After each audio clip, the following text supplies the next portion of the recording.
never fail. I am a contender, a challenge I can feel. The smallest lies become the brightest enemies, relentlessly. And even if you fall, you gave it everything to be a king.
Find my way, find my way. On my way. Dream my way, dream my way. Never a surrender. I find it never fail. I'm a contender, and challenge I can feel. The smallest lies become the brightest enemies, relentlessly. And even if you fall, you gave it everything to be a king.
Kings, it's our honor showtime.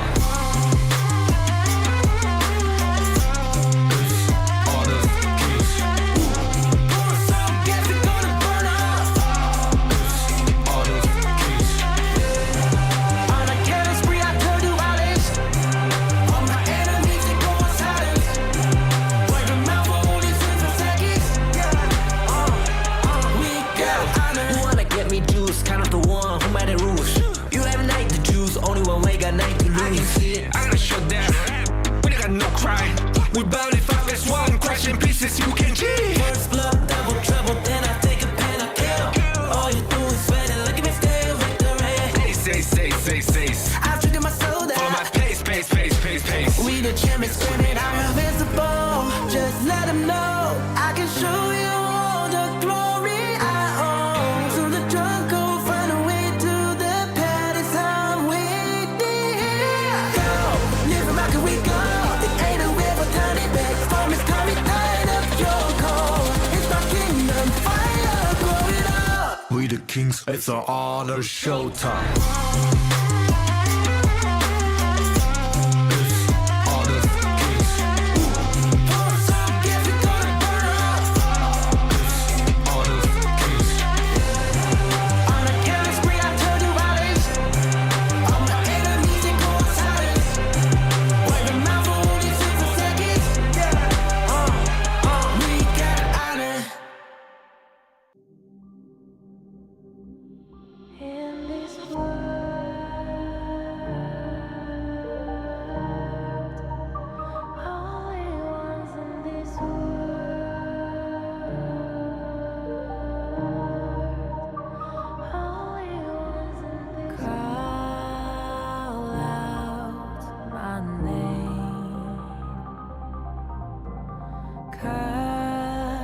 the sound of the rain. No matter how I feed the flame, you know I feel the darkness and the pain. All of the ways we tried to break free from the night, you know we made it out, we found the light. I fly so high, light up the skyline. Let's do it this time, like it's a whole new vibrant world.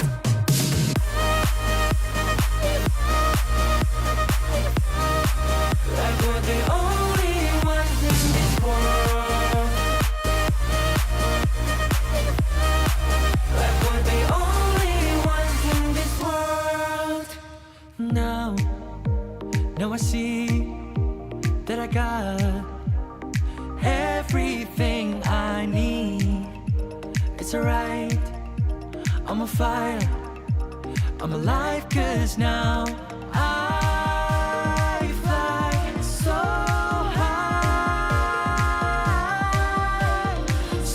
high, light up the skyline. Let's do it this time, like it's a whole new colorful world.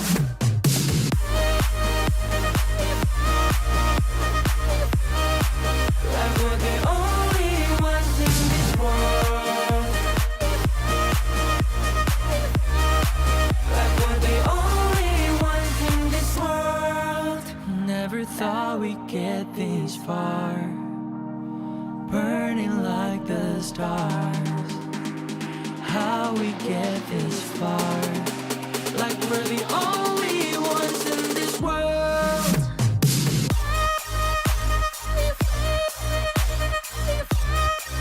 Like we're the only ones in this world.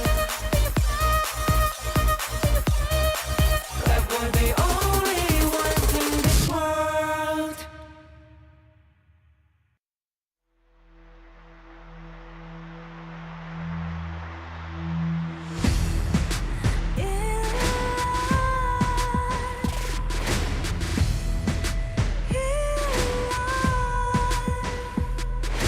What's a life without its worth?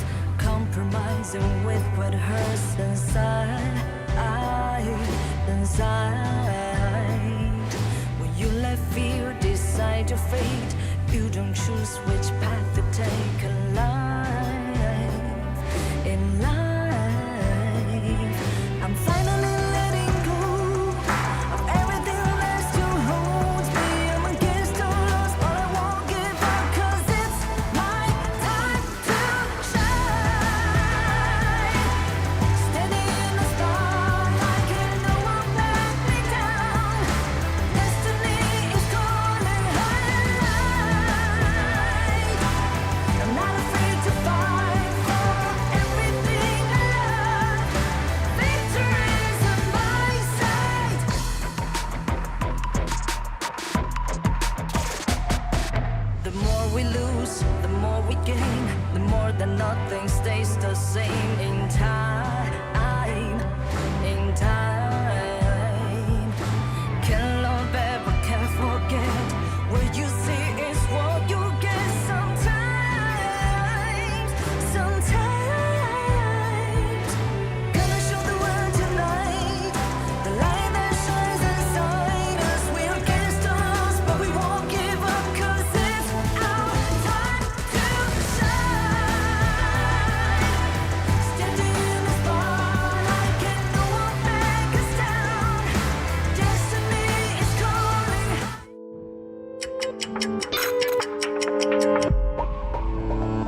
elders say.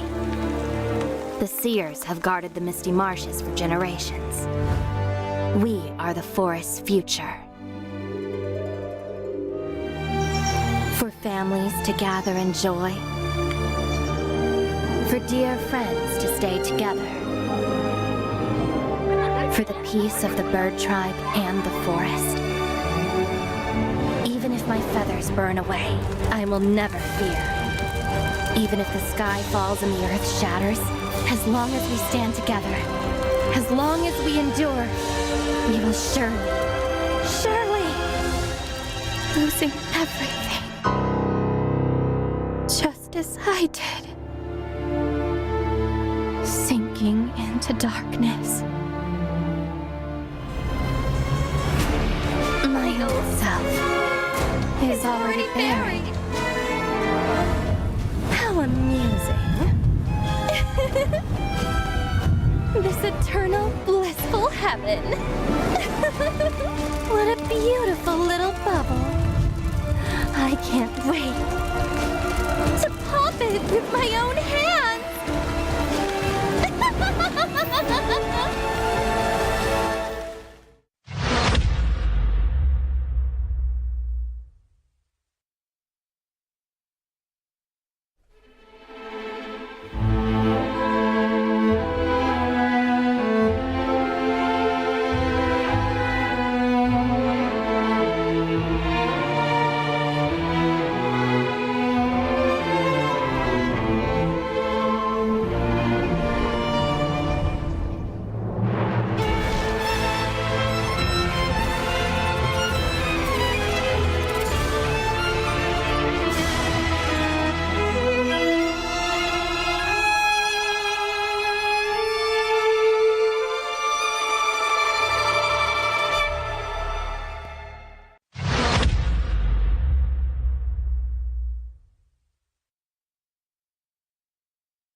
Hello.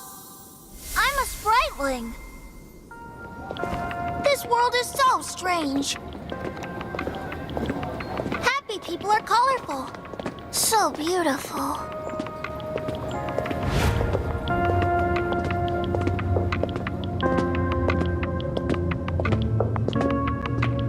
Are those their negative emotions? Oh, so scary! Huh? Oh, let me chase away the unhappiness! Spriteling strike! Ha!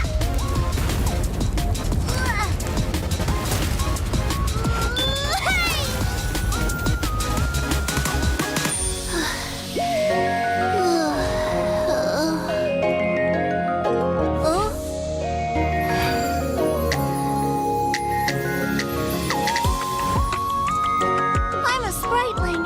With me around, you'll never be unhappy. Ow, that hurts. Thank you. Let's be friends. Get him! Get him! It's fine. Let's play another match. Charge! Welcome to the world of spritelings. I'll take you to our annual Spriteling Festival. Enjoy HOK and release your unhappiness. The world can't be without spritelings.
Life's growth has always been bound to conflict. How long can today's peace truly last? 1,000 years ago, from a single seed sprouted the misty marshes' first wonder.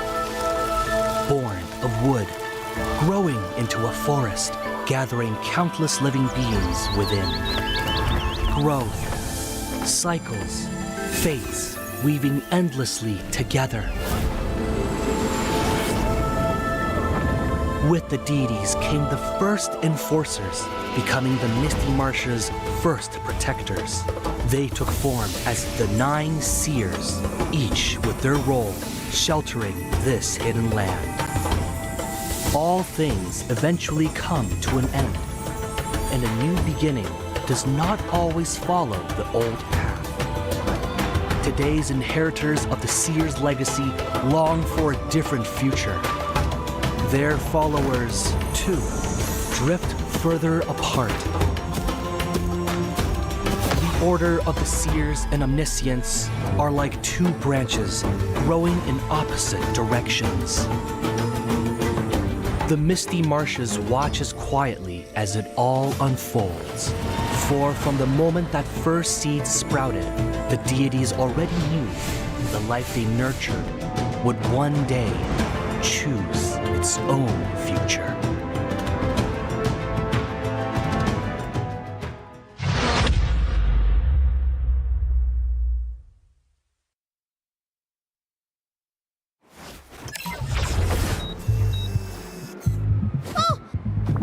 I'm definitely late! Woo!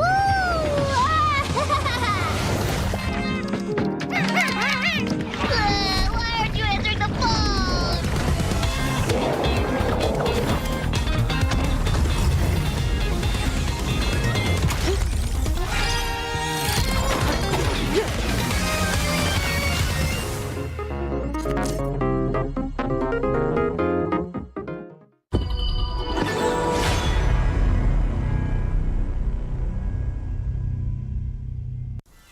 Life's growth has always been bound to conflict. How long can today's peace truly last? 1,000 years ago, from a single seed sprouted the misty marshes' first wonder. Born of wood, growing into a forest, gathering countless living beings within. Growth, cycles, fates, weaving endlessly together. With the deities came the first enforcers, becoming the misty marshes' first protectors. They took form as the 9 seers, each with their role sheltering this hidden land. All things eventually come to an end, and a new beginning does not always follow the old path. Today's inheritors of the seers' legacy long for a different future.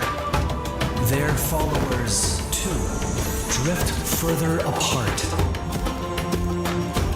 The order of the seers and omniscients are like 2 branches growing in opposite directions. The misty marshes watches quietly as it all unfolds. For from the moment that first seed sprouted, the deities already knew the life they nurtured would one day choose its own future.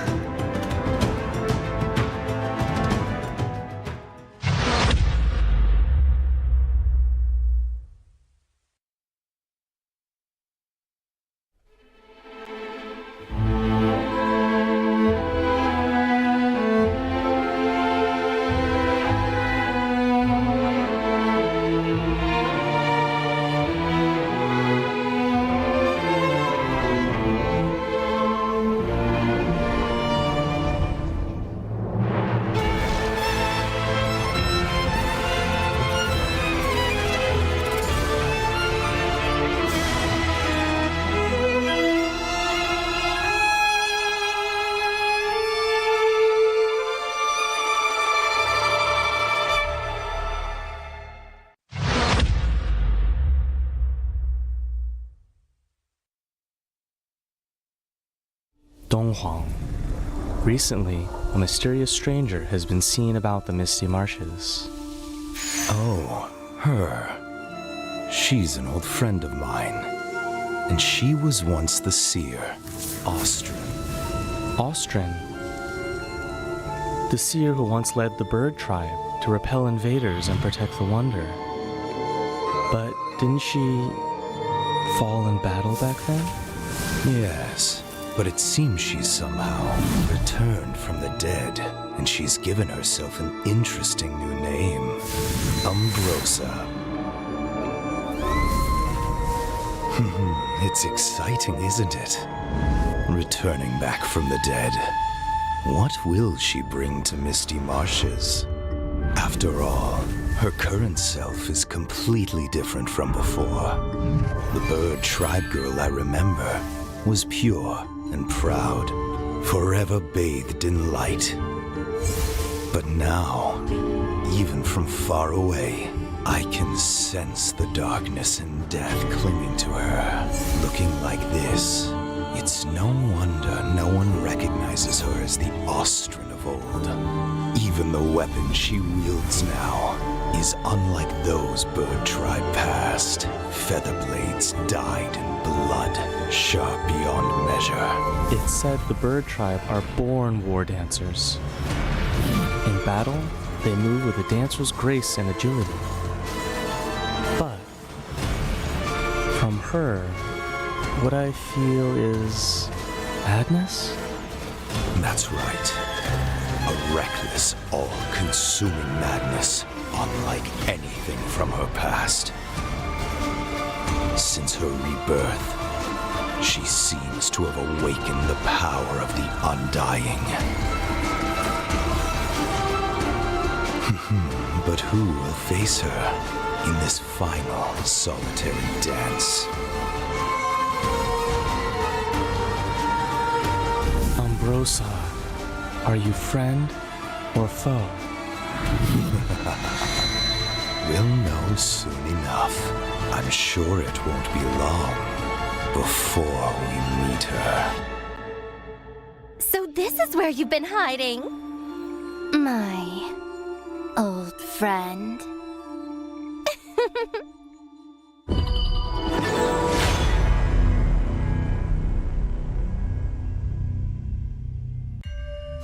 This is her passive ability. Each basic attack applies a mark on the target.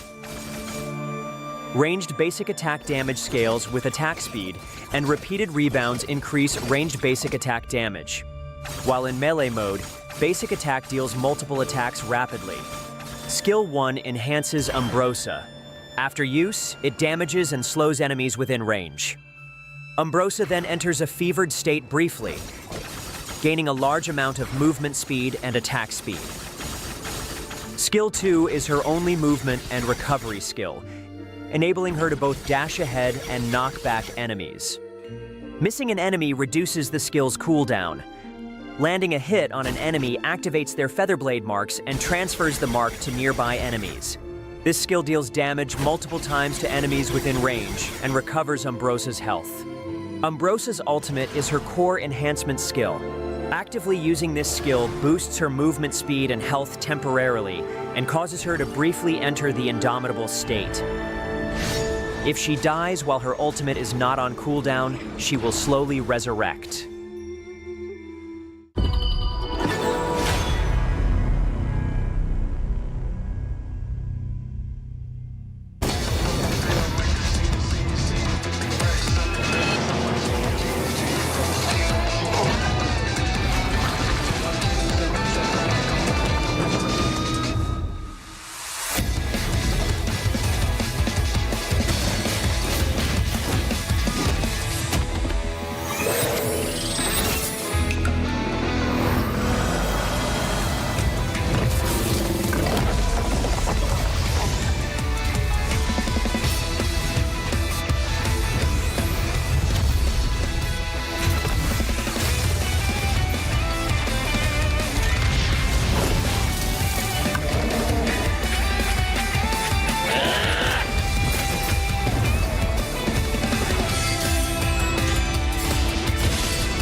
I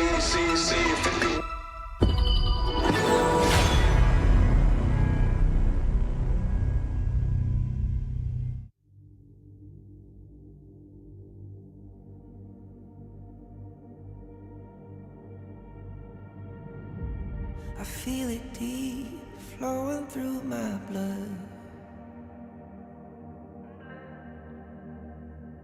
Rising up to become someone, and taking it all on my own. What a sweet victory. And taking all of my control, awaken something deep in me.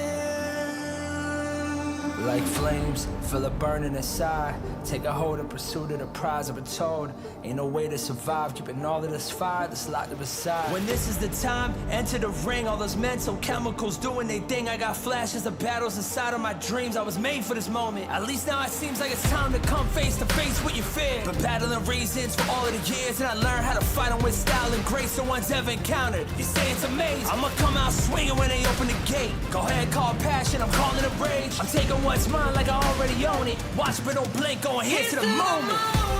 The sky rain down. Here's to the madness that's all around. Go on, tell them who you are, you are, you are. Go on, tell them who you are, you are, you are, you are. Here's to the moment, the sky rain down. Here's to the madness that's all around. Go on, tell them who you are, you are, you are. Go on, tell them who you are, you are, you are, you are. My name is honor, my name is king, my name is champion, my name is strength. Tell them who you are. My name is Pentakill, you think it's strange? My name keep ringing inside of your brain. I hear it every night. Here's to the moment the sky rain down. Here's to the madness that's all around. So tell them who you are, you are, you are. Go on, tell them who you are, you are, you are. Here's to the moment the sky rain down. Here's to the madness that's all around. Go on, tell them who you are, you are, you are. Go on, tell them who you are, you are, you are, you are. Here's to the moment the sky rain down. Here's to the madness that's all around. Go on, tell them who you are, you are, you are. Go on, tell them who you are, you are, you are. Go on, tell them who you are, you are, you are.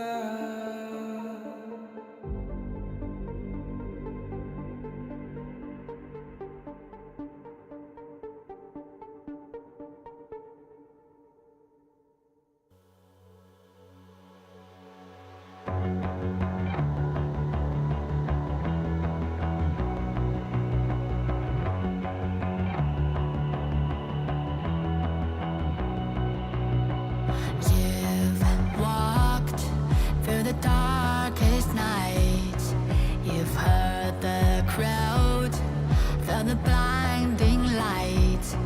You were standing there when your heart comes alive.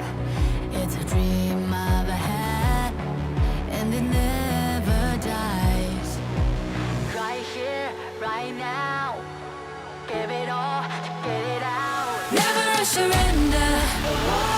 I fight and never fail. I am a contender. A challenge I can feel. The smallest lies become the brightest enemies. Relentlessly. And even if you fall, you gave it everything to be a king.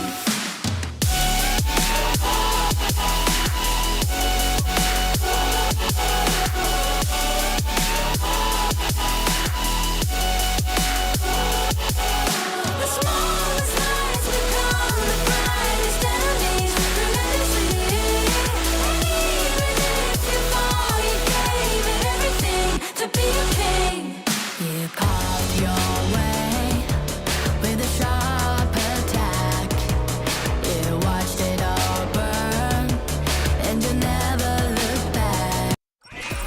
for real? Join the party.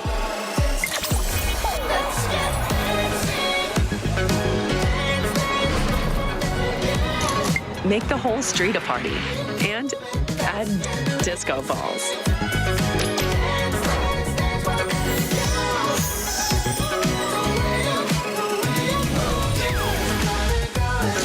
Realme 15 series.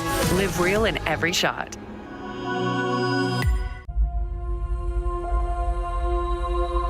어떤 이들은 침묵 속을 걷고 또 다른 이들은 천둥을 뒤에 이끌며 걷는다. Ma una volta entrati, conta solo una cosa.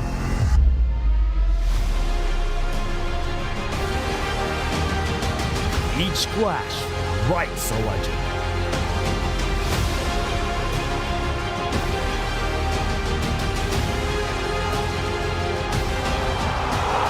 Each step takes them higher.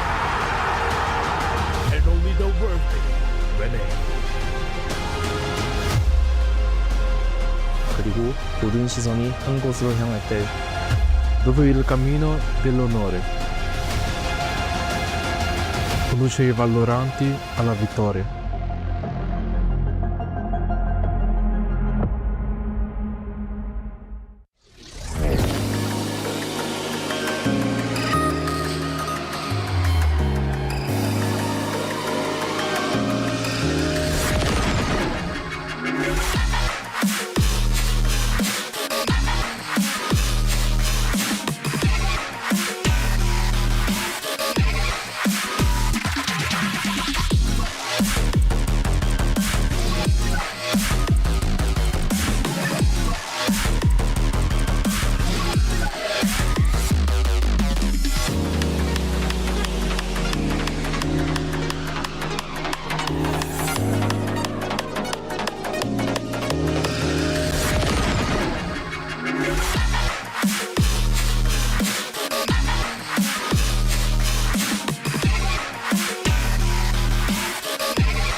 Good day, welcome back to the best side. The west side is your favorite kind of tofu, kindofu, and with me today is a private. Well, thank you for that intro. And yes, today being the last day of the week of these exciting matches we have had between these teams. You already said it, West Side, Best Side. We're going to see what these teams have left in that bucket against each other. Yes, and of course, we're going to be ending ranking week. But before that, let's talk a little bit about the skins in the game. Welcome back. The Mirage City skins already started, right, since September 11th. And of course, I think you will be very happy with the three main heroes that are available. Fang, Ma Yin, as well as Shangguan. The three beautiful skins in this series. Yeah, beautiful skins and beautiful heroes there. We haven't really seen too many of them out here. I've actually kind of been keeping track to see, especially Shangguan, who's been one of my favorite mids so far. But man, we've had 3 full days of excitement here between these matches, between these teams who are really kind of don't have much to lose just yet, but are still trying to set that tone against each other. Yes, because you want to enter Survival Week with as much confidence as you can, right? You want to make it into Group S. And for now, I think we already have the top 3. 9Z Globant have not lost a single game yet. But this is what they'll be playing for, and that's a total of 50,000 USD, where the champion takes a lion's share of 10,000. Yeah, and you can see there a 2nd through 5th place. Nobody's going to be leaving here empty-handed, but in addition to that $10,000 is the invitation to KIC, which a lot of these teams are kind of gunning for, to really show what they are worth. Yes, KIC is definitely the next part of the plan, right? But we have to take things step by step first. Get that win in the game, right? These are the participating teams. Right now we have 9Z Globant along with Alo Gaming, OG, Level Max Club, Twisted Minds, BTK, as well as Boars Gaming.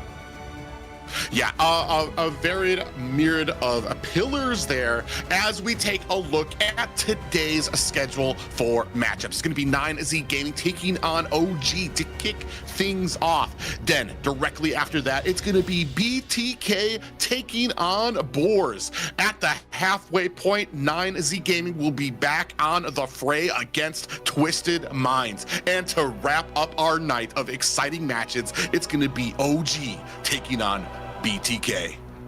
Okay, so I know you have major love for BTK. Hopefully they get their first win today. Similarly, I think on the other end, right, I will put up my vote for Boars Gaming. I think both teams have not gotten a single series win yet. So hopefully today is a day, because take a look at the standings here. 9Z Globant along with OG, 4-0 all the way. So they are tied for first place. Twisted Minds though at 3rd, 4-1. Yeah, and that's the interesting thing. I think we talked a little bit about it. OG and Twisted Minds, I don't think it was any surprise to any viewer, anybody who's been a long-time watcher for these teams. 9Z Global kind of came in there, snuck in there at 4-0 right now, and they're going to have to put that record up to the test tonight. Here, as we look at Alo, LM, BTK, and Boars, they're kind of fighting, they're trying to get their stride, they're trying to get that understanding. Here tonight, will we see a breakout from one of those second half teams? It has to be done today, right? Because Survival Week is going to be really tough for the teams, right? It is where you will start to fall. This week of Ranking Week is where you kind of limit test, find out, okay, what are the patterns of your opponents? And once this is done, when we head into the Gorge a second time, we will have a new challenger. But for now, let's take a look at the first team we're going to introduce. So you should never give up. You gotta fight for it. Whoa, let's go. I know you want it. I see the fire in your eyes. You gotta fight for it. Let's go. The battle's coming. You better give it all you got. You gotta fight for it. The time is right for you to raise a rock, yeah. Cause you could be the greatest of them all, yeah. Whoa, let's go. The battle's calling. You better give it all you got. You gotta fight for it.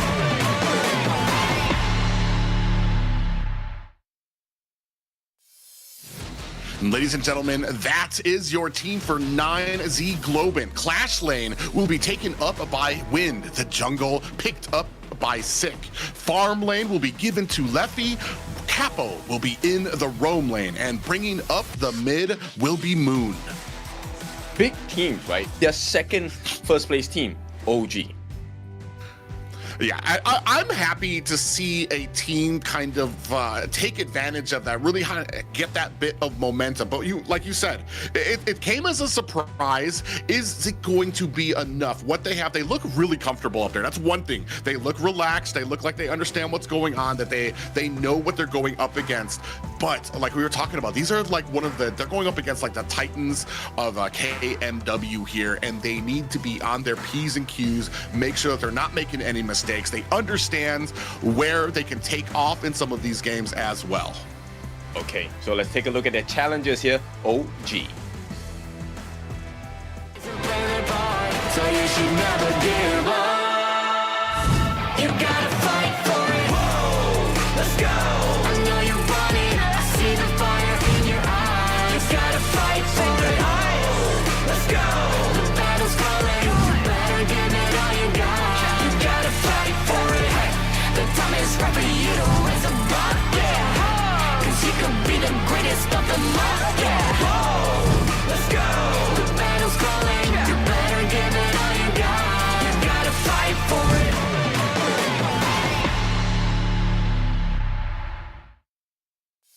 OG Esports. This is one of the champion teams, Dream OG, represented by Keke in the Clash lane, Dao in that jungle, Wen in the mid, An in that farm lane, and of course our roamer, Mr. Muchen. Yeah, a very exciting team here who has just really dominated since the beginning of this 4 days ago. My eyes have been on Kiki, who has, what I want to say, 3 MVPs right now, who has been an absolute menace in that Clash lane, so much so that I feel like a lot of teams have been sending so much pressure just to hold him down. And when that happens, you have the rest of OG filling in those gaps and coming into this just complete powerhouse. Yes, so it's pretty scary to play against OG, right? Like you mentioned before, Clash lane is definitely one of the things that they have to look out for, especially on the side of 90 Globant, right? They don't want to allow this snowball by Keke, and it's really hard because Dao is a exceptional jungle as well. But let's take a look at this head-to-head because Sick has had an impressive stat so far, even from last season spring. But Dao, he is definitely the MVP here. Yeah, the interesting thing here is what we have seen has been a little different when it comes to the jungling styles. Dao has been playing a little bit more of those thicker, tankier roles like a Gudo, Ogren, and Sick has really gone for like those assassins, those ones who can move around the map very quickly, who can get those sneaky little, those sneaky kills in there. And I'm wondering if we're gonna see a clash of styles here between these two teams. To be honest, I would love it if they have a clash. Like, I want to see assassin against assassin because it really shows you how proficient these players are, right? For those of you that are new to OG, Dao came from one of the top tier leagues in the KPL region. And to be able to showcase his assassin proficiency, I think it's something that 90 Global want to see, want to experience as well. If there is a learning lesson today, it has to be this week. Yeah, and that's the big thing when it comes into that jungle role as we get ready for this draft. I'm really excited about this because, like I said, OG has been one of those pillars that it really wasn't a surprise for people. But 9Z, this is their chance to really reinforce that lead that they have right now at 4-0, maybe possibly making that to 5-0. Yes, I think it's very good to get a winning result, but at the same time, taking an L isn't the worst thing in the world as well, because it teaches you the mistakes that you have, the gaps you're supposed to fill as we head into the survival week. So let's take a look at OG first. They will be on the blue side, so this is prio pick for them. I'm curious what they want to snag first in this ban pick phase. Yeah, and it's been really interesting that you bring that up because I feel like a lot more momentum has kind of gone into if you can allow that blue pick, allow that first pick, and you have those 2 counters, it really sets the momentum for your team to be able to kind of counter out that 1 pick that the enemy team was potentially banking on. Here we have Pei and Chano taken off the board, and I mean, these are all kind of, I want to say, some of these same bands, some of these powerful picks that we've, Guan Yu, he's been one of the funnest heroes to watch in the KMW thus far. Yes, definitely. And of course, with that being said, because of the channel ban, OG, it was very clear they were going for the early, right? The 50% matchup. But 90 Globant, I like the response. The Dharma is a great response against the Arlie. You can catch her before she is able to TP away, slam her against the wall, right? Now, 90 Globant, they want to pair this up with the Yuhuan. Yuhuan has been pretty consistent, used in the farm, in the role most of the time, but there is a flexibility to this pick. Let's see what this OG respond with. Yeah, and not just that, but it also has a great just birth of area of effect that she can go in to just push into the team, possibly get that stun off on them, which sets as a great initiator. And you've got two possible initiators on that side right now in the Dharma and the Yuan. On the other side, you see Charlotte quickly scooped up. Okay, so this is one of the difficult decisions that 9Z Globant have to make, right? You know that Charlotte is going to dive into your backlines. And picking up a Lady Sun, I like it, right? With the rolling raid, right? Her first skill, you're actually able to reposition yourself in the fights, hopefully bait out this Charlotte, who is definitely going to be looking for Leffy in this farm league. So, you know, decision and timing is really important on 9Z Globant.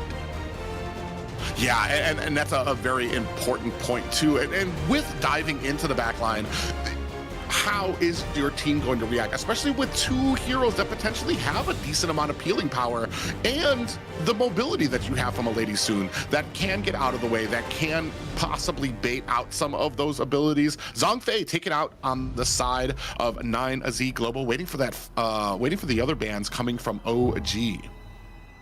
They take out the Luna. So Luna is one of those people similar to Charlotte where she's able to access the backlines really easily, right? And also with the reset on her ultimate, it's going to be really instant catches, a lot of stuns, a lot of shields. I like the fact that 9Z Globant take out the Diadem. I was wondering, okay, do they actually want to allow this? Because it's one of the signature combinations along with the early pick. Now, with no tank in the form of Zhang Fei, no heals in the form of Diadem, I think 9Z Globant in a great place. Yeah, and I was actually going to say, like, what other kind of mobility type of assassins are we going to be seeing taken away from Sick? He's already got MVP on Fade and Luna, so he's shown that he really can get these mechanical heroes down. Ooh, and it looks like they're going to go, they're going to actually turn it around on us, go for the more thicker, tankier, floofier Menki pickup. Okay, I like the Menki pick, right? I think the whole premise of picking up this Menki is he's just supposed to be the stonewall, right? Provide space so that the Lady Sun, the Dharma can actually get the catches in. Now, OG, they take part in the stock standard. This is the original Princess Frost and Liang combination, locked in. Now, this is really hard to play because at level 4, that's when their power spike happens. The moment they have their ultimates, it's going to be just free reign of control. Yeah, and this is something that we have seen over and over and over in the last 3 days. The moment Liang catches you with that power word, Princess Frost is going to be right there. You're basically put into a coma. You're not moving. You're not going anywhere. I don't care where your team is on that map. They're going to be able to kind of close in the distance and be able to find that kill. And this is going to be something very dangerous. And I'm wondering how 9Z is going to be able to kind of offset that or maybe position themselves on a map to where that is not going to be a huge hindrance for them. I think it really depends on who OG catches with that combination. Because if you catch players like Leffy on this Lady Sun, I don't think it matters that much because you have the heals coming in, the longevity from the Ming, right? So Kapok Seva, he's going to be responsible for healing his farm laner back up. And then it really comes down to the clash lane of 9Z Globant, right? Can he get the truth mantra down? Because that will destroy OG on the backlines. Yeah, we're going to see how well that these guys can play, because it's been one thing to get that beautiful draft out there. It's been another thing to put it together out on the battlefield. And we're going to see here OG taking on 9Z. Okay, so game number 1. This one sets the tone. Now, bear in mind, we are still in the best of 3, so you can kind of blitz your opponent with a quick 2-0 win. Yeah, and that's I'm honestly I want to say betting numbers are on OG. They've got the experience of being here. They've been dominating for so long. My big thing is I want to see how well we can go with these combinations. Well, it has to be the best because right now I think we will have a small skirmish. But for now, all the players are using the Realme 15 Pro series. If you are looking for a good phone, this phone has been built for performance, made for gaming. Smooth, cool, and reliable. Just the way esports demands. If you're ready to level up, get yours now and feel the difference. Yeah, feeling the difference all right. As you can see, a big skirmish here up at the top lane. KK actually in trouble. Man, I was going to say manages to get away, but a small auto attack has done him in. I like the fact that you mentioned this at the start of the draft, right? Get rid of Kirker in the Clash lane, and you should have a pretty decent start. So 9Z Globant, not only have they gotten the first blood, they have put Kirker down a little bit in that farm and EXP. Yeah, and this has been something that has been, because we've seen KK, when you leave him alone, when you allow him to just kind of farm up in that lane, he has such a presence throughout the map. Here, we're kind of trying to shut that down early. We want to make sure that he's not going to be a factor. Speaking of which, all the way trying to find another engagement here. They turn it around, 3 members diving underneath the tower, and they still are able to find a kill onto Moon. Leffy in trouble, running for the hills. Does he have a prayer? It looks like they're still trying for it. He's going to be able to find the safety of his tower. Yeah, but this is time bought, right? Because if you take a look at what's happening now, Leffy is missing out farm. In that bottom side of the map, this is extra farm for An. And yes, you got the first blood on Kirker, but what good does that do, especially when there's a return kill coming out for the side of OG? And I want to say this, that has been a big story for a lot of these teams when it comes to getting those kills out here on the map. The kills we've seen, this doesn't have the same effect. Ooh, we can take a look at that initial early first blood underneath the tower. Thought he was safe, little auto attack, boom, down for the count. But when it comes to kills, what are you doing with those kills? Because as we found out, these kills don't mean anything on their own. Are you able to get a tower? Are you able to get an objective like the Tyrant? Are you able to clear the enemy's jungle? If the answer is no, then those kills aren't really amounting to much. And I don't want to make things worse, but also, you know, what kind of spells have you committed for that? When RJ as well as Leffy actually committed, and hang on, one more commitment. Yeah, then you have him frozen, and this is what we were talking about, that combination of Liang and Princess Frost. Ooh, we do find a kill on Tamushin as well, tying things up at 2-2. I think the call there wasn't as clean from the side of OG, right? So 9Z Globant, they're going to oblige off of that mistake. They're going to tie things up in terms of the kill score, 2-2. And what's really impressive is the fact that they're keeping pace with OG. And for now, I'm in danger. Yeah, I was going to say, like, they're keeping pace for now. Are they going to be able to continue that pace? Because I feel like a lot of teams, they figured out that part of the secret, part of the puzzle for a lot of these strategies of playing at this level is to keep that pedal to the metal. But in that, a lot of teams can start making mistakes. They might not take a fight that they don't like or that they shouldn't take. Like you were talking about before, and I think we talked a little bit offline about what are you expending for these fights? A kill isn't always worth it if you can maybe get a spell down, if you can maybe get some pressure onto a tower, or get ready for these next objectives that will be here in under 4 seconds.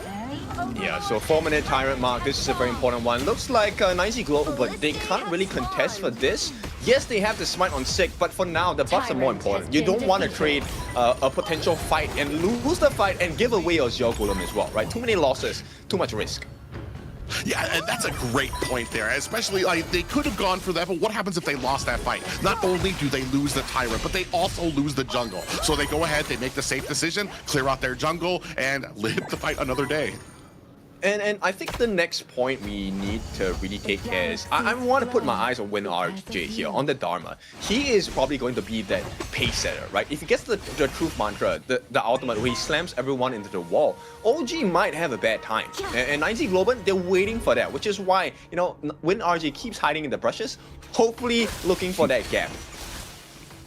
Yeah, and that's a good point. OG, when they're going for these fights, as we start transitioning from the laning phase into like 5-man fights here, that's the person that they're looking for. Where is Win? Speaking of which, we do have another push up at the top here, making short work of this tower. But it's a mirror move, right? Immediately, Leffy as well as Capo Seba, they went for their T1 on the bottom. So OG, I think they might want to commit over here. Yeah, they're down to 10%. You can see 3 members coming in there. WinRJ doing his best to try to put some offense on there from the back line. Ooh! Win gets taken out on the backside, but the rest of 9Z looking to try to make an impact, but they decide to back off. Not a good decision at this point. 9Z Global, they're losing more than just that T2 on the top. They're also losing the T1 at the bottom. So all over the map, they're going to try and pincer them in this middle. I think 9Z Global have to be really careful with the next decision they make, because OG, right away, they step into the jungle. Yeah, and this just kind of comes with that experience of certain teams when it comes to setting this pace, continually having that pedal to the metal. They understand what they need to be doing. They are continually doing it. They get the kill up at the top. Meanwhile, they're still pushing towers down at bottom. The bottom tower is pretty much just hanging on by a thread. A sneeze is going to take that thing down as you see the minions going in to burrow into that tower, and that's going to be another tier 1 tower down for the side of 9Z. And I think this is what is most impressive about the current OG, right? They understand what your win condition is, and they don't allow it to happen.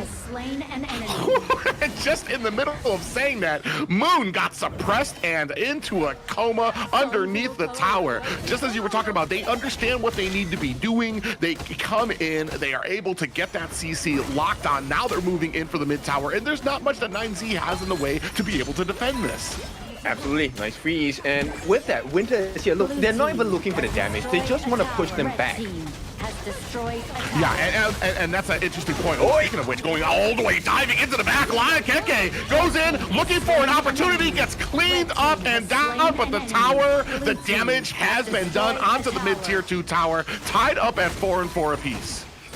Okay, it may look like a good situation for 9Z Globant, right? They got 2 kills off of their defense, but in all actuality, it's not a great site to be in, because OG now, once the dust is settled, they have full map control. There's T1 in the mid, they can give for free. Yeah, this is what happens, is when you get those 2 kills, you need to be able to maximize what else you can get out of it. They do get that tier 1 at the mid tower, but what else are we going to get at it? We're starting to poking our way into enemy jungle. I mean, on paper, we're tied up a bit. Macro-wise, I want to say the map is more open for OG to kind of have their way, and that's something that 9Z is going to have to be very wary about. I really haven't seen a very organized fight just yet. It feels more like 9Z's been getting caught out still in that kind of making that transition from the laning phase into like a 5-man group fight scene here. They're still kind of like not completely there yet as they start on this Overlord. I like the fact that you say that it's messy, right? Because the one member that's going to make it really messy is actually Kirker. Yes, 9Z Globant, they just got the Overlord, but if you've noticed the gold difference between the clash laners, Kirker is actually 1,000 gold ahead of WinRJ, right? That last play at the back line where he jumped in against 4 members, that is what happens when he has a goal lead. So OG, they know their strengths. 9Z Globant, they need to find a way to suppress the growth. Oh, we do have a little bit of an engagement here. Split up is 9Z. We do find our first kill onto Wind. They're onto the back line. You can see Keke does find a kill onto Leffy. They are continuing their ways. And Moon does find a kill onto OG, able to return it in favor. 2 and 2 apiece down for both teams. Yeah, and this is exactly what you want. Killing spree for the side of An. This guy, yesterday, actually got a pentakill as well. So this is a great sign for the side of OG. Messy fight, like you mentioned. I think it's perfect for the side of OG. Yeah, and I want to say they took a really great advantage of finding a 9Z kind of split apart, not in that nice, comfortable ball behind Sick that they would like to be, especially with that type of tank in front, that tanky type of jungler. And what you want is to have him in front, tanking these abilities, but what you had was just long line of 9Z, all accessible by OG, and they picked them apart during that fight. Speaking of picking them apart, KK comes in, is looking for a kill. Doesn't look like the Princess Frost finds one there, another suppression, down goes Capo. Dude, KK, I mean, Kirker right now has to be the MVP. He's been making a lot of these plays. The most important part, he's diving left and right. So this farm laner does not have any room. There is no comeback factor. Yeah, and even with the ability to dash away with a flash as well, he's still getting caught, and that's just how fast he's able to get in there, do the damage, and especially with the amount of CC that they have on their team. Now, the rest of OG pressing it onto the core, looking for an entryway. I don't know that they have it just yet. We do have an ultimate out. Down goes Wind, looking for another kill onto the map, down to 50% on this core, fighting back and forth. Keke finds a kill of his own. Down goes Menki, and that will be game 1, possibly going to OG as they are ticking away at the score. They don't need minions, they have brute force. Yes, absolute brute force, right? At this point, this is the OG that everyone fell in love with in the spring season. And that OG has not gone away. In Fall, this is the standard they have set. 9Z Globant unable to reach the markers here. Yeah, and it just started with these little nuances in the side lanes. They caught one, they caught another one, started that steamroll, and then as we were talking about Keke, that's one of the ones that I've had my eye on since watching OG. You either keep the pressure on him or you watch as he just comes in and decimates your team. Which is such a difficult position to be in because, yes, bear in mind, they had the first blood on him, right? But then they never kept putting that pressure on. And once he recovered, it was kind of a disaster because he actually split the team fight into two parts, of which Ant had a lot of farm already on his RD, and it was very difficult to manage two different monsters on two different ends of the fight. But OG taking away a major first win against 9Z Globing, to the shock of not many because they have been at this position before and we've seen how well they did. Hats off to all of them there, and a great match played by all. Keke this time coming in with his picks. This has been something that I have talked about that we need to kind of pay attention to. Keke's already got, what, 3 MVPs under his belt. Mulan, Dharma, Sun Se, and this time Charlotte. I'm assuming we're going to see him on that MVP board.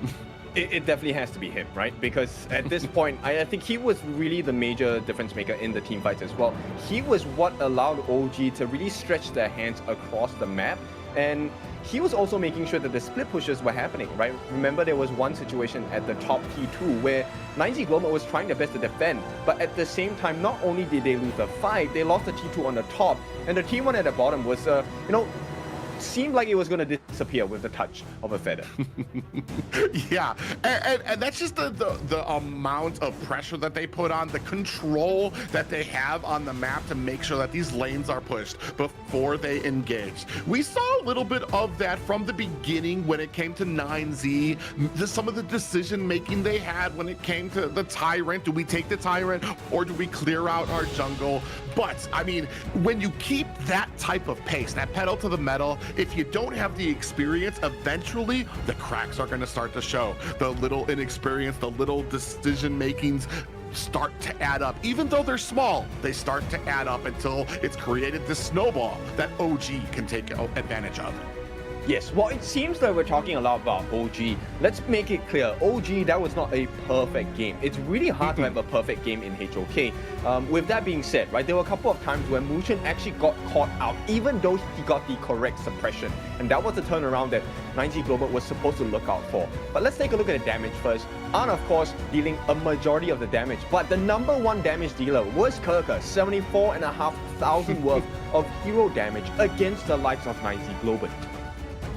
Yeah, and that's mostly because he perfectly understood his job to access that backline, who he needed to be on, Leffy, and he took complete advantage of it. So much to the fact that even Wind was not able to really find these great advantages on that Dharma to get these truth monsters, to even to peel for his teammate.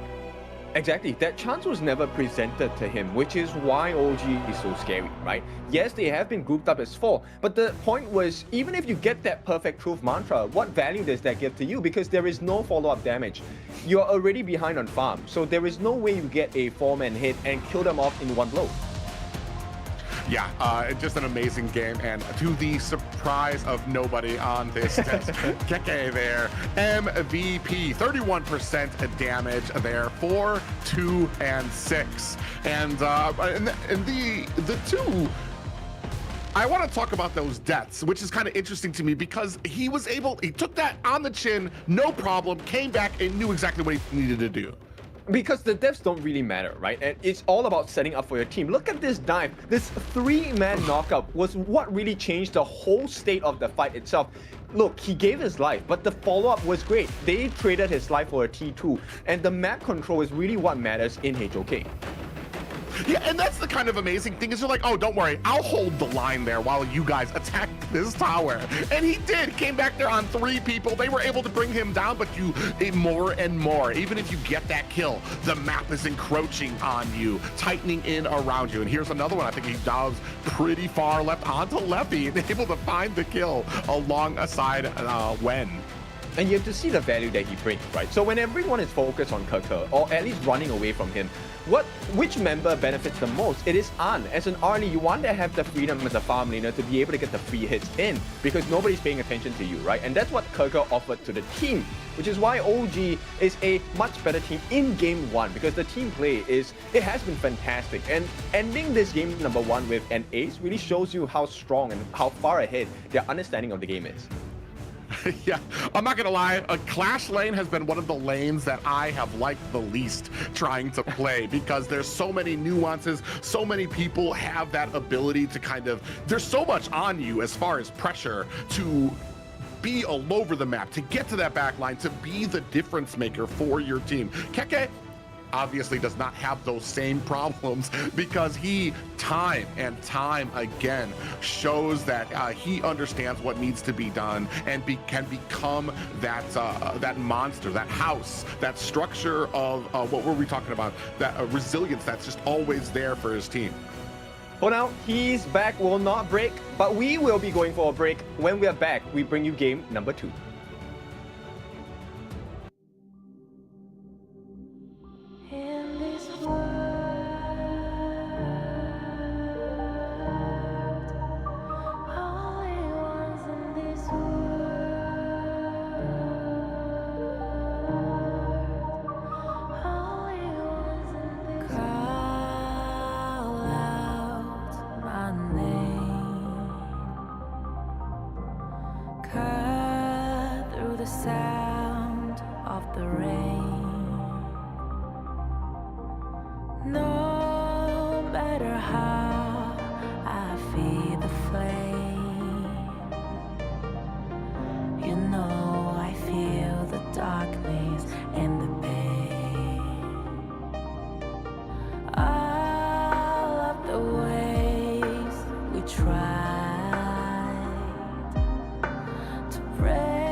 Now I see that I got everything I need.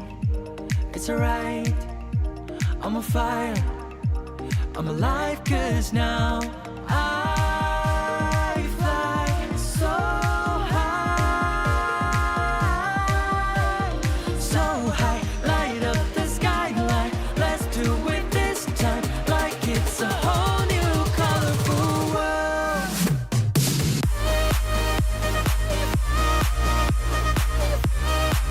Like we're the only ones in this world. Like we're the only ones in this world. Never thought we'd get this far, burning like the stars. How we get this far, like we're the only ones in this world.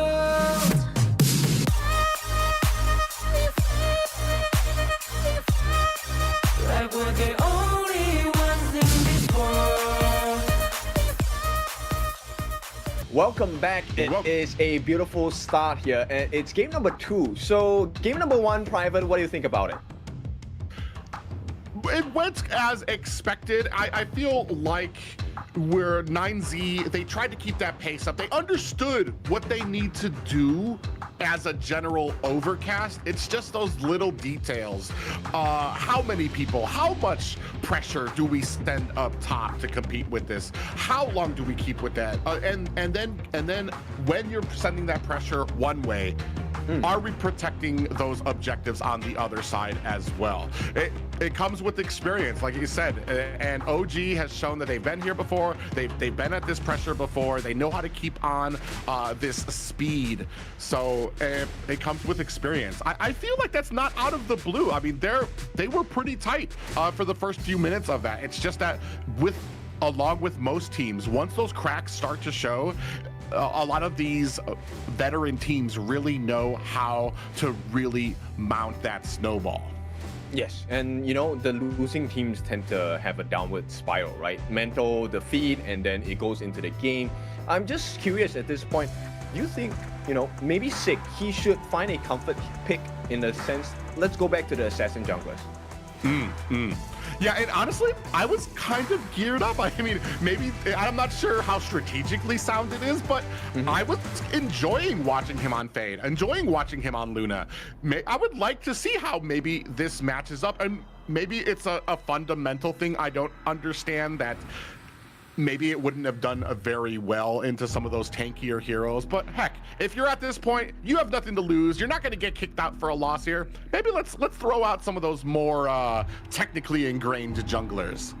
Fully agree. I think now is that if there's any time to test and to really do a limit test on what works, what doesn't for your composition and for your team, I think today is the day to test, right? Because I think 9Z, Globant, and OG, your positions are secure. You are going to be guaranteed that Group S placing. So let's take a look at the bans and picks. At this point, we have the Yuhuan and Dharma being taken out by 9Z Globant, and OG take out the Pei and RD, which opens up the doors once again to the Mai Shiranui, someone that we haven't really seen too much of in the 4 days of KMW. This has been one of those double-edged swords, as we see Daidia picked up by the side of OG. Mai Shiranui has her presence. She does so well to be able to get around the map, to be able to use that flash, and her abilities to get under towers, push enemies back, to redistribute them out there. But it feels like we're at a point where everybody understands how to play against Mai, and she hasn't been as successful. We're gonna see here if 9Z can really put that to the test. Yes, it definitely is. Like, even in the World Cup, you know, very recently, Mai also did not have a very good win rate. Now, 9Z Globant, they're going to try and amplify and complement this pick with additional stuns in the form of the Flowborn tank, in the form of the Moors as well. Now, is this going to be enough? Because OG, they have a very sustainable draft, very independent draft as well. The Lung, able to take to the skies, become a dragon. Ogren, lifesteal galore. Diadea, heals galore. So can they out-damage the heals factor on the side of OG? I always like seeing this when, as soon as Mai is picked up, they immediately try to go with the Ogren, especially because Mai, her kit doesn't usually fit anti-heal very well, so then you're looking at somebody else that needs to have that anti-heal to apply it for Ogren. Here, I believe what we're seeing, Motzi is going to be in the roam position. Flowborn, I'm assuming that's going to be their jungler. So I like the CC. You mentioned it before. I like the CC. It's got a great amount of setup there. It's just with that tanky front line, like we've talked about it, the raid boss known as Ogren. We need to catch somebody else other than him to really have those benefits of this composition. They definitely need a lot more damage, right? 9Z Globant, look, it's a risk they take because Mai is a very early game dependent hero. If you don't have a great start, you kind of lose. And 9Z Globant, they go for the Fuzu. I like that pick. It's a late game composition pick as well. But finally, we get to see one of the rare picks in the farm lane, potential Marco Polo. My personal favorite in terms of the farm lane, but he's really hard to pull off against a lineup that OG has. There's a lot of control. There's Byron with the Storm Strike second skill. It's a stun. Lung, Ride the Wind, also a stun. Diadea also has lockdown on the Bitter Farewell second skill. So there's a lot of people to stop this Marco. And we're gonna go ahead and round that out with a Milady at the mid lane. That's a little bit of cheese there coming from OG when we usually see these really tight strategical compositions coming out from them. I agree with the Marco Polo. It is a pick that transcends this game for some reason. Everybody loves Marco Polo, wants to play it, but on the other half of that, everybody understands how to play against it. On the other hand, we do have a decent amount of CC to help him set up his ultimate. But again, as you mentioned, OG has their own amount of CC that they can counter in with. It's going to be very tricky to see if he can kind of get in there, especially in the last game where we saw they were able to do a great job of holding back the 9Z farm laner. And this is what's so scary. Okay, we don't really see a lot of Miladies coming into the pro circuit itself. But when you do see it, it mostly has a very great win rate because, you know, teams aren't used to playing against a Milady. Milady offers a kit that is really quite irritating to deal with. She can split push for days, and it's really hard to catch her. I almost kind of feel the opposite. I understand, like, in peak, in ranking, she's kind of a menace. In organized play, I feel like sometimes she can kind of stick out there. She doesn't have any real escapes. There's a lot of people here on this team that can clear out her minions very quickly. Once you've cleared out those minions, she's basically sitting there. All her cooldowns are down, and she has to wait to try to clear out and rotate again. But here you can see already too deep at that mid lane to try to help Milady get that momentum that she needs. Oh, actually, it's the same side for 90 Globant as well. They want to focus farm for this Marco. But unfortunately, Dao is straight. He's just going straight for that first camp. Gets the board camp, now hits level 2 way faster than 6. Yeah, and that's just the difference here with people who understand their heroes, their power spikes, what they can take on right from the beginning.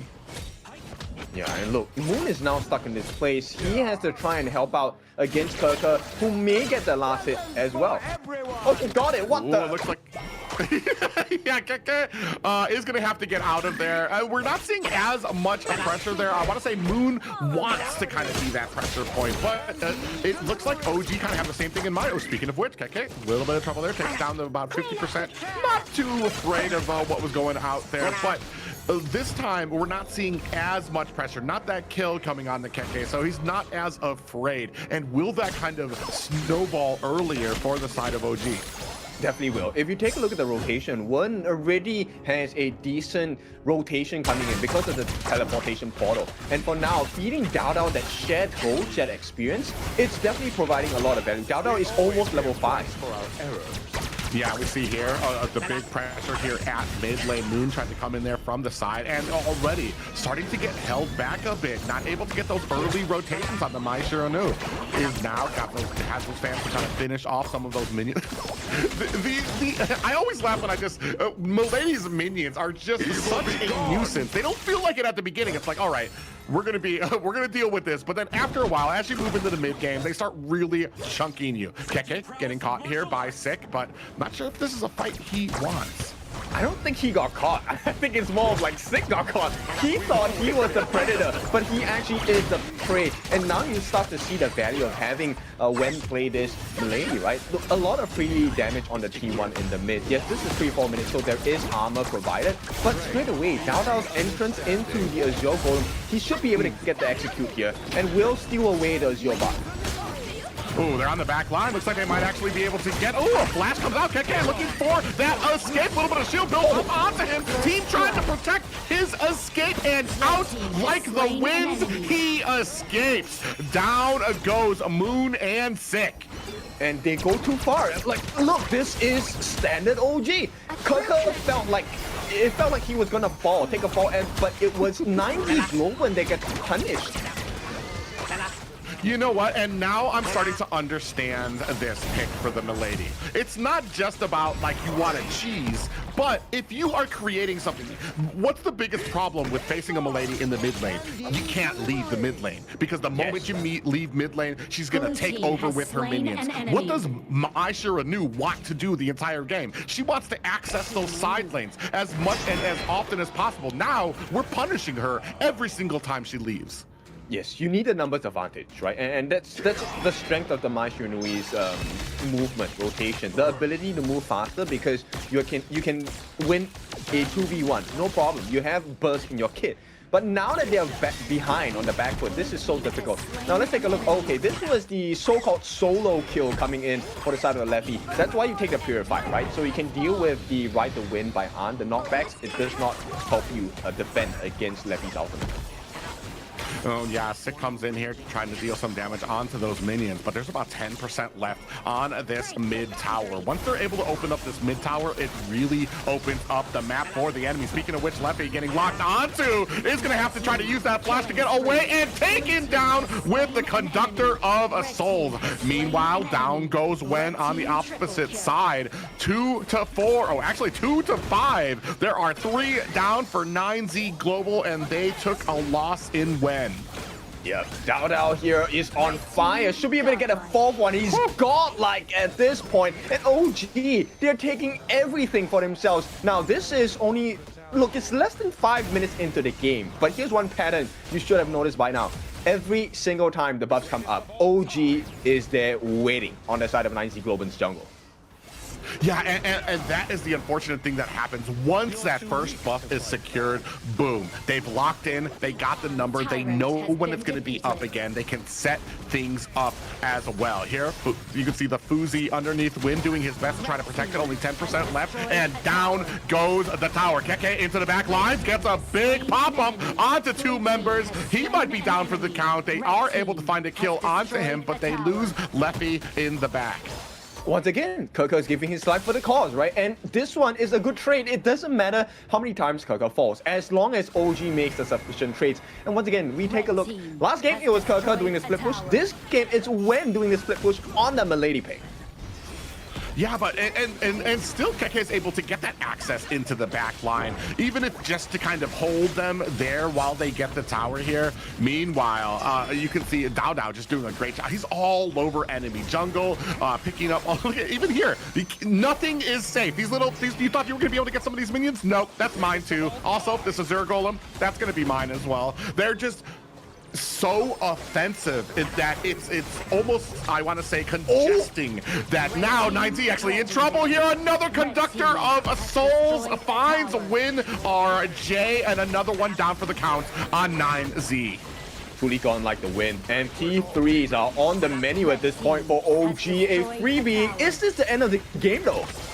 Well, yeah, they're looking to try to end it. They have some minions crawling their way towards the core. Now coming in, we're going to see if they have the offense here. This is where a lot of games can be lost here. Maybe sometimes teams don't overestimate the damage that they can do to these cores, down to about 50%. Down goes Dao. The rest of the team smartly turns away.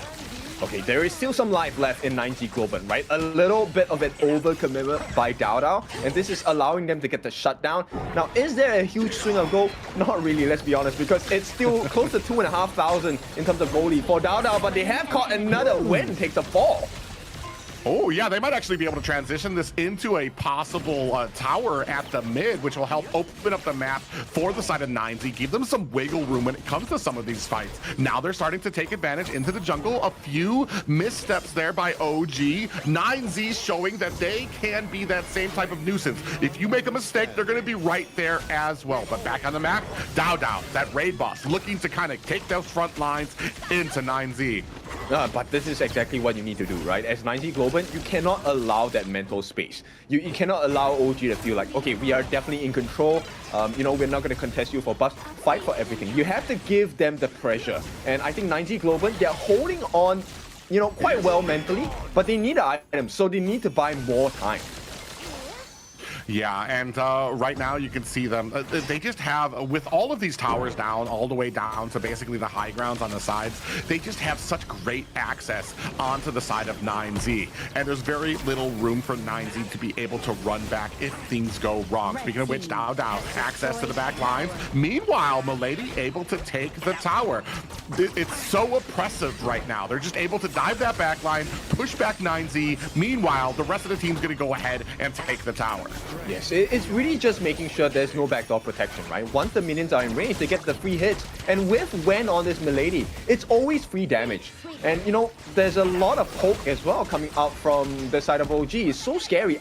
Getting the flaming palms, getting the downfall, not only getting the heals, he's getting the damage in as well. So this is a tough defense for 90 Globant. Oh, Wind, RJ actually almost got caught there on the Fuzi on the side. Speaking of which, speaking of caught, Sick actually in a little bit of trouble, down to about 10%, and the flash! I believe that was that Keke who kind of came in there? Came in there trying to finish the job. Minions crashing through the mid lane while the rest of OG focus their efforts onto the last high ground tower. Now it's just the base, cold and alone here with no towers left. Another kill goes onto Moon and a Sick. Capo goes down, 10% left on the core, and the second game a full sweep for OGs. Full confidence. This is the standards that OG have set since last season in spring 2025. And in fall, it's the same story. But this time, 90 Globant, I think they have definitely improved from the following season. This is not the result that they wanted, but I think if you're 90 Globant fans, I think this is good growth. Yeah, definitely good growth. And I always love it when a team is not afraid to kind of put that pressure onto the team instead of kind of being very passive. Let's see how the laning phase goes. Let's kind of keep our jungle. And then no, they went head first. They're going to try to get some kills here. They're going to try to get some pressure onto them. Eventually, they're going to make a mistake. I would rather that than a team that kind of passively has the map closing in around them. They start turtling in their base, and it's like they just look like they just had no idea what to do to try to come back. And I feel like there's some teams that, while I understand, you know, waiting for an opportunity can be a strategy, sometimes you just got to try. You just got to try to go out there, try to make something happen. Yes, you need to create those moments of luck for yourself, right? I think this is a behavior that 90 Globant has displayed really well. But at the same time, this also shows you the prowess of OG because they know exactly what the composition of 90 Globant requires, which is time. Because late game Fuzi, it's not easy to deal with. Late game Flowborn tank, he is unkillable in that sense. So OG knew that they had to go for the early game. This is why they picked up the Milady as well, right? Very good at keeping you in lane, stopping the Mai from making the rotations as well, as you have rightly pointed out. So OG just playing all the right cards at the right moments so far. I just get upset because I know what this means. Is that I'm going to be starting to see a lot more Miladies than I usually do in ranked because everybody's it's already pretty impressive. But here it's just to be able to understand on a strategy basis what they're going to be dealing with at mid, what we can use to counter these like 5-head plays to understand what they need to do to just counteract what would be attempted. And OG played it very well in a very, like you said, early game. They understood that the later it got, the worse it would be for them. So we're just going to make sure it doesn't get to that point. Exactly, and I think OG really operates on a hive mind basis, right? It feels like, hey, there's 5 different players, but they operate as one entity. And that's, so far, it has been the biggest difference maker for the side of OG being such a strong force to be reckoned with. Because the heals coming out from Muchen, right, on this Diadea, it really made the world's difference. And bear in mind, the item that he used for the roam was Star Spring. It's a rare item that is not really commonly used. Most roams go with the Redemption for the extra shield value, or they go for the Radiance for the slow and the damage. But this one was a singular target heal, mostly used onto An or Dao Dao to make sure that they stay alive. I'm sure Keke was very thankful for that as well. There were many times where he had just dove in. And the sad thing is I feel like for 90% of the time, he goes in knowing that he's probably not going to make it out. But just to have that extra oomph to be able to get that little bit of shield, a little bit of health that helps him get away. So now he's accomplished his deal and he didn't even have to sacrifice himself. Yes, take a look at the damage he has taken. Close to 75,000 worth of hero damage, right? So that means that's a lot of space created for the other members of OG to capitalize on, of which, once again, Dao Dao had a lot of fun with it, An as well.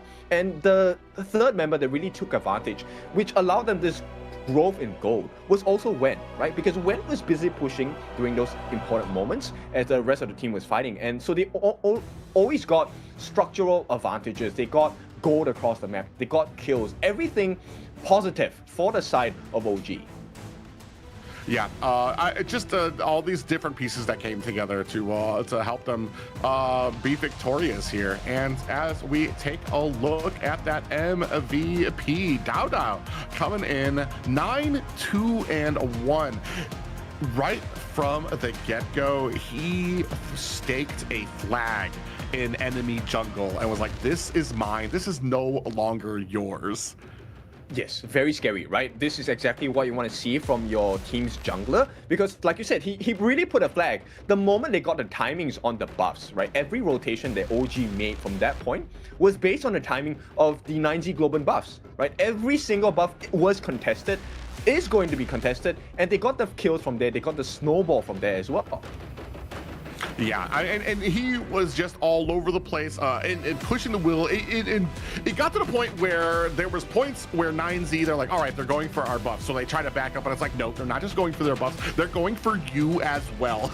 And then they'll go for your buffs. Here, you can see them under tower, a great juggling of being able to understand how much they needed to put onto that tower here, and another catch up here with a conductor of souls from Dao. He was... We've talked about this too. When it comes to that Ogren, man, you need to have a plan for it. And one thing you will notice is that, yes, Wen died quite a few times in this game, but Wen dying wasn't the worst thing in the world. In fact, it was the best thing for the side of OG, because Arm was left to his own devices many a times in this game. And as a lone, look, free hits, flaming palms, downpour, you want all the hits you can get as a lone. Yeah, and then you... To kind of stave that away from the rest of your team there. This is what I was talking about, I think, before. Even when you focus on, you identify what the problems are, where the strongest parts of OG are, it doesn't matter, because you still have the rest of OG to contend with, whether it's Keke, or whether it's Dao. Even if you can somehow isolate both of those two, you still have An and Wen that you're dealing with, who understand that, okay, the pressure's over here, this is where we can start pushing forward. So, I mean, as a team, it's miraculous to watch. Right, so many lessons learned. It's time to take a break. When we're back, we're going to bring you for the second series of today.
the stars.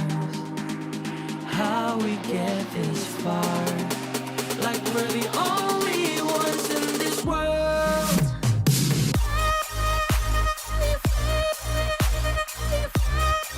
Like we're the only ones in this world. Like we're the only ones in this world.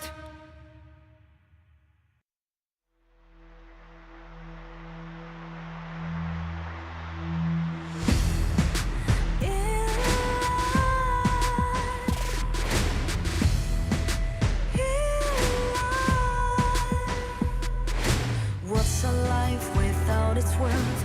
Compromising with what hurts inside. When you let fear decide your fate, you don't choose which path to take in life. In life, I'm finally letting go of everything that still holds me. I'm against all odds, but I won't give up, 'cause it's my time to shine. Standing in the spotlight, and no one let me down. Destiny is calling high. I'm not afraid to fight for everything I love. Victory's on my side.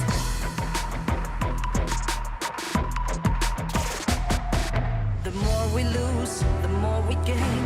The more that nothing stays the same. In time, can love ever, can't forget. What you see is what you get. Sometimes, gonna show the world tonight. The light that shines inside us. We're against the odds, but we won't give up, 'cause it's our time to shine. Welcome back to KMW. We are at day 4, ending the long week of exciting matches here, walking into our second series of the night. Yep, it's going to be BTK against Boars Gaming. So who's going to win? Because someone will walk away. Yeah, and the thing here too is both of these teams have been on a very frustrating end of the pendulum here, where they have taken some heavy losses and dealt with a decent amount of frustration. Whether it's just from learning and understanding this game, or coming to this level of play when it comes to Honor of Kings. BTK sitting at about 0-4 right now. Same thing with Boars. Both of these teams looking to hopefully take home a victory here, something that they can kind of put into writing and maybe be able to kind of push forward. But ladies and gentlemen, we're going to go ahead and as you can see there, Mirage City skins have arrived. They arrived here on September 11th. You guys stand a chance to get a free Fog skin. I hear that is also a Shangguan skin out there already as well for some of those fans of that beautiful artistic mid laner. Doing the absolute perfect painting, right? And that's what we expect out of both teams, for Boars as well as BTK, right? It's going to be a masterpiece, but we need to do it stroke by stroke. So who's going to have that first best foot forward in the first game of the series? Let's take a look at BTK first. So you should never give up. You gotta fight for it. Whoa, let's go. I know you want it. I see the fire in your eyes. You gotta fight for it. Let's go. The battle's calling. You better give it all you got. You gotta fight for it. The time is right for you to raise a rock. Yeah. 'Cause you could be the greatest of them all. Yeah. Whoa, let's go. The battle's calling. You better give it all you got. You gotta fight for it.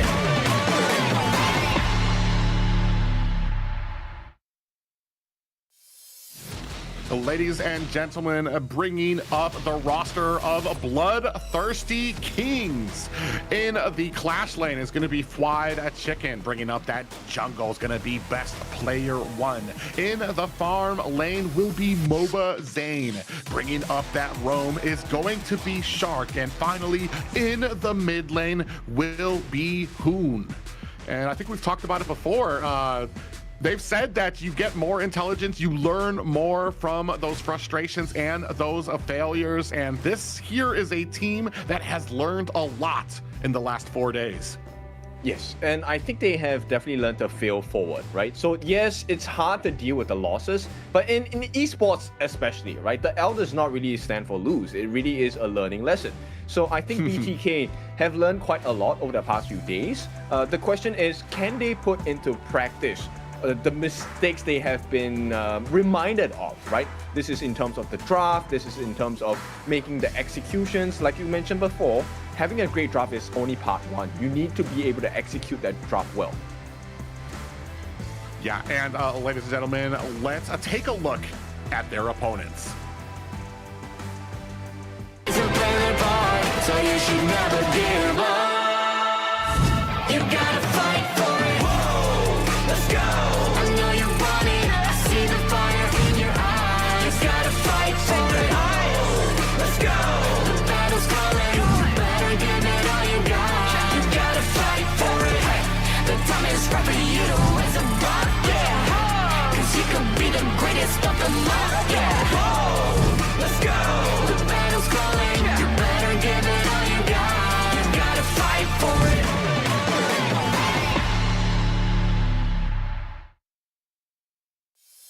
Welcome from Kazakhstan. It is Boars Gaming, the Royal Hunters, and they're represented by 3005 in the Clash lane, Wise in the jungle, Mac in the farm lane, Red Cutie in the mid, and of course the last player is going to be Phasma in that roam. They are also a team that have suffered a lot of learning lessons. So one of them will walk away as the champions of the learners. Let's see who it's going to be.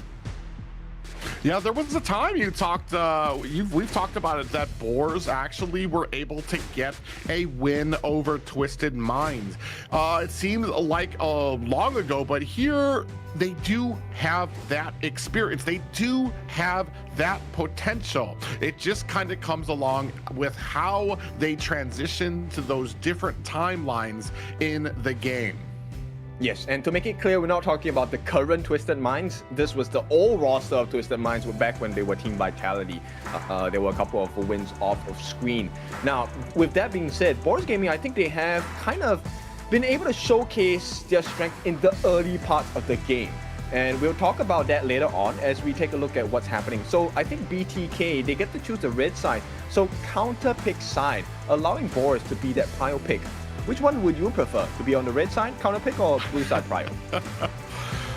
Well, the thing is there's something that we've talked about when it comes to BTK and how much they've been able to fit in such a small amount of time and what remains still an issue. Hero pool. Does their hero pool provide enough to actually be able to counter, or are we looking to possibly try to lock in those favorite picks of ours that we know we're going to be able to do well with? I almost kind of feel like I'd like the first pick because I want to secure, if I don't have a deep hero pool, I want to secure what's comfortable for me. Agree. I think that's definitely one thing to consider, right? Having prio pick and then picking your comfort hero, that's definitely one of the potential win conditions you can have. But for now, Boars, they're going to take out the Dharma. There is no Dharma for play, which means Arlie is a consideration. Pei is also taken out, which means there is a potential for the Organ, potential for the Mine. A lot of openings possible for the side of Boars Gaming. Yeah, that's very interesting too. There has been a lot of discussion between casters, between viewers about Arlie. And I think Mobazane maybe laid a few of those to rest yesterday with his performance on the Arlie, doing a little well there. And as we speak, Arlie is actually left open here from this first banning phase. Really? They open up the early. So with that being said, it means BTK has a plan. Because we know professionals, right? You never give something unless you're prepared to fight against it. And giving away an early, there are many counters available. BTK, okay, I like this. So 50-50 matchup against the channel. Curious, does Hun pick up the Xiao Xiao? No, they actually take out the corresponding synergy pick, which is the idea. Excuse me, it's interesting that you bring up the Zhao Chao, which has kind of come in out of nowhere. I believe it's got it's got 5 total matches, 4-1 victoriously. So it's been one of those really sneaky picks out there. On the other side, though, Musashi and Byron picked up for the Boars, and I'm definitely eager to see where we round out the BTK draft before the second banning phase. I think you want to go for your jungler, but I think BTK says, okay, you know what, let's secure the Fatih first. There might be other considerations we can have against the Musashi. Now, I like the Musashi pick on the side of Boars, because actually Musashi also is a hard counter against the early. You can chase her down even as she moves around those parasols or moves around those umbrellas, which is a very scary situation if you're the side of Boars. Now, BTK, I like this. I think one of the highlight players on the side of BloodThirstyKings is White Chicken. I think his Fatih has been on fire. It has been on fire, but it also has been one of those things that if they crowd his lane, he has found himself at a position where it kind of feels like he's left out of the loop, or he might not know where the best play can be when all that pressure is coming towards him. And especially for Fatih, his early game isn't the greatest. Sure, he's a monster when it comes to the late game, but he does kind of struggle in the early game. So I'm wondering, are we as BTK going to send some reinforcements up there, make sure that we can secure him? As we've seen how important a lot of these clash laners can be to diving into that backline, to being able to kind of hook on to people here. We do see those big tanky junglers taken off the board by Boars doing their homework on a best player. There we go. This is going to be what I presume the Hood special, right? So Xiao Xiao is a massive counter against the Arlie, and then let me explain why. Because she has a great knockup. Her 3 skills, when paired together, spells instant death against an Arlie, right? And even with the Maple Dance, the only projectile you get rid of is that Blossoming Fan, which is the first skill of Xiao Xiao. Doesn't really matter that much. Now, for Boars, it's going to be a very difficult situation in the sense where Boars Gaming, I think they have a very complete lineup. Yeah, you've got the Unbridled Outburst that can come out from Zheng Fei, plus the CC that can come out from She, and then you've got the damage and the lock-on ability from the rest of that lineup. Here, this is something Schwarze, this has to be the first time. I don't think I've ever seen best player play this, but it's something that I was going to actually make a note of. Yes, no. They tricked me. It's something, its same point remains. He's gone towards a lot of the safer pickups when it comes to Menki, when it comes to Aguda, a lot of those fatter, tankier, bigger junglers that can tank a lot of damage, that make it less if you make a mistake. I've been waiting to see him kind of play something that's kind of engaging, that can go onto there to try to get that damage. Here, Kaiser, he's got kind of the same routine as some of these tankier ones with his ultimate as well. So we're gonna see how well this kind of plays into it, since Boars went the length of trying to take out some of his more popular picks. I think best player 1 is going to play a very important role here, right? If he gets the lead he's looking for and is able to be the pillar of strength for the side of BTK, it will be the same situation as what OG was doing, right? Put focus onto one player while everyone's trying to get rid of best player 1. This is where the freedom of the rest of the side of BTK is going to flourish, right? You want to have the channel go crazy with the leader stance, summoning the wolves. You want to have Hun going crazy with his skill sets as well, getting the Blossoming Fan, the knockups. A lot of potential, but this requires best player 1 to have an absolutely perfect game. Is that going to be the case though?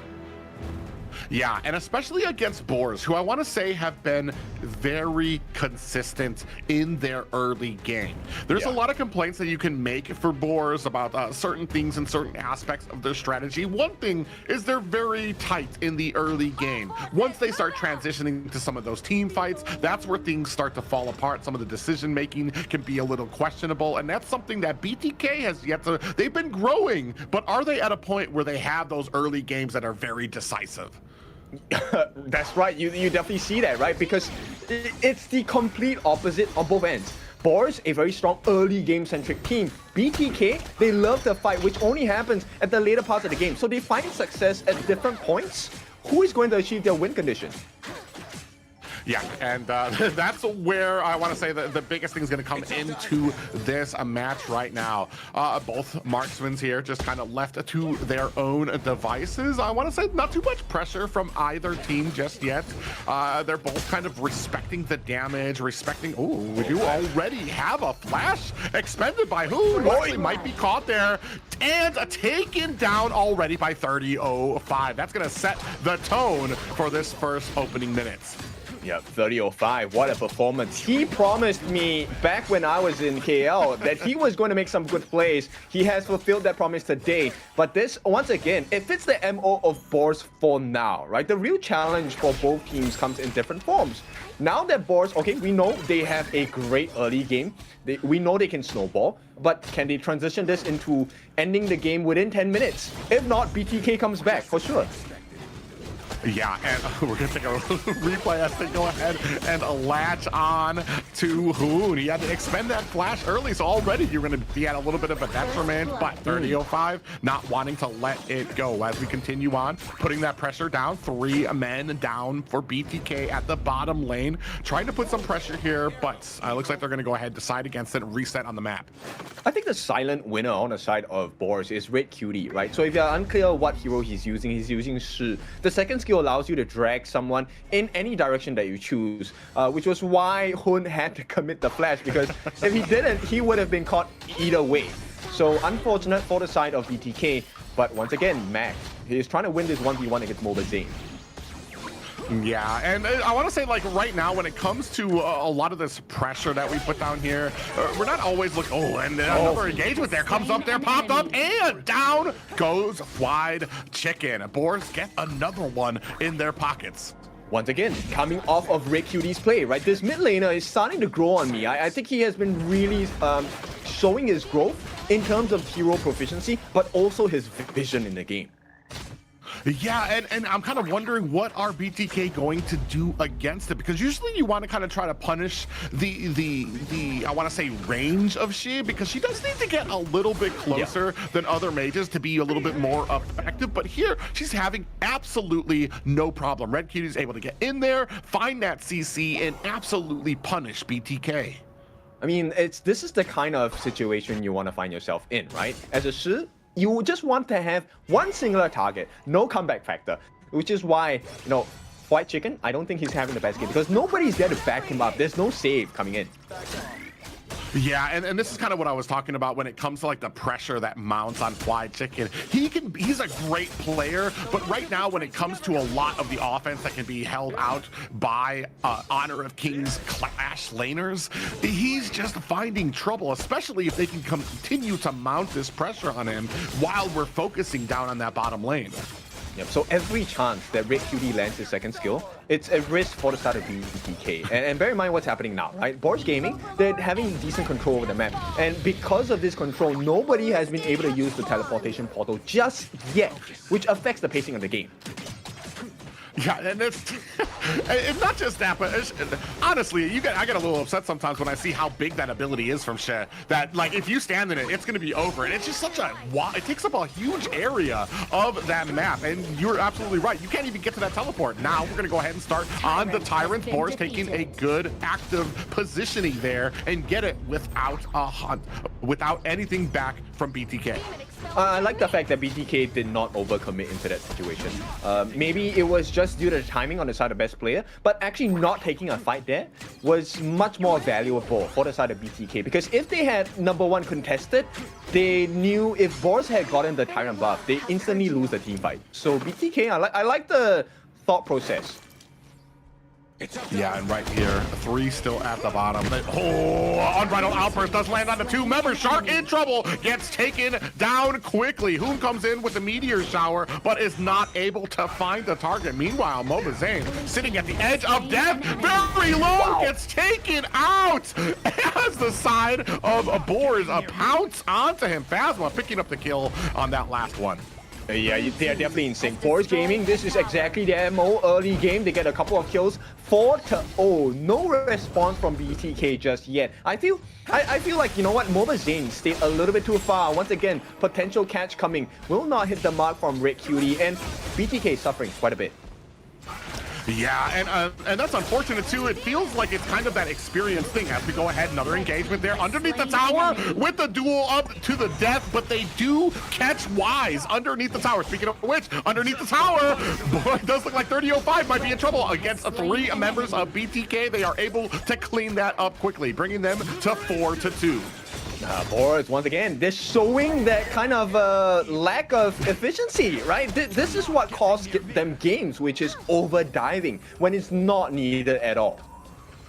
Yeah, and we've talked about it before, that transition from the laning phase to the fighting phase. What fights you should take. You went, you dove, you got the CC, they were able to get away. There should be that call and she'd be like, all right, we're just gonna live to fight another day. But once you get that energy, once you get that taste for blood, Boars just really want to continue on with the kills. Yeah, which is why you can't overcommit. Once again, they go in. Duel to the death there does find Moba Zane. Fried Chicken's next up on the chopping block. Shark running for the safety of his tower. He's going to be able to find it, but 2 of his players are down. Unbridled outburst does catch a member of BTK. Down goes Hoon. Last player, best player, looking for an escape. He lives to tell the story of what happened here. Just kidding. They're going to dive under tower looking for that kill. Are they going to be able to find it? They wisely turn back. Yeah, it's a double whammy, right? So yes, they did not get the kill onto the side of BTK for best player 1, but what do they get as a trade? They get the T3. This is a bleeding wound on the bottom side of the base for BloodThirstyKings. Yeah, and this is what we were talking about, the strengths of Boars. Wise doing a great job of getting onto those duel to the death. Phasma with those unbridled outbursts as well underneath the tower. They're doing such a good job that it doesn't even matter about the mid and late game because they're taking such an advantage in the early game, which is their strength. Yes, so I think the true challenge for them would be then what happens after the 10-minute mark, right? We see Boars always have a strong early game lead, but they tend to fall off after that 10-minute mark. Right now, I think they have given themselves some room to breathe. It's a 5,000 gold lead. But yeah, holding a shot coming in there. Oh, they're gonna lock on the one. Down goes Moba Zane. Again, Phasma diving underneath the tower, putting the damage on from the flank. Wow. Looking for an opportunity. Mac finds it. Yep, getting Shark out now is a very disruptive timing because BTK, they can't defend the T2s as well. Now bear in mind, there is an open wound on the bottom side, which is really not where you want it to happen because the corresponding lane is that Shadow Overlord. 1.5 more minutes, 90 seconds more. BTK may find themselves in a very dire situation. Yeah, now starting to put the pressure on to that mid tower. Best player goes down. Weez finding the kill there as well. Shed continuing on with that. Oh, nice flash. Red Cutie they catch Red Cutie. Now Fly Chicken coming in. They are looking for an opportunity. They do not continue on the chase. But that's the value of the Fati, right? This is exactly why they gave White Chicken that Fati pick, the Flash Ultimate. This is so damaging to the lineup of Boars. And BTK is showing you there is a potential of a comeback. Now, the big difference here is they still maintain that 5,000 gold lead. Boars should be able to get this Tyrant for free. Who is going to answer the Wise duel to the death? That's the big question here. Yeah, the person who needs to be in the front line to kind of tank that out. But they have shown that there is there is terror for Red Cutie if he gets too close to the fight again. He's been having his own way with being able to put that CC down there on as that Shay, and really kind of to the detriment of BTK. And finally, there's at least the little bit of an answer, or Fried Chicken's actually able to close the distance and turn it around. Is that going to be enough? Is that going to kind of shy away the Shay pick from Red Cutie? I'm not sure, man, because at this point, yes, it's what 6,000 goalie going to the side of Boars, but you see the responses, and time is on BTK's side. The later the game goes, the higher the burst potential of Hoon. There is also a higher tank ability coming out from best player 1. So then the chances where you get that knockdown, hang on, one more. Yeah, best player actually in trouble here under the back line. Unbridled Outburst catches 2 members of BTK. Charging in is Phasma. Fried Chicken being slowed here. They do take down Mobazane and a best player. Now minions crashing in from the bottom lane. We do see that Hoon is taking down very low. They make mince. Oh, nice. That mid tower and a big burst of damage as Wise dives into the back line, helping his team secure their first victory. Yep, this is a nice win for the side of Boars Gaming. So they have their first win of the series for now. It's not the entire thing, just game number 1. But this is the Boars that we wanted to see, right? Not only just winning the first part of the game, but then using it to end the game quickly as well. Yeah, and I feel like they understood where their strengths were, and they just played to that. They don't. Do we need to worry about the late game if we just never make it to there? Let's just really kind of little bank in on this early game to the point that when that late game hits, when that mid game hits, they're so far behind that it's not really going to make a difference. Even when they were able to find kills, they just weren't able to find openings where BTK. Yep, just put your foot on the gas and don't let go, right? Because Boars, I think they understand that they have a very strong early game gameplay, right? They're able to steal camps away, they get the first blood, and I think one of the sleepers on the side of Boars Gaming has been Red Cutie. You know, with the Shi pick, I think that was pretty much the detriment to the side of BTK because they were consistently caught out, and he was responsible for the first blood anyway, giving 3005 the chance to get the first blood because he caught Hoon in the middle of it, expended the flash, expended all of the health on the side of Hoon as well, and then they just never stopped going from there. Yeah, I'm actually really interested to see how that translates to the MVP because I feel like you're absolutely right. Maybe not getting those final hits, but definitely the initiating factor was definitely red on that shit to be able to get that CC catching them. And this is just that debilitating. This is why a lot of people hate seeing that shit in that mid lane. It's just like I said, there's just that wide area that you have to watch out for, and that's when you see it coming. When you don't, when she's rotating up to a lane, and then you get caught, you have to expend your flashes, and then you have the rest of the team that's going to be able to chase you down. Yes, and I like the fact that you mentioned about Red Cutie. Look, the Shi is a great pick, but it is also a risky pick because she has to go close, and that was something that BTK never picked up on. The rotations have always been on point for the side of Red Cutie. So let's take a look at the itemization here. The one member I think we really need to focus on is the growth of 3005. He was really one of the monumental picks coming in with the Byron, right? Allowing the space for the side of Mac to come in. And the one thing that was weirded out for me on the side of Mac is he built half of the Blood Weeper. Not a traditional item for a RD at all.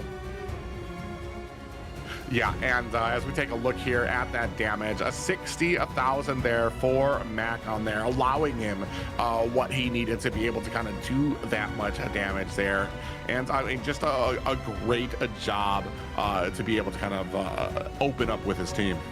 Yes, I just really like the customization on the item build for the side of Mac, right?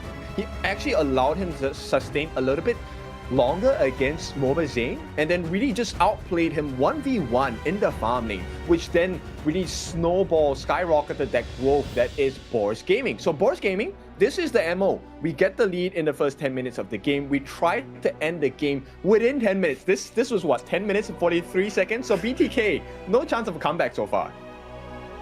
Yeah, and this is what we were talking about, and where Boars excelled. And I'm really kind of happy to see that they were able to kind of identify that and really kind of hone in on that as kind of like a counter strategy to what BTK presents. And that's a part of what BTK is going to need to work on. And something that we've talked about over and over again is that beginning, some of those rotations there. Hey, they got a Red Cutie. Nothing gets past these guys. They give that MVP to Red Cutie. They understand what it took. Yeah, he was the fishing net, right, for the side of Boars.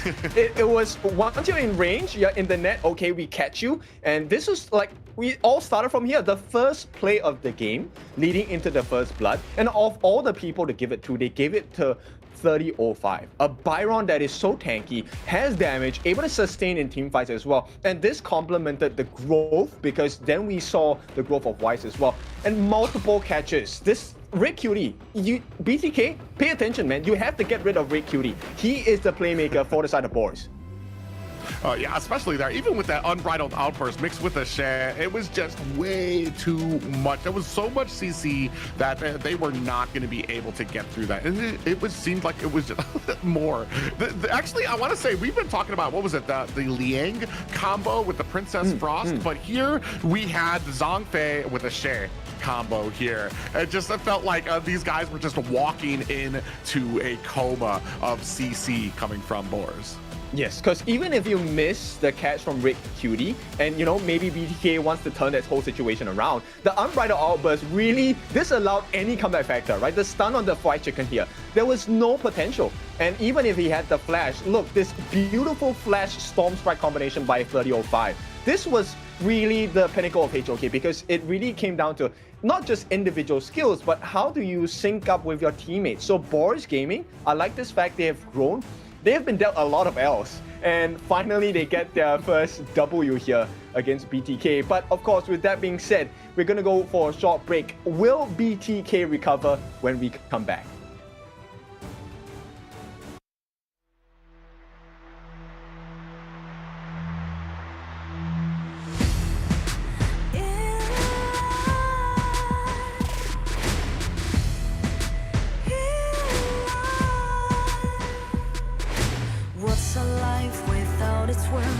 Compromising with what hurts inside. When you let fear decide your fate, you don't choose which path to take in life. I'm finally letting go of everything that still holds me. I'm against all odds, but I won't give up, 'cause it's my time to shine. Standing in the spotlight, can no one back me down. Destiny is calling high.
Ladies and gentlemen, welcome back, and we are in the middle of day 4 and our second series. 1 point already given to Boars against BTK, looking if BTK can even that up here. Okay, so I think let's talk about the state of Boars first. Now, both teams have not gotten a single series win yet. So now that they're on the cusp of a series win, do you think that Boars might fall prey to being overzealous, overcommitting? I don't know enough about Boars, and here's the sad thing, is I don't understand enough about Boars when they've been successful to see where they might falter. A lot of teams, sometimes they can kind of take advantage of that. Here, I don't want to say that they're going to take this less serious. I almost feel like they're going to be sharper here because they know that they haven't won a series. They know that this is finally that bright light in a long, dark tunnel that they've been facing here at KMW, and they don't want to waste it. I think they're only going to get stronger here. I think they're only going to get more focused. I think the lead is on BTK to make the difference. Okay, interesting, because in my experience of watching teams that have never gotten a win in a series is that they tend to go greedy, right? It's kind of like, okay, I've seen a finish line, let me sprint towards that finish line, but they don't know how far that finish line is, actually, and they run out of gas. That and that's an interesting point. I guess I'm just trying to give them the benefit of the doubt to see how well that they can do here. I mean, it's one thing to be over here casting about it, but like the pressure that these players are under, being up there on the stage with these teams that are so strong and understand these. Oh my gosh, this is something I've been waiting for. Now, I don't mean to interrupt my own thoughts, but BTK finally Hoon getting the My Shirano. Yeah, we know this has been a Hun special. Nobody has had the confidence to allow BTK, Mr. Hun, to get his hands on the My Shiranui. And finally, Boars obliged. They say, have it. The comments said they want it. The team said they want it. Let's see, right? Hun, now you get your prio pick on the My Shiranui. Can you make it work? Or is this a part of what you were just talking about, the Boars getting a little too over-eager and sprinting for that finish line? Do they just think, all right, we're better, give him the My Shiranu? But also giving up the Gouda and a D-Renege to BTK. But I don't think it's a deficit for the side of Boars, because the melee form of Heino is actually able to lifesteal quite a lot, and the more targets there are, the higher your lifesteal, which is why the melee form of Heino is an absolute counter against the Agudo pick, right? Sure, get your wall growth, get your critters out, I will lifesteal the heck out of them. And at the same time, Boars also has an answer in the form of the huge burst mechanic that is the Loom. Mr. Dragon Boy here will be able to burst down the heroes like My Shiranui. Maybe also that's why they've allowed Hun this pick. Well, and for me, I want to say I kind of have a love-hate relationship right now with Lung. I understand his come-ups. I understand the benefits of using him, but I feel like what I've seen thus far is a lot of people playing him because he's the safe pick, because he can use that infinite vastness to get away when he's been caught, instead of like something that can help initiate. And that's what I would love to see from Boars. I want to see an initiating, well, maybe not initiating, but somebody who's just not constantly just using that dragon form in the infinite vastness just to get away. Are we going to really pound into them with this marksman? I agree. And it's the same story for BTK, right? I think Mobile Zane now, look, the composition they have on the side of BTK is great because they have the Agudo and Direns here. This is a duo that is able to shred towers for free, even with backdoor protection. So I hope BTK is able to make full use of this potential win condition they have created for themselves. Ooh. We have a fade pick up by the Boars here. I'm going to be very interested to see if, I'm assuming that's going to be on Wise to be jungling with, but that combined with the what we're going to have coming out from the Motzi with his box, the amount of CC that they have on their side, is that going to be enough to kind of clamp down on some of these picks coming out from BTK, especially I'm definitely, the biggest thing that Hoon has been when it comes to this type of pickup is his suppressive power, where he can just he starts just unloading on people, dashes away, puts some more damage, dashes away, and to the point that by the time the team fight starts, the entire team's basically at half health. Yes, I think that's a very important win condition for Hun to achieve on this my pick, right? But I don't know. Boars, I think they're so confident that they're going to win this early game. That's why the Fade comes out, right? But it's a risk also, because if Boars don't get that early game goalie they're looking for, this composition falls apart. You need your Loom to have farm. You need your Fade to have farm, because he needs to survive. He needs to be in close proximity to get his Hardened Jade seal to work. He needs to dive in the middle of 5. So if he does not have the goalie, he does not have the items, BTK will eat him alive. Yeah, but this is what we saw from the first game, is where they kind of played to their strengths, to the early game. So, and maybe they're banking too much on it. Hopefully, if they want to even this out, BTK needs to be able to handle that early game, carry it into the late. We're going to see if they can do it with this composition. I think BTK needs to be very dominant in this first part of the game, right? You have an Agudo, you have a Mai, fight it out. You have a Liempo as well. These are all very early game-centric picks. If you don't capitalize on your dominant strength, then you will allow Boars to really just overstep their boundaries. Yeah, we're going to see that from this early game, especially with some of these picks out here coming from both of them. I think both of them kind of have the opportunity to do very well in the early game. Speaking of which, Mobazane already at 10%. It's going to have to fight. Just narrowly misses that cannon blast coming from the Motzi. Yes, and okay, maybe silver lining, Mac is also falling a bit low. So this is a shared concern of both ends, right? At the same time, this is what I want to see who doing, right? Get that aggression in, make life difficult. Even if you have to give the buff or the camps away to Mac, make them fight for it.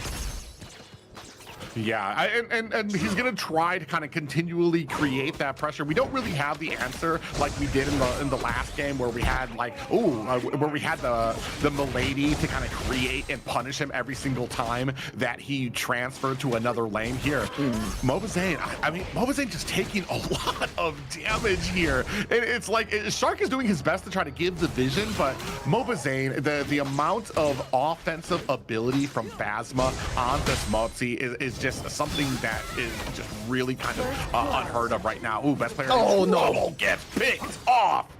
And right off the bat, we have Wise here taking the first blood. And of all the people, he did it against his counterpart jungler, best player 1. Now, this is horrible because this means he does not have any buff to work with. Once again, Azure buff, non-existent. Crimson buff, non-existent as well. You don't have true damage. You don't have cooldown reduction. No mana regeneration.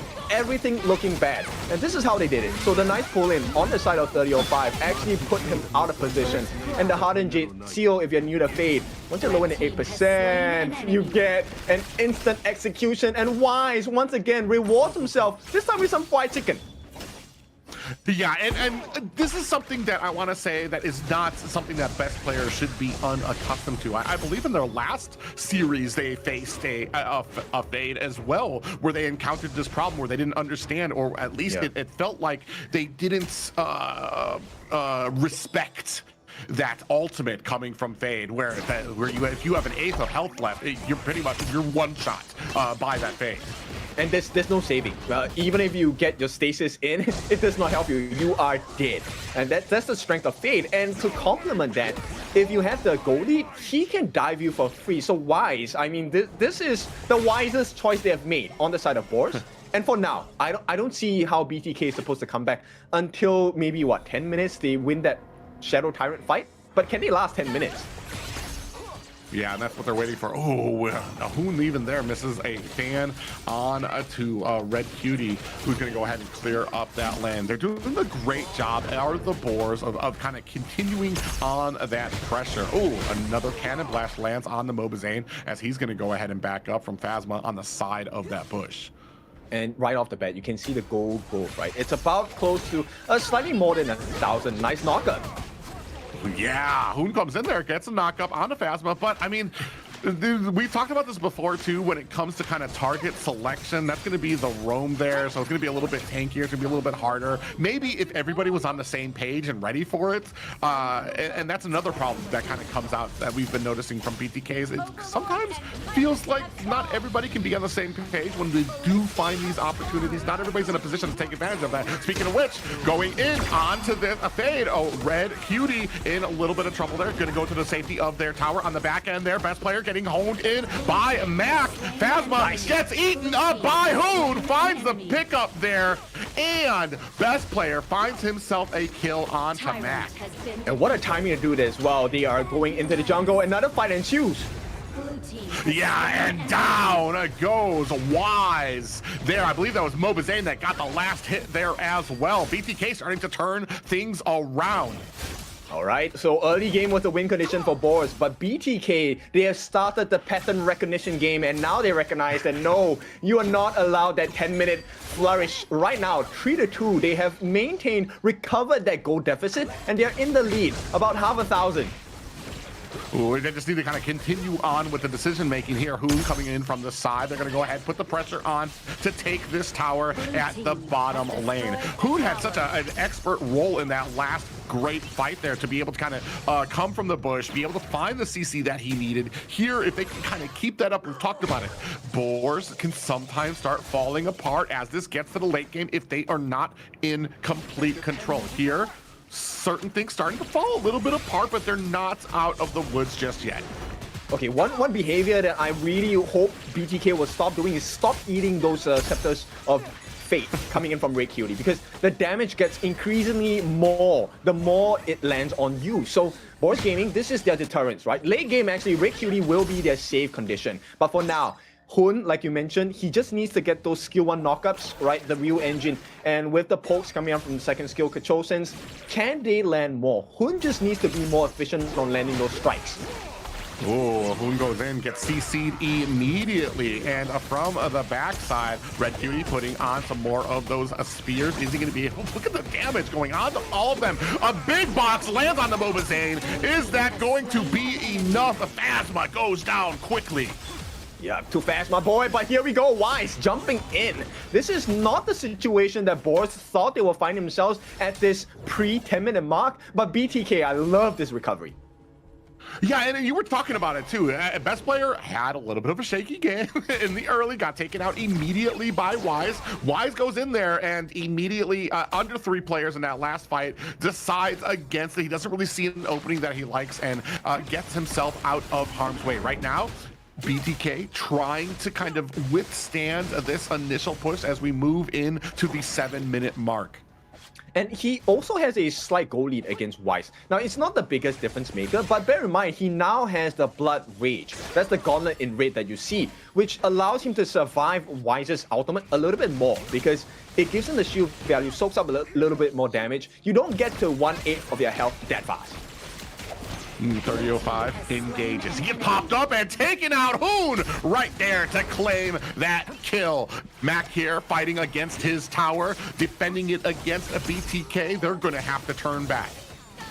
Okay, they need to play this safe, right? BTK, I think they understand that, yes, number one, they have the lead, but you don't want to throw it away. Yeah, and especially now they're dancing around this Overlord. Both of them kind of trying to bait each other in and then realizing, yeah, I don't think either one actually wants this. They're both looking for a fight. Mac up here right now. Tower at 50%, trying to stave off Quiet Chicken. A little bit of help coming in the form of Phasma from the side. This has been the biggest growth on the side of BTK, which is the recognition of the macro game, right? Playing the map, taking turrets, and most importantly, because they're forcing attention away from Boars on the other side of the map, look who's benefiting. Mobazane. Ooh, Mobazane. They just gave us that sneak peek of Mobazane's vision there, and he didn't even see 3005 in that bush. Thankfully, able to kind of create that distance. 3005 comes out empty-handed. Now, maybe a little bit of a pincer move. They're going to go ahead and force this mid-tower, sitting at about 90%. 4 members there. Best player doing his best to offset some of that damage. This mid T1 is fairly important, right, for both sides. But here we go. This is going to be a Tyrant attempt, and I don't think they will be able to stop this. So, best player 1, they secure the Tyrant buff for the team. BTK have 85 seconds of fighting prowess advantage. Yeah, and just like that, I feel like best player able to kind of bounce back from that earlier little disadvantage he saw there. He's still taking a lot of damage. I'm not gonna lie. I mean, he is a tanky jungler, but that's a little bit more than I like to see. Just kind of like hanging around. You were mentioning it before. The team kind of gets a little comfortable in the amount of damage that they can take and just take it lackadaisically. It's like, you know what? We can step aside from a few of these. Yeah, it's like eating a spicy dish, right? And then you don't feel the spice, but the more you eat it, the more painful it becomes. That's the role of Red Cutie now. So BTK, look, I know you can't take too much spice from Boars, so stop eating those scepters. God. And here, ooh, Mac actually in a little bit of trouble, gets to catch the pop-up, is going to have to use that infinite fastness to get himself repositioned on the map. Speaking of which, Red Cutie in between 3 members of BTK is going to go ahead and pop that ultimate. We do have a Cannon Blast that comes out trying to aid him, pop up onto 2 members. They do find a kill onto Hoon. Wise with a kill of his own. That's going to be 2 in the pockets of Boars and looking to push this advantage. Yeah, this is why you don't engage Red Cutie, but here we go, 1-on-1. Yeah, Wise in trouble here, is going to be able to get away, and just like that, we talked about this before, they get so hungry for it. Why Chicken wants the kill. Speaking of which, Mobazane comes in, finds a kill of his own. Wise on the back end there, looking to find, I believe, looking to lock on the Mobazane, but Mobazane able to get away. Shark there giving the vision. Are they going to try something here? Shark's getting very close. It needs to be a decision. Are we going to do this, or are we just getting vision? Shark just trying to be a nuisance here. Goes into 4 members of them. Mobazane on the side is not able to get the objective and goes down. And 10-minute mark. This is a swing. Boars Gaming, look, they understood what the win condition is. Do you know what Boars was doing? They were just buying time.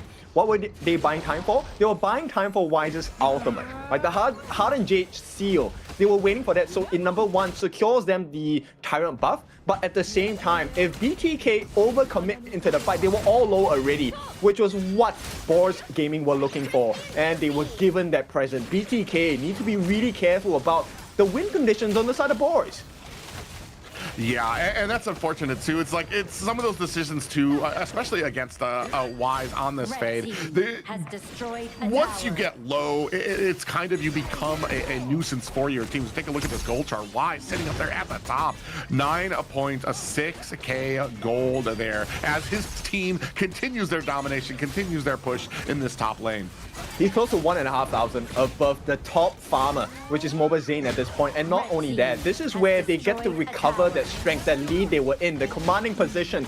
Even with, look, the knockup coming in from best player 1, it matters not, because Red Cutie, he's able to deal so much consistent damage over time, and they don't have the burst potential anymore on the side of BTK. Ooh.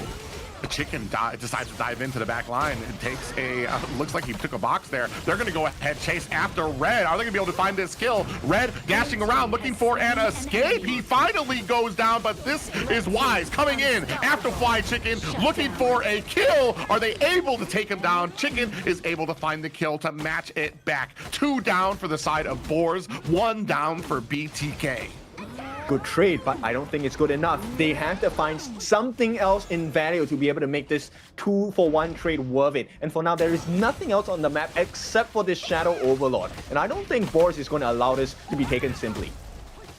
Yeah, I mean, they got down to 50%. Are they going to be able to realize what's going on? Are they going to be able to handle it? Cannon Blast comes out. Shark is right there to stead off the fight there, 10%. And best player able to get this Shadow Overlord. Okay, using the smite to the best effect, right? And you know what? Mac was actually trying to do a drive-by with the Flaming Palms, did not get it. But here comes a dive from White Chicken. Not the best idea, though. Yeah, he goes in there, but Boars are more than prepared for it. I mean, if you're not trying, you gotta find a different team. Fried Chicken's trying to find those opportunities, although that time it did not shape out for him. Phasma on the side here. These Cannon Blasts are so oppressive, especially once the cooldowns get down. You're onto this late game, and you're just dodging them left and right. Yes, and now they want to put a little bit more pressure on the T2. They should be able to get it. I think they did. So BTK, very nice. Wave clear, hang on. Oh, yeah, they find a stun and add up to it with best player, but not able to find the kill. Trying to mount the pressure. They want to break into this mid tower to put the pressure, but Boars are not going down without a fight. Backline. Taken down, but the backline Wise comes in there, looking for a kill, finds one onto Mobazane. The rest of BTK running for the hills. Hoon is the next one on the chopping block. Is that going to be enough? Shark might be the last one as they go in 30-05, and Wise here to double team him, and down he goes. Another kill for Wise. And all they had to do was a trade mag for it. This is the final kill. It's an ace for the side of Boars Gaming. Fight Chicken is still alive. Yeah, Fight Chicken. Oh, and for the time being, speaking of which, comes in against 30-05. Oh, he chose the wrong bush to go into, but this might be it for Wide. He is going to take himself a Heart and Jade, and that is a wrap. BTK, oh, I think Mobazane got up before the ace. I don't think it matters, though, because they're going to go ahead and make short work of this Tyrant. Yes, still an ace nonetheless for the side of Boars, and this is exactly what they want to have, right? So lessons learned. And once again, this is so hard to play against because when the Fade gets his ultimate, almost every single neutral objective is a guarantee. Soft guarantee nonetheless, but soft is not as soft as people think it is. BTK, they're in for a very difficult time now. Yeah, not just that, but Boars have done a great job of transitioning to this late game. This is where we thought they would be more shaky, and it feels like they've started to kind of come together a lot better. They're sharper. They're more honed in on what they need to do. As soon as somebody gets caught, they're able to turn it around. They're doing a much better job than we've seen them in these series when it comes to this late of a game.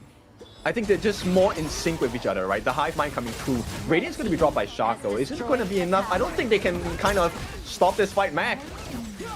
Yeah, Shark goes in and double teamed in there by best player to add on. They go ahead, force forward a little bit. Are they going to dive too deep? They're going in. They're very hungry to try to find a kill, maybe try to get something onto Red Cutie on the back line. Fly Chicken dives in deep, and the rest of the Boars turn around on him. 5v1 and dust him away. It's only 4 more members of BTK. They dive underneath the towers, looking for another kill on to BTK, and now continue their surgical movement to one last high ground tower for BTK side. Okay, it's all about restraint at this point of time. Boars, they have opened the doors up. This is a gash on the top, on the middle of the side of BTK's crystal. So, Boars, all they have to do is to make sure they play the map and drag the game a little bit longer. BTK might fall.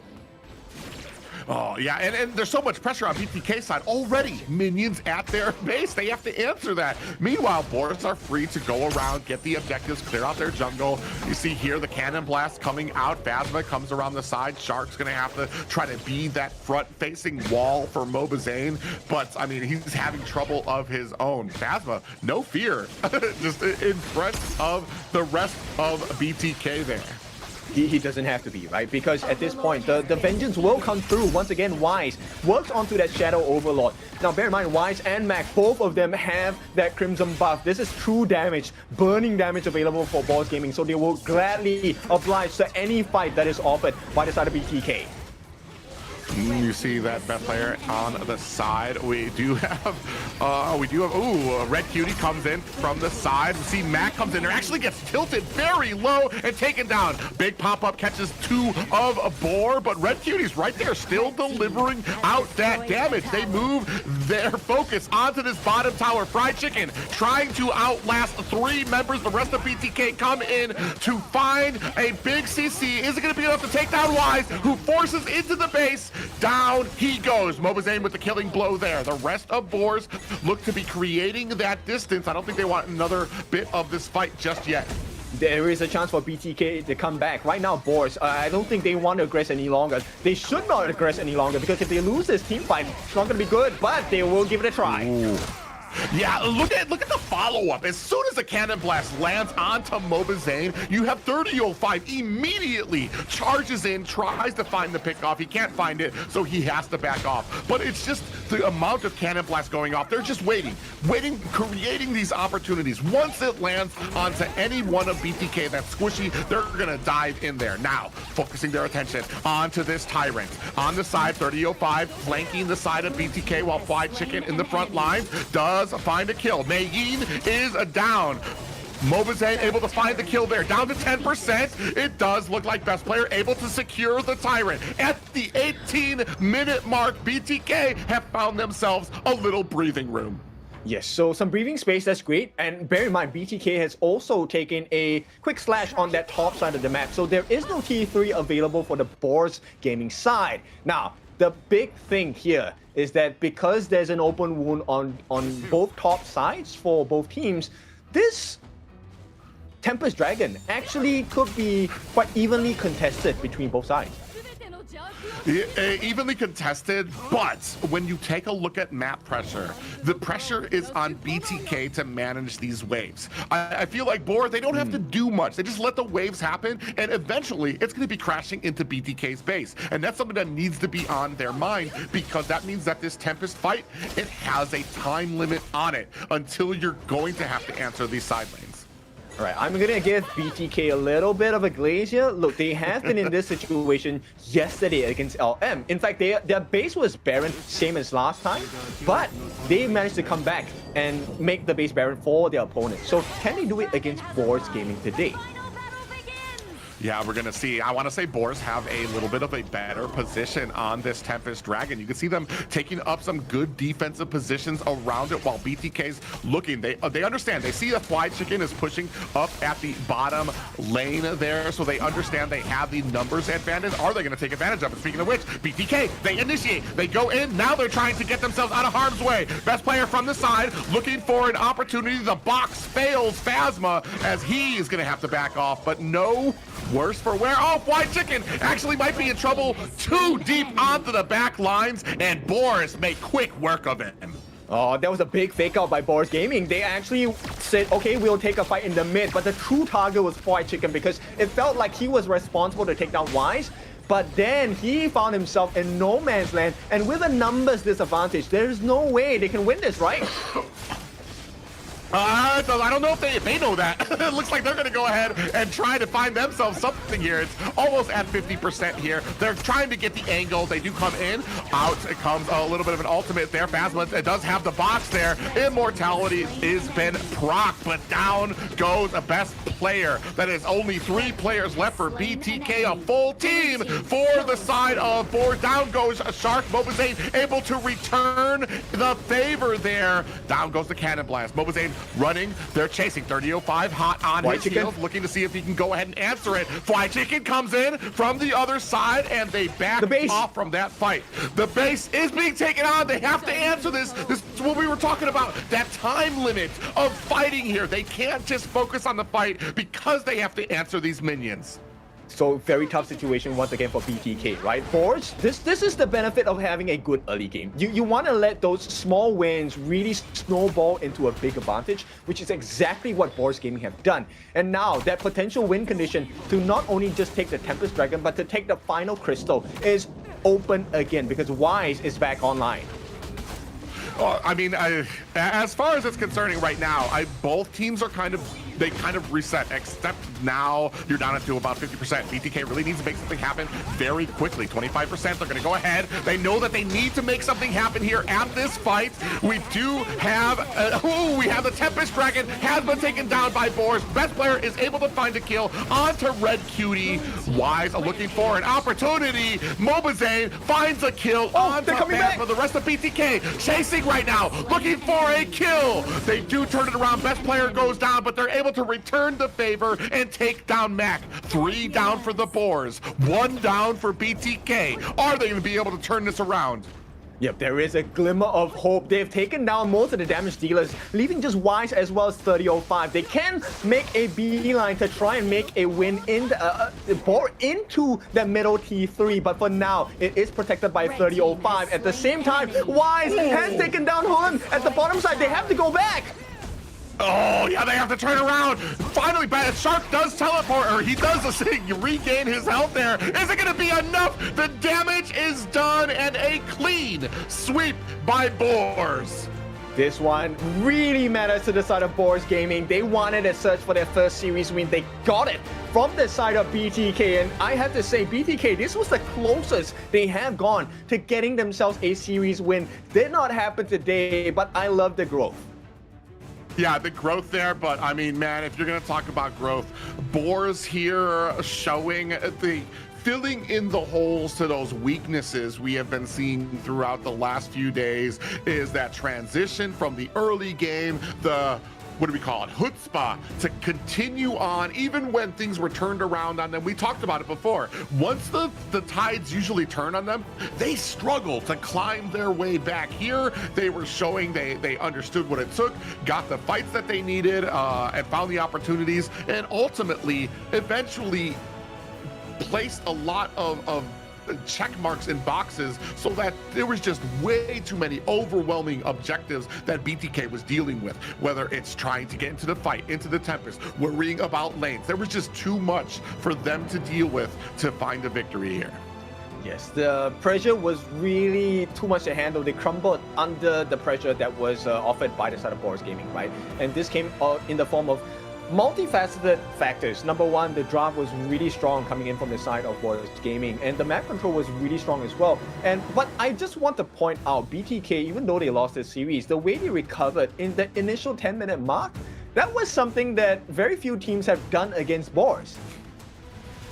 Yeah, and it's just, it's something that's known, I want to, dare I say, for BTK, is that they've been down and out before, and it's never, if they're gonna lose in the late game, it's not gonna be because they don't know how to climber their way back or because of the pressure. They've been here before, so they understand what it takes, and that's why you see a lot of BTK matches really get into the down and out clawing when it comes to that late game, because that's when I almost feel like they almost get a little stronger and a little tighter with their comms and a little bit more strategic with it. But here, ultimately, the Boars with a great victory.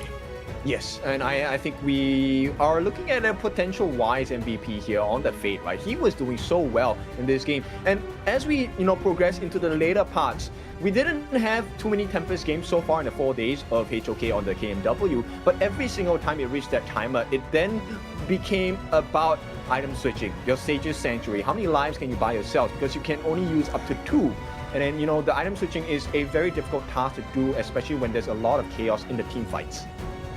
You can see there, Red Cutie, 275,000 damage. And we were talking about it. BTK, I don't, whether it's that they were just not understanding of how the damage stacks, or they just didn't care because it wasn't as optimal to them. They were taking a lot of damage, and Red Cutie was just, he was there for it. He's like, all right, I'm just going to keep on throwing these up at you. Here we could see a little bit of the up and downs from this game when it came to advantages. BTK took a little bit more control a little bit earlier here, but ultimately Boars able to kind of hang on to that lead and hang on to that advantage. Yes, I actually like that goal graph because it shows you the growth that both teams have had, right? Number one, learning about the patterns of your opponents. What are their win conditions as well? Now, it was a little bit overzealous, in fact, for BTK, because it was kind of like, okay, you know what? I'm going to eat as much damage as I can from Red Cutie, but I'm going to be expecting that we should be able to finish him off. And they did a couple of times. But as the game progresses to late game, you have to care about this guy. And that's going to be the MVP, Mr. Wise, 12-4-1, coming up as the cleaning crew most of the time for the side of Boars Gaming. Yeah, just especially when it comes to that ultimate, the Heart and Jade, to be able to kind of finish off your opponents with the 1/8 health, I feel like that is something in combination with Red Cutie that really really cinched in this victory for the side of Boars with how much they were able to kind of like offset a lot of these team fights. And he comes in great synergy with the draft, right? Because let's be clear here. Fade is not a tanky hero. He is extremely squishy. So with the stuns coming in by the Mortars, stuns coming up by the Lung, the multi-man catch by the Mayim, everyone is meant to be that focus of damage. They get the CC down, but they also position themselves well so that Wise on this Fade able to just come in, get the cleanup, and then they have the advantage across the map in kills, in turrets as well. Yeah, here we saw the little signs of life coming out from BTK, able to find Hoon, able to find those great CCs there. But man, the amount of CC you were talking about, them able to come in and then Fade, swooping in to get those finishing blows onto BTK. Even when they were able to get some towers here, look at the flanking play here from Wise. Yeah, and that's because it's so hard to take people out like Red Cutie. It's so hard to take people out like 3005. You have to pay attention to them. And this is what we call tunnel vision, right? When you're so focused on one particular thing on your screen that you forget to take a look at the other areas. I forget how beautiful that ultimate is from Fade sometimes, where you just see them get dusted. Yeah. It's something that can be so infuriating on their team, and I believe this is that final push from the Tempest Dragon that BTK tried to offset here. They did find the kills. They were able to find a little bit of an advantage, but the map control coming out from Boars to understand Hoon was down here alone, gets taken out, and that is a wrap for BTK. Yeah, it's so difficult to play against this composition, right? Because especially in a moment where it's like Tempest game, you have to make a decision. Do we go for the kill onto Wise? Because if we don't take Wise out, his Heart and Jade seal is a guaranteed on the neutral objective. But at the same time, you have to work through so many different members like Red Cutie, you have to work through the Hano, you have to work through the Mayin. So many difficult positions to work around. But of course, congratulations to Boars Gaming. What a way to end the series. Now we will go for a short break and after that we will come back with our third series of the day.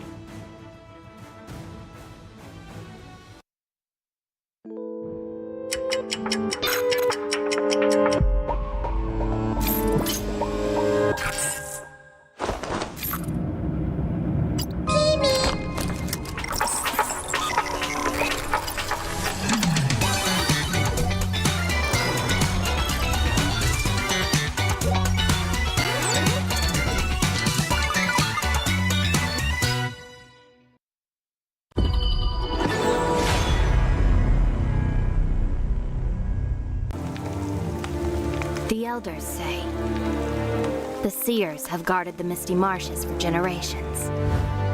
We are the forest's future.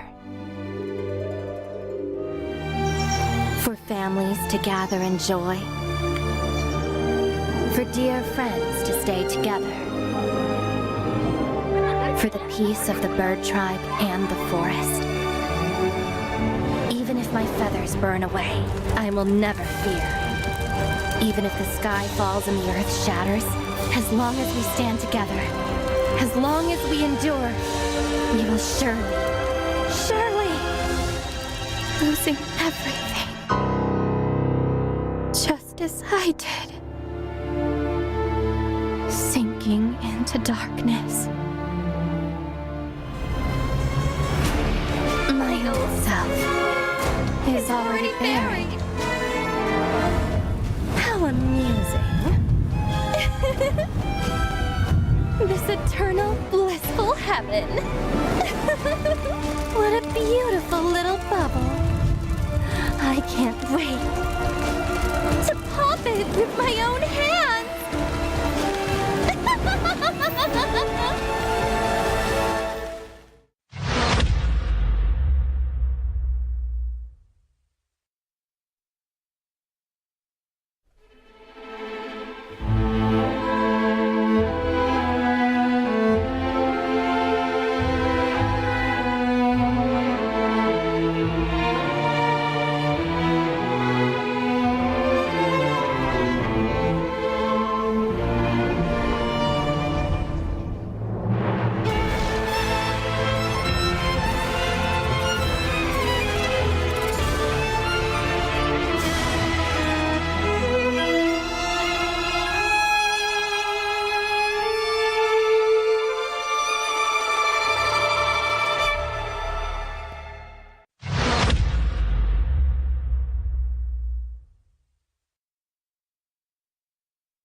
Will you live for real? Join the party.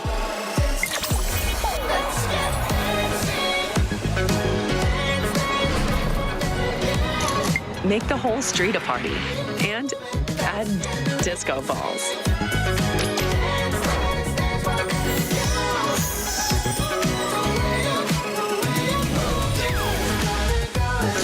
Real Me 15 series. Live real in every shot. Life's growth has always been bound to conflict. How long can today's peace truly last? 1,000 years ago, from a single seed sprouted the Misty Marsh's first wonder. Born of wood, growing into a forest, gathering countless living beings within. Growth, cycles, fates, weaving endlessly together. With the deities came the first enforcers, becoming the Misty Marsh's first protectors. They took form as the 9 seers, each with their role sheltering this hidden land. All things eventually come to an end, and a new beginning does not always follow the old path. Today's inheritors of the seers' legacy long for a different future. Their followers, too, drift further apart.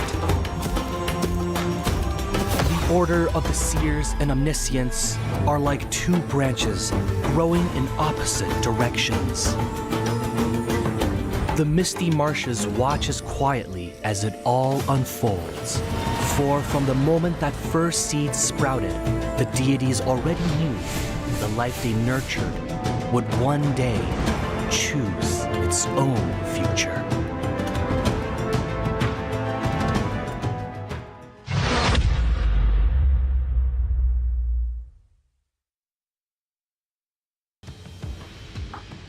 Welcome back, ladies and gentlemen, to KMW Day 4. We are at the second half of our night. Another exciting series underway. Yeah, 9Z Globant against Twisted Minds. I had to wolf my food down there. But you can wolf down some skins as well. Take a look at the Mirage City skins. They have already arrived. You have 3 to explore. You have Fang, Mayin, as well as Shangguan, all beautiful in their own rights. And if you are a skin collector, this is a series you cannot miss. Yeah, some exciting skins there for some exciting heroes. And speaking of exciting, we just got through with our second series, and right now 9Z getting ready to come out the stage again, and wondering if they're gonna have maybe a better time out there. I think it's going to be quite difficult because they're playing against the top 2 of KMW. Not just for this season, they have been the top 2 since spring last season for KMW, right? So we're talking about Twisted Minds and OG. Twisted Minds, they had a roster shift. Has it affected their prowess? Not too much. They're still a very strong team. Yeah, and maybe, I mean, there's still hope. I want to be that glimmer of light maybe for 9Z. They did face another stalwart pinnacle hero here. But without further ado, let's go ahead and see our first opponents. So you should never give up. You gotta fight for it. Whoa, let's go. I know you want it. I see the fire in your eyes. You gotta fight for it. Let's go.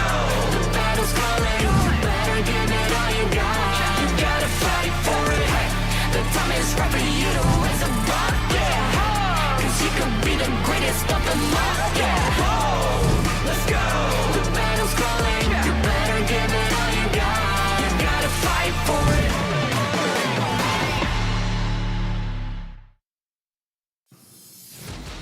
Ladies and gentlemen, the greats from Argentina, it is 9Z. Taking up the Clash lane will be Wind. Sick will be taking up the jungle lane. Leffy in the farm lane. Capo in the roam. And finally, Moon will be picking up the mid. This is a team that has great potential, right? La Violeta.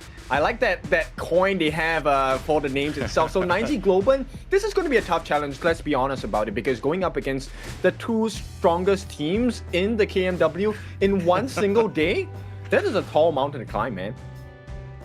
Yeah, but I mean, honestly, if you're going to have it, why not take them together on the same day? You learn the most, and maybe what you learned from your match against OG, you can transition that immediately here against their opponents here, Twisted Minds. So you should never give up. You gotta fight for it. Whoa, let's go. I know you want it. I see the fire in your eyes. You gotta fight for it. Let's go. The battle's calling. You better give it all you got. You gotta fight for it. The time is right for you to raise a bar. Yeah. 'Cause you could be the greatest of them all. Yeah. Let's go. The battle's calling. You better give it all you got. You gotta fight for it.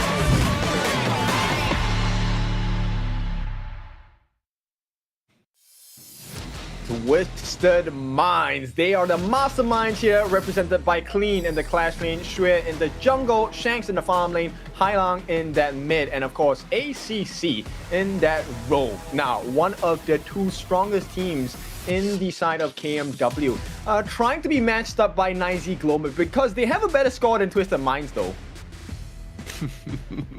Yeah, they have a better score, which is very interesting. That's why we were talking about 9Z. Kind of snuck in here, was able to find some very satisfactory matchups in some series. But here is where the reality begins to set in as you compare those skills against the top in the league. Not just the top in the league, but what is it, 4th place in the world right now? Yes. They actually did really well in KWC, right? This is the Honor of Kings World Cup that happened recently. And I think the performance by Twisted Minds really surprised everyone because it was kind of a nightmare for OG. OG did well in the starting parts of spring. You know, they won every single series, did not drop a single game. And then they got destroyed by the side of Twisted Minds. Then, you know, when they headed into KWC, Twisted Minds performed definitely better than OG. Yeah, as we take a look at the player head-to-head, Moon and Hailang here. Total kills, that's a whopping big advantage there going over to Hailang there with a 70. But I want to say the rest of the stats seem pretty even. Even with, I want to say, Moon going ahead a little when it comes to team fight participation. Not, I mean, 3% isn't like world-changing, but I mean, when you're comparing stats and stuff like that, it'd be very interesting to see how well they play into some of these fights. We'll see how that really comes to fruition in the match itself, right? Because now Twisted Minds, they will be on the blue side prio pick, red side taken by 9Z Globant. And the mid laners are very critical here because they are responsible for that initial rotation. Who are they going to help, which lane they're going to choose, and then, you know, what's the trickle down effect based on their choices.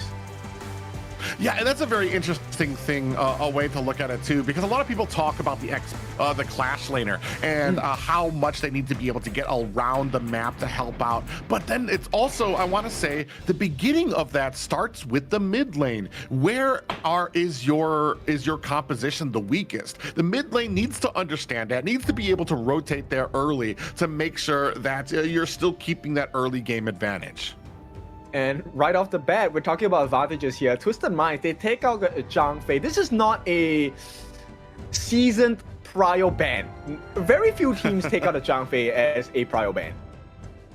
This is an exclusive. This is a 9Z exclusive here. They want to try to whittle down. They're going to test out that hero pool a little early here. Liang going to be taken out by the side of 9Z. As we already know, Liang possesses so much a CC ability, including his ultimate, that power word, being able to lock down heroes, especially when we've seen it teamed up with the Princess Frost as well. Here, another takeaway there. Pei taken off the board by 9Z.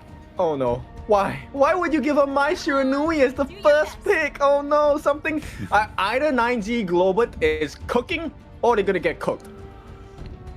Yeah, and that's the thing too. They're gonna go with the Lung pick here, and this is something I've talked about before. Is the Lung pickup here because we believe in the offensive ability of it, or are we just picking it up because we know that we can make a few mistakes there, we can get caught, we'll have that infinite vastness ultimate to drag in our way out of it here. Didia picked up by 9Z as well. Dharma, man, this is going to be a very stacked lineup by the side of Twisted. It is, and let me be clear to our newer friends here. Twisted Minds, Hailang, he is an absolute beast on the Mai Shiranui. He has an insane performance most of the time. So 9Z Globant, they need something else to match up with the Mai. There is many options to explore, but for now, we'll see what this last pick is. Yeah, and as we go into the second round of banning here, interesting that Lamb picked up. I almost feel like it's a little early to be picking up assassins on the side of 9Z, because you still have those two to be able to kind of counter out. Not even just that, but you've got a lot of CC on the side of Twisted Minds here. I'll be very eager to see it, but honestly, go ham, go all out with it if you're gonna go with it. Twisted Minds returning with another ban of their own. It's a smart ban, right? Because the Lam #1 is already a natural counter against the Gudo, right?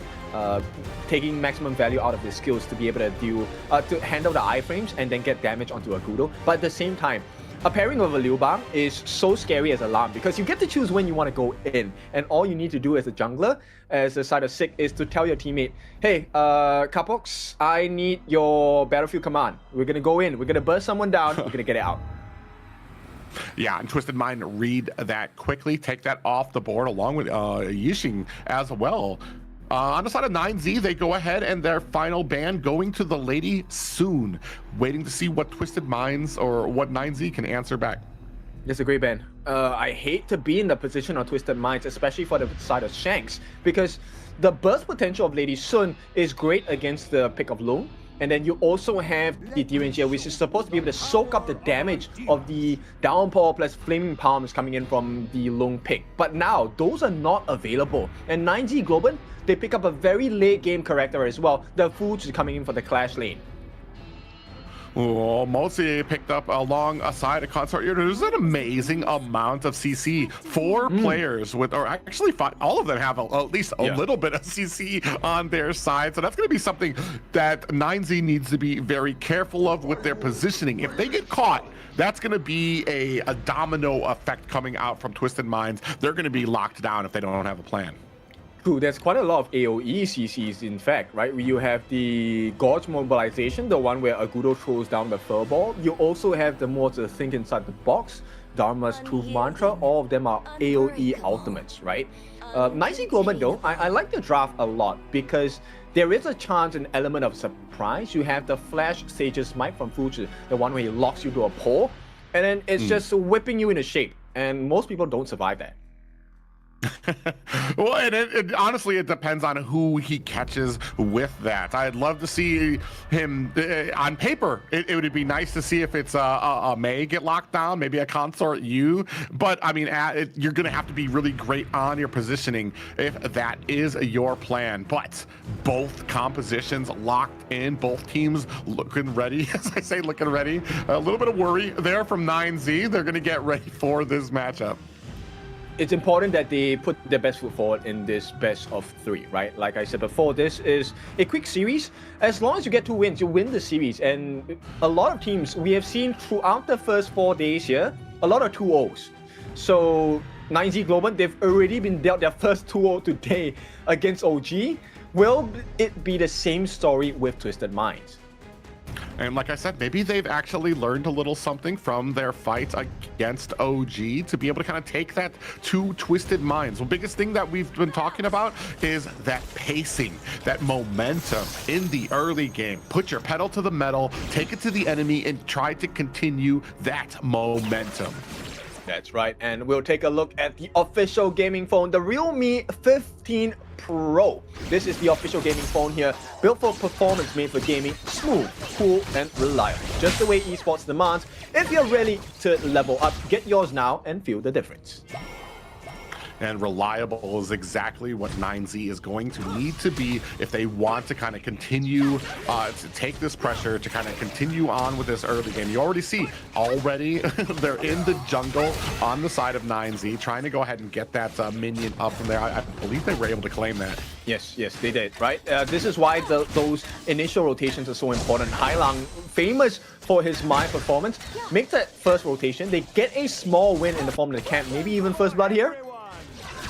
Oh yeah, they're looking for it, but they don't find it there. But as you can see, there is a code up on the screen for you viewers there to be able to take advantage, to be able to claim yourself some in-game prizes there. Twisted Mind's going to go ahead and find themselves that teleport as down at the bottom lane. A little bit of a skirmish happening, but no worse for wear is either team. Yeah, so Twisted Minds, once again, they have already claimed their advantage. This is where, you know, Space Sprite, they get the teleportation down. There's a lot of rotational speed advantage.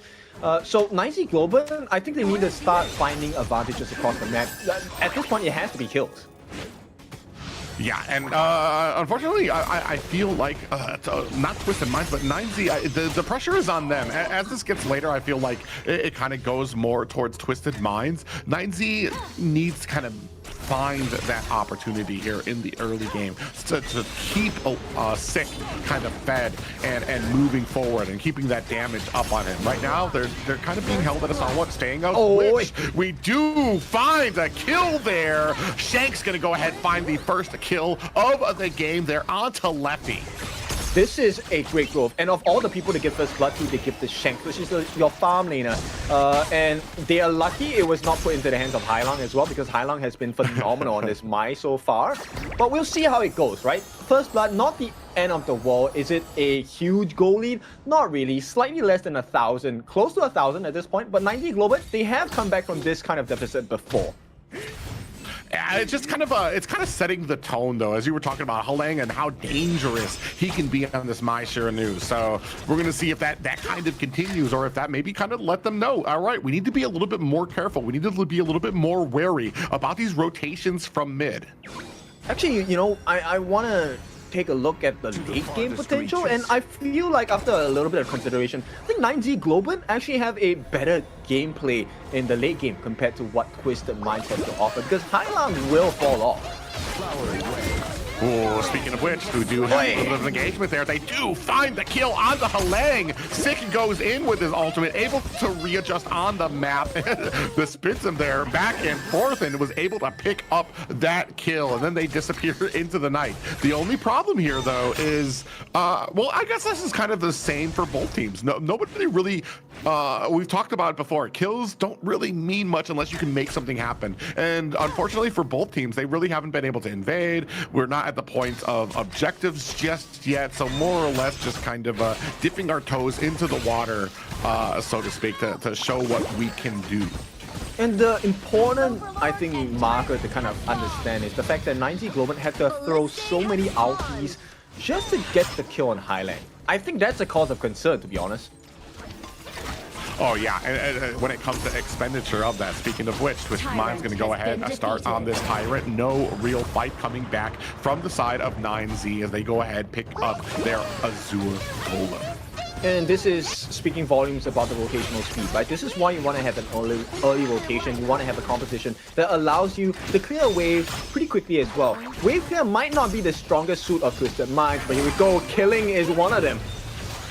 Yeah, we do see a 3v1 there up at the top lane, trying to go ahead and get a little bit of a flank, but they did find a Capo lurking in that bush. And it was either Capo, I believe it was Moon, actually, that was lurking in the bush, gave his position away there. Ooh, and in comes Clean, looking for a little bit of a CC on to them. Are they going to be able to find it? We have two more players coming in there. Is that going to be enough? Clean gonna have to go ahead, find that flash. Big pop-up lands onto them, and Halang finds himself a kill, gets taken out by Sick, and then the favor returned by Clean. That is the definition of a turn around. And unfortunately, I know Hailang was the price to pay, but they got the jungler Sick, they got the Clash laner Win RJ as well. Two of the most important members at this point of the game.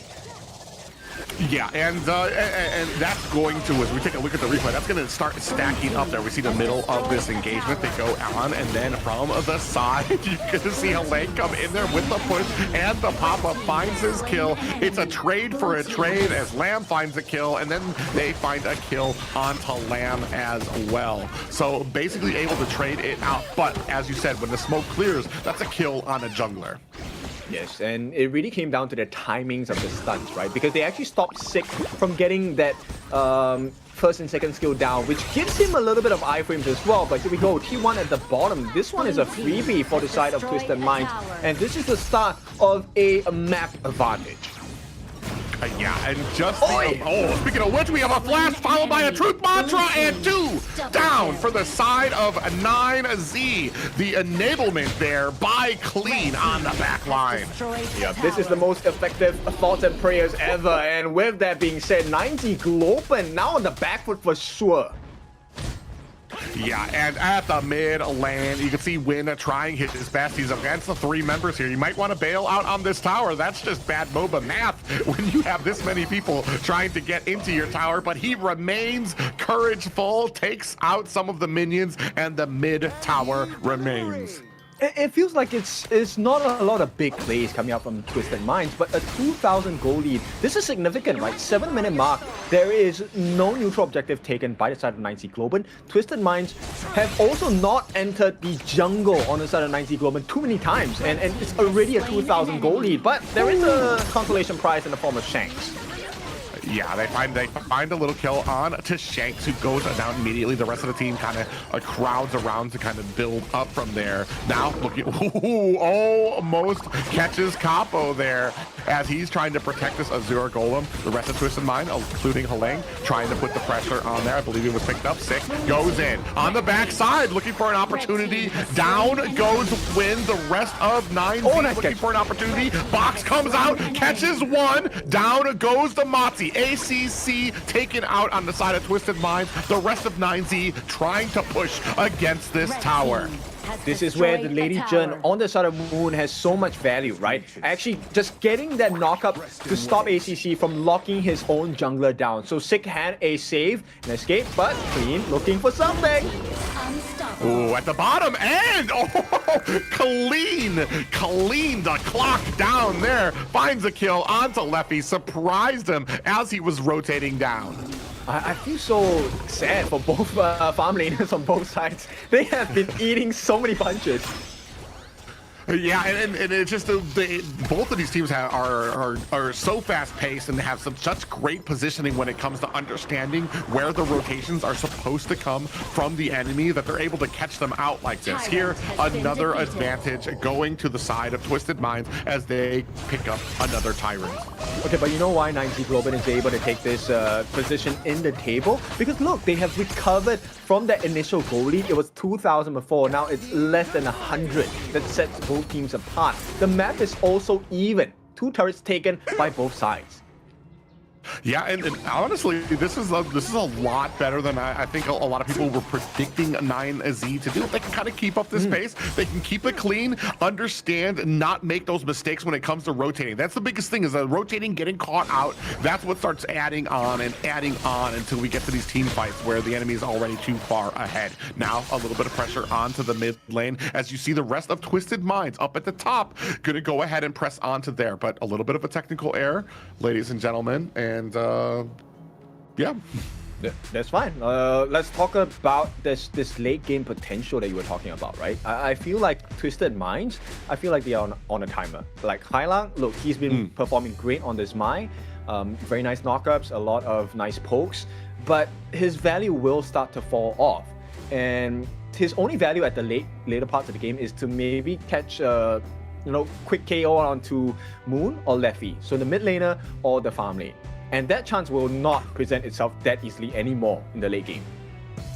Yeah, it's very interesting, but I feel the reason I kind of felt like the late game kind of does all right is a lot of Mays, like they do fall off. They're very squishy, and the team starts kind of grouping up. The problem for me with a Mei on the enemy team is that group up can really spell danger for you if you allow the Mei to kind of get those group pop-ups, those group pushes on you. Then you've just got this huge setting potential that you're allowing them to have. Yeah, the damage isn't really there. Yeah, she's possibly very squishy if you catch her, but I mean, it's a Mei. If you sneeze, she's gonna dash somewhere in a different direction to try to get away from you, just because of the way her kit is developed. And that's why I get very worried about how this kind of goes into the late game. That's true. I think that's definitely something we need to take a look at, right? The multi-man knockup, that is something that is very, that has a lot of significant value, especially in the later parts of the game, because every second matters. And with that being said, 90 Globant, I like the fact that they're catching on, but Sick, I think he's caught in no man's land here. Yeah, he's trying to dodge, he's dodging Cannon Blast. He actually gets away with the help of his team to assist in creating that path for him. So, a little bit of sweat there, but nope, no worse for wear. He was able to get away from that hairy situation. Twisted Minds not able to catch him. Beautiful. This shows the proficiency of the hero onto Sick as well. Now, 10-minute mark. This one is a very important marker in the game, the Shadow variants.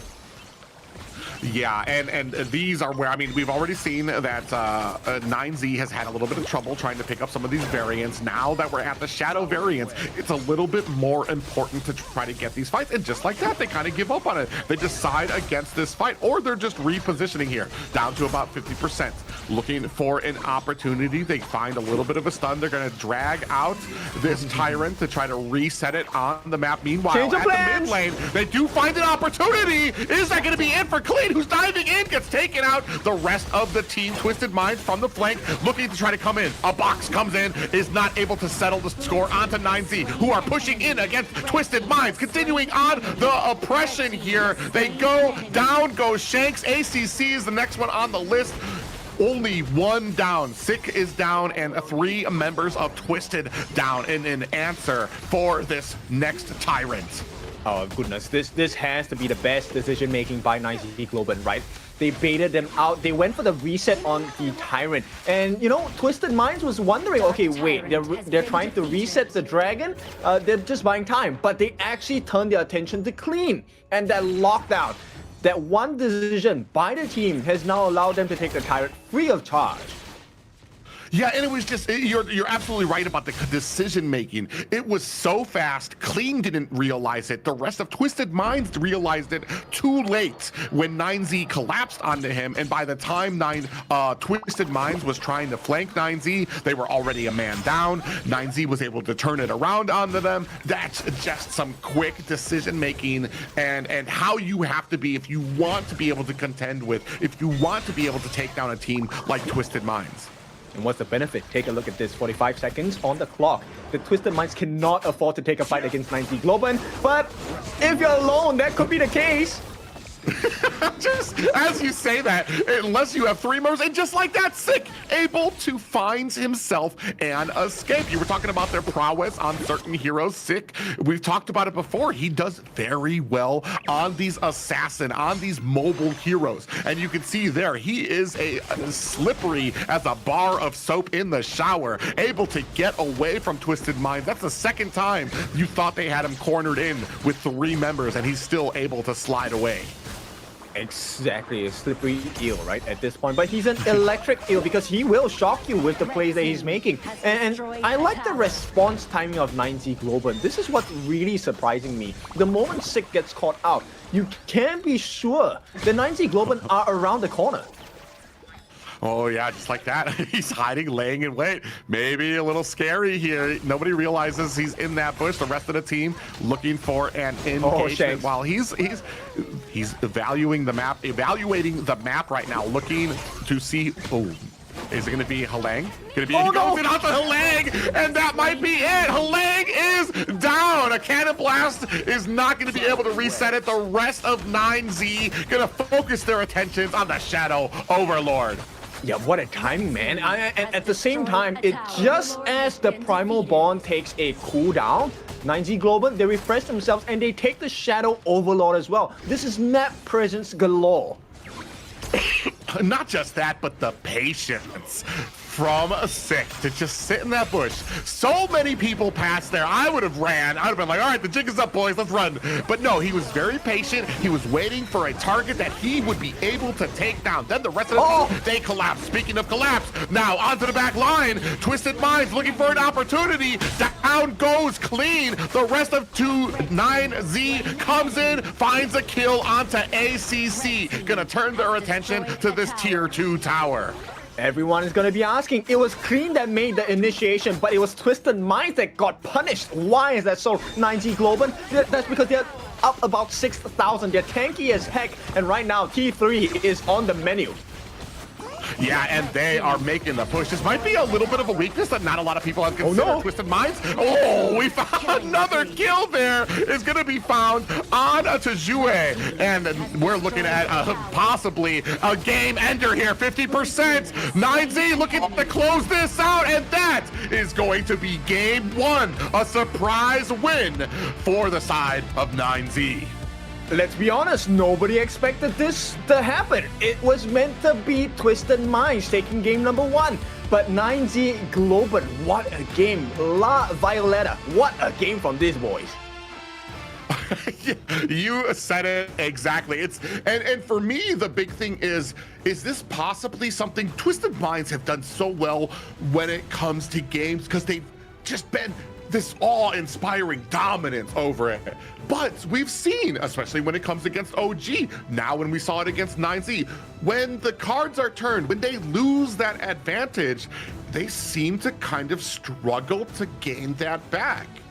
I think it comes down to the decision-making on the side of 9Z Globant. You know, that hide by Sick, right? He was waiting the brushes for a very long time. I was considering, like, why is he not going on Shanks? Why is he not going on Xue? And why is he going on Highlang? And it then dawned upon me is exactly the point you were talking about. That AoE knockup by Highlang is such a difference maker.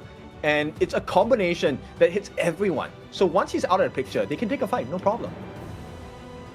Man, and not just that, but the fight before that too, when they locked on to the Clash laner as well. Immediately translating what they read onto the map. They have the Tyrant out there, Shadow Tyrant. They're jockeying for position. They need to know where everybody is on Twisted Minds. And eventually they see the Clash laners alone. We're going to go ahead, put all of our resources into there, to the detriment of Twisted Minds, because they realize too late, and then they're playing reactionary. They have to try to come in and try to get them on their back. And by that time, it's already too late and you're down a man.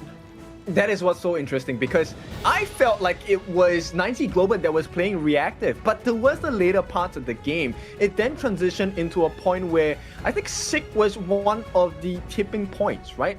If you notice, Twisted Minds was consistently trying to isolate Sick, but because the full team rotation happened for Sick, 9Z Globant was ready to attack somewhere else on the map. This could be a turret, this could be minions, this could be neutral objectives. But nonetheless, they made the better decision, and 9Z Globant, very deserving of this first win. Yeah, an amazing first win there. And this kind of speaks to the prowess that a lot of people have been talking about with Sick when it comes to these assassin junglers and how well he plays. We've seen him earlier. I mean, maybe we just don't need to see him on any of those tanky junglers, because he absolutely shines on some of these assassins. And the funny thing is, Alarm can play as a tank jungler and still offer damage. That's ridiculous, right? So he fit the entire bill for the side of 9Z Globant. And take a look at that.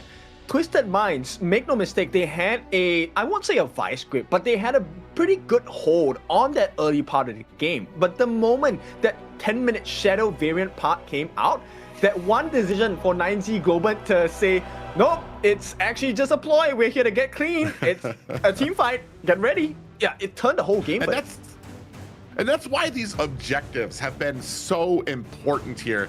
I want to say we haven't seen it too much yet in some of these series, but they're so important because of that. As what you see, what they were able to be able to turn that around here. No surprise to anybody. MVP going to Sick here. KDA 3, 3, and 8. The numbers aren't magical, but if you were watching the match, I mean, it was pretty much set in stone. Yeah, he is already posing, right? Asking you to check for your pulse, because before you know it, the game is over. And this setup, this combination, at the start of the game, I was kind of wondering, like, okay, great, you got a kill on the highline, right? But you have to expend so many ultimates. Is it really worth the trade? And then there were plays like this where Twisted Minds was able to bait Sick out a couple of times and then, you know, just get out of position, get the kills as a response. But this catches coming in did not matter, right? Like you said, the kills, great, you get them, but what are you getting in return, right? After you get the kills.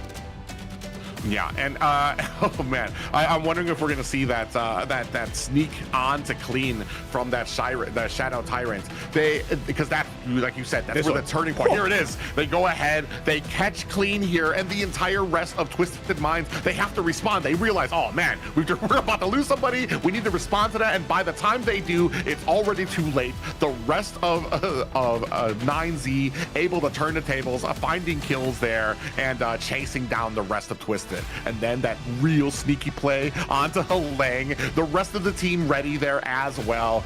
I don't even think they know what hit them. They just knew that things went black and they were back at the base. As we take a look at some of these fights coming in on to the tier 2 towers.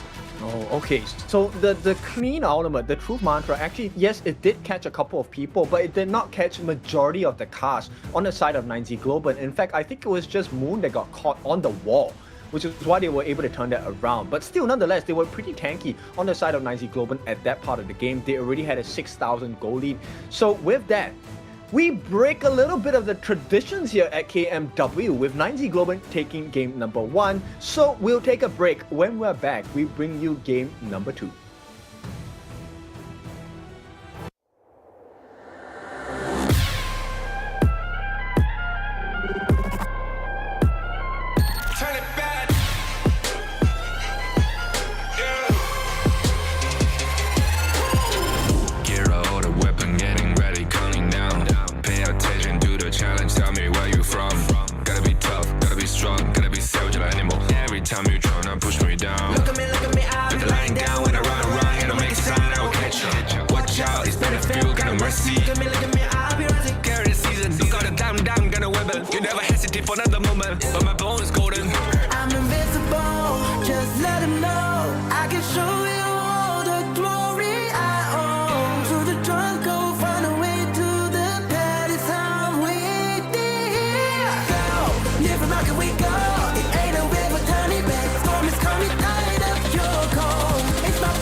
We the kings, it's an honor showtime.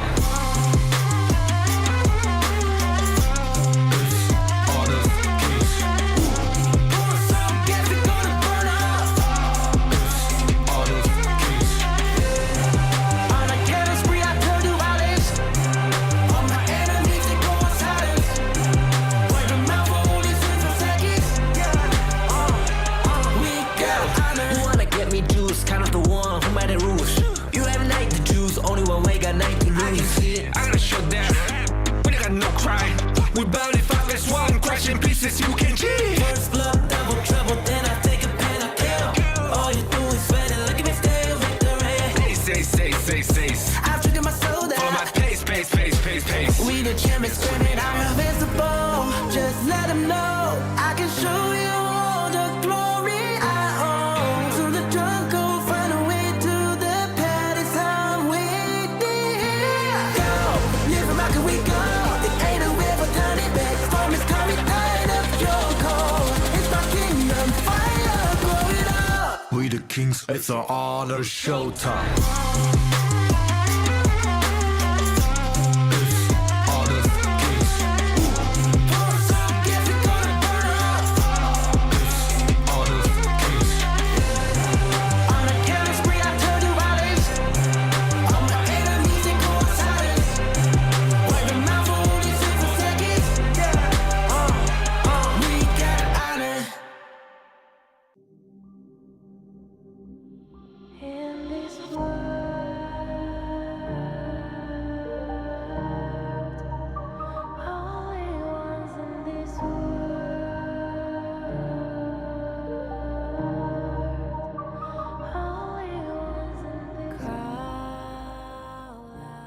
welcome back. It is time for the second game of this best of 3 series, and what a way to start it, because 9Z Globant, if you haven't caught the games, they are leading now 1-0 against Twisted Minds of all teams.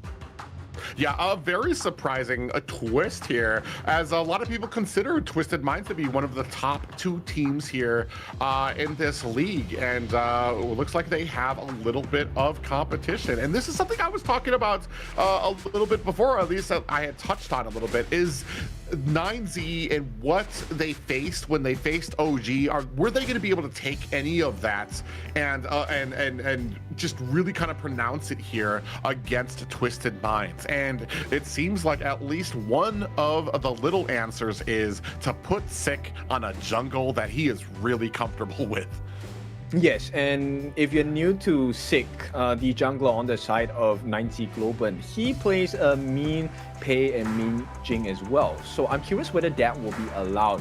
But I'm also curious because a losing team gets to decide the placements on the second map. So I want to see if Twisted Minds want to pick up the prio pick side, the blue side, and they do. So they have a plan in mind. Yeah, and I mean, not even just the pay, but there's been other pickups that have kind of come out for the side of Sick as well. Here, we're gonna go ahead. We're gonna take off the Mei. I'm actually amazed. I mean, we had talked about how well Halang has been on that. We were very scared when we saw that Mai come out for the side of Twisted Minds because of how great Halang is. But it feels like what we thought maybe might have been an overlook is something that 9Z definitely had a plan for, that they were anticipating, and that's just a kind of the beauty of that last match. And I'm definitely wondering, are we going to be able to bring that here to the second match? It looks like 9Z, they're going to ban off Pei themselves. Okay, so they'll take out the Pei, but here we have a specialty. So Twisted Minds, they pick up the RD for Shanks. But 9Z Globant, we have a potential Yixing. And bear in mind, yes, we kind of like slept on him for a bit, but Moon was one of the MVPs yesterday as well. So he plays a mean Yixing. I want to see if he's going to be the difference maker today. Yeah, especially, I mean, he likes those heroes that can, I want to say, that help set and initiate for those team fights and stuff. He got the MVP on Anua as well, especially when it comes to the late game. Nua's a great asset in that mid lane to be able to kind of put out that damage, to push teams away, get them set, get that annihilation locked on. I don't anticipate any less from them on this Yixing. Aguda picked up on the side of 9Z, while Twisted Minds, they're gonna pick up the Guan Yu and Zhang Fei. I'm still, a little bit in favor of Twisted Minds lineup for now, right? We know how mobile the RD is, and we have seen Clean perform really well on the Guan Yu, right? This horseback rider so far has been the bane of many teams. But let's take a look at the defensive bans coming out from 9Z Globant. First, they're going to take out the Shi. We have seen how Boars Gaming have put that to full effect, right? You don't want the Agudo to be pulled away, or maybe even the Yuhuan, because you want the heals, you want the damage coming in. Twisted Minds, they take out the Mai. Yeah, my big question is, as they go on with these next bans, is how are we going to be prepared for that backline dive that's going to come on from the Guan Yu here? Who comes in with that cavalry.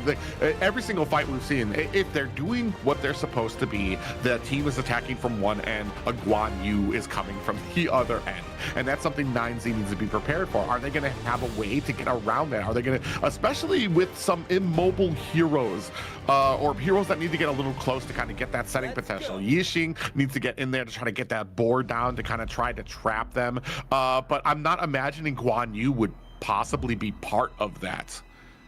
I agree. I think it's pretty hard to catch Guan Yu in the box, right? I mean, the board is a great skill. It's a great ultimate. I personally am a Yixing main. I love him to bits in the mid. But going up against Twisted Minds now, who is considering a Musashi pick, bear in mind, a Marco is a great pick, but against a Guan Yu and Musashi, it's so hard because there is a potential you will get pushed out of your ultimate. Be it with the duel to the death. I'm pretty sure they have to get Leffy to equip the common spell of Purify. There's no other way, right? Guan Yu basically has more pushing abilities and attacks than he does non-pushing abilities and attacks. That's enough to knock a Marco Polo. Look, there's so many answers. Ooh, Miyu. I'm not sure that we've seen her yet this season. No, not this season. We have seen a couple of teams pull out this pick. It's a perfect number 1v1 clash laner. It's also a very big distraction, but 9Z Globant, they want to play this a little differently. They will go for the Bai Qi. Right? It's not locked in just yet, but I think the synergy is pretty good, right? Okay, there we go. So the catch potential of the Bai Qi's ultimate is so big because number 1, it stops the Guan Yu, and number 2, you could catch out the backline as well. Yeah, and it's actually very interesting. I haven't really seen too many Bai Qis, but I do know that the ability to kind of get those hooks out, kind of try to really kind of reposition things as we kind of go in with some of these engagements. Last pick up there, Princess Frost on Twisted Minds there. We're locked in for these 2 compositions. Where do you think the winning potentials are for both of these teams? I have to give you my honest opinion. I think it's a true 50-50 because there's a lot of difficulty in playing the Princess Frost, right? Especially against a lineup that has a Marco Polo. Unless you are very good at pattern recognition where you know that, hey, this is the time he's going to drop his ultimate and then you freeze him at that location. It's so hard to get those Frigid Prisons down and you know, combo that with the Winter is here. So many different positions to consider. Which is really interesting that you bring that up. The first time I played Princess Frost, because I'd seen it on the pros, I'm like, you know what, that seems pretty easy. Laid out some abilities, but the positioning you need, the know-how, the prediction you have to have on her, because our abilities don't happen as you throw them down. You're almost feel like you're walking through a swamp. It's a kind of like make this stuff happen. You have to understand where they're going to be in a second from now, and yeah, that's going to be an interesting point here. But with the combination of some of these other ones to kind of maybe offset Marco Polo coming in might be the setup that they're looking for on that Princess Frost. So, I mean, for the newer players here, then you're looking at very specific timings coming in, right? So for the Marco Polo, for Leffy, we're waiting for him to get upon that Frigid Charge. That is the only time where, you know, he will get the stun because he did not bring stun, he brings Purify, he needs it. But right away, I like this, the invade happening from Twisted Minds. Yeah, they're invading while continuing to put on a lot of pressure at mid lane as well. They didn't even suspect. Now they're realizing, oh god, there's somebody on our Azura Golem. He picks it up, and Zue is on the escape. And there's no punish right now. They're even going for more here. Haunted Beast will be stopped in that attempt on the side of Twisted Minds. And right now, 9Z Globant, they have to figure out what is the recovery process here. Yeah, it's not the first time they've kind of been behind when it comes to some of the things for the early game. They just need to kind of keep up the pace. Sick on this Aguda. I'm kind of wondering how well. I've talked before about it. Sometimes I feel like some junglers can be kind of held back by certain picks there. He's a very mechanically inclined player. Is this Agudo really something that he's going to be able to be as flashy, especially when he played such an integral role in that first game? But I do want to say that first game wasn't just him. There was some great team decision making that really kind of cinched in that game. We're going to see if we can kind of duplicate that here only in the first 2 minutes just now of this game. I mean, lovely that you brought that up, right? Because HOK truly is not a individual game, it's a team game. The better team truly wins. And let's be honest about it. If they land their combinations in the sequence that is supposed to happen, 9Z Globant can essentially lock a person up for 3 seconds. That's a long time. Yeah, ooh, we do have Clean coming in, puts a little damage down on there. Sick, a little bit of a surprise from him there. Oh, and we're still continuing on this pressure here in the enemy jungle. Twisted Minds just not trying to let up. They're not getting anything out of it except for just like getting in the heads of 9Z. Yes, they cannot allow that to affect them in the long run though. You can see really small things happening, especially on the side of Hailang. He actually stopped Sick from using his passive skill, which is the release, right? He's actually able to eat these jungle creeps for free. And if you're interrupted in between, the cooldown is pretty long. Yeah, and right now, 2 members at the mid lane as Zue goes ahead and continues on through the jungle right now. Leffy and Capo, still trying to put on some damage, still trying to put on the offense here at the bottom lane, having a pretty good game of it, just not able to really get any pressure just of yet. Both teams, a lot of respect for each other, nobody really putting themselves out in the harm's way, really diving under these towers, looking for those kills. As I say that, we've got 3 kind of mounting up at top. Yeah, I think it's important they have to give the respect because the draft on both sides, specifically in the Clash lane, you cannot give an advantage there because the winning Clash laner will make a big difference. Like, both of them are big fishing nets, right? The Clean, if he gets a multi-man push, you are essentially dead. He will push you into Shue's ultimate. And WinRJ does the same function as well. Yeah, I can see Leffy predicting out some of those jumps there. ACC catches Capo in the bush.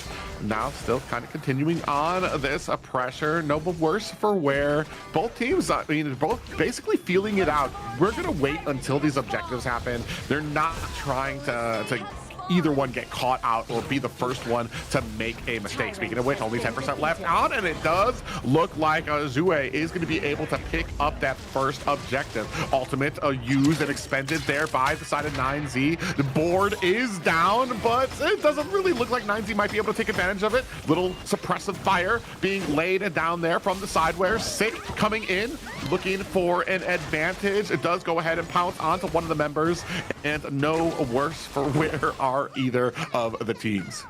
They can't do it. ACC does have the unbridled outburst. This is not a comfortable position on the side of 90 Globant, right? And so far, once again, Twisted Minds, very strong early game. They have secured a 1,000 gold lead for themselves. Let's see where this lead goes to. Majority of it actually in the hands of the jungler. So it's about, what, 400 gold in between? Not the biggest difference.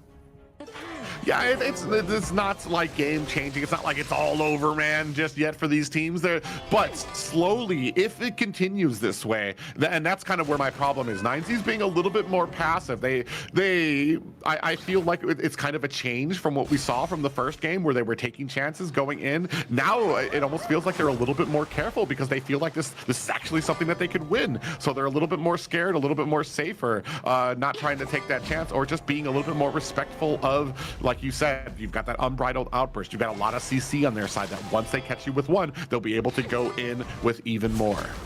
I mean, the usage of the first and second skills of a lot of the different members on both ends actually have a very huge turning effect, right? Like Highlang, if he gets that Frigid Prison on you, the freeze, it's an insta-kill combination, right? Similarly to what WinRJ and Clean offer as well. Shue, even on this Musashi, his first skill, the Illuminating Slash, it clears up all projectiles. So Leffy might miss some shots. Capo might miss his skill shots as well. So everything is a little bit too tight-knit. Oh, we got 4 members actually crowding around. Wind, they're very quickly able to go ahead and clear out that bottom. 3 members up at top, maybe looking for an advantage. They're going to be able to take this tower. First tower, though, Macro going over to the side of 9Z. This is a good start, right? You want to have that gold advantage for now. Both teams neck and neck. Yeah, it's interesting. I dare say, I know people are probably like, man, when's somebody going to get a kill here? But this is such a strategical game. Both of these teams not trying to get caught, not trying, as I say, not getting caught there. Clean there. Caught one, but they're able to go ahead and get away. So they're just trying to be very careful. Meanwhile, though, I want to say 9Z's doing a great job of that map pressure right now. That Macro able to get 2 side lane towers. I like this decision-making by 9Z, right? So they know that Capo Seva does not have his unending sorrow, so they say, we are not going to put ourselves in a position where we have to fight. And instead, they play the map. And now, Twisted Minds, they have to deal with the fact that there is a rushing and crashing wave on the T2. So all aggression nullified just by the positioning factor on the side of 9Z Globant. Ooh, and as we're talking up the macro, it feels like a 9Z leave 1 tower open up at the top to be taken by minions. A free tower for Twisted there. I mean, it's not going to even things out. There's still 2 towers on the side of a 9Z here, but Oh no! We do have a board down on the game. 2 members have been caught. Big pop-up lands onto the side of Twisted Minds. Going in, we do find a kill. Leffy able to go ahead and find one of his own. The rest of Twisted Minds disengage from that fight quickly. Halang getting taken down there. High value board by Moon, and this is the setup, right? And you know, amplifying the farm on the side of Leffy as well. He needs his Frigid Charge ASAP, and the team is aiding him in getting it. Right now, the difference between the gold, between the two teams is not going to be too big, but this entrance into the jungle on the side of Twisted Minds may be that split difference maker. Yeah, you can see as we take a look at that gold chart, Leffy just narrowly above a Shank, so both teams' gold laners kind of sitting neck and neck. We have this Tyrant being worked on by Zue, and I'm wondering if he's going to be able to get it. Doesn't realize, I don't think anybody else is actually going to be able to contest it if they even realized he was working on it. So Twisted Minds still have a mind for understanding. They were a player down, they're starting to lose out on macro, but they're still trying to find these objectives around the map, still trying to find these small advantages. I don't think 9Z is too concerned, right? Because at that point during the Tyrant take, Sick actually was had his smite on cooldown, so I think they made the better choice to not engage. Would it have been nice if they got the potential steal? Yes, but like, is it worth the game? No, definitely not. Yeah, so yeah, of course, when it comes to some of these decisions, and this is something that has been, I want to say, a bane for the side of Twisted Minds. 9Z has just had great decision making when it comes. 3 members here, Howling Wind for an objective here, gonna charge in onto Capo and Leffy. Leffy might be in trouble here, gets taken out. That's gonna be the first one on the board for Twisted Minds. As that happens, though, the rest of 9Z gonna go ahead, focus down this mid tower. Open up that map.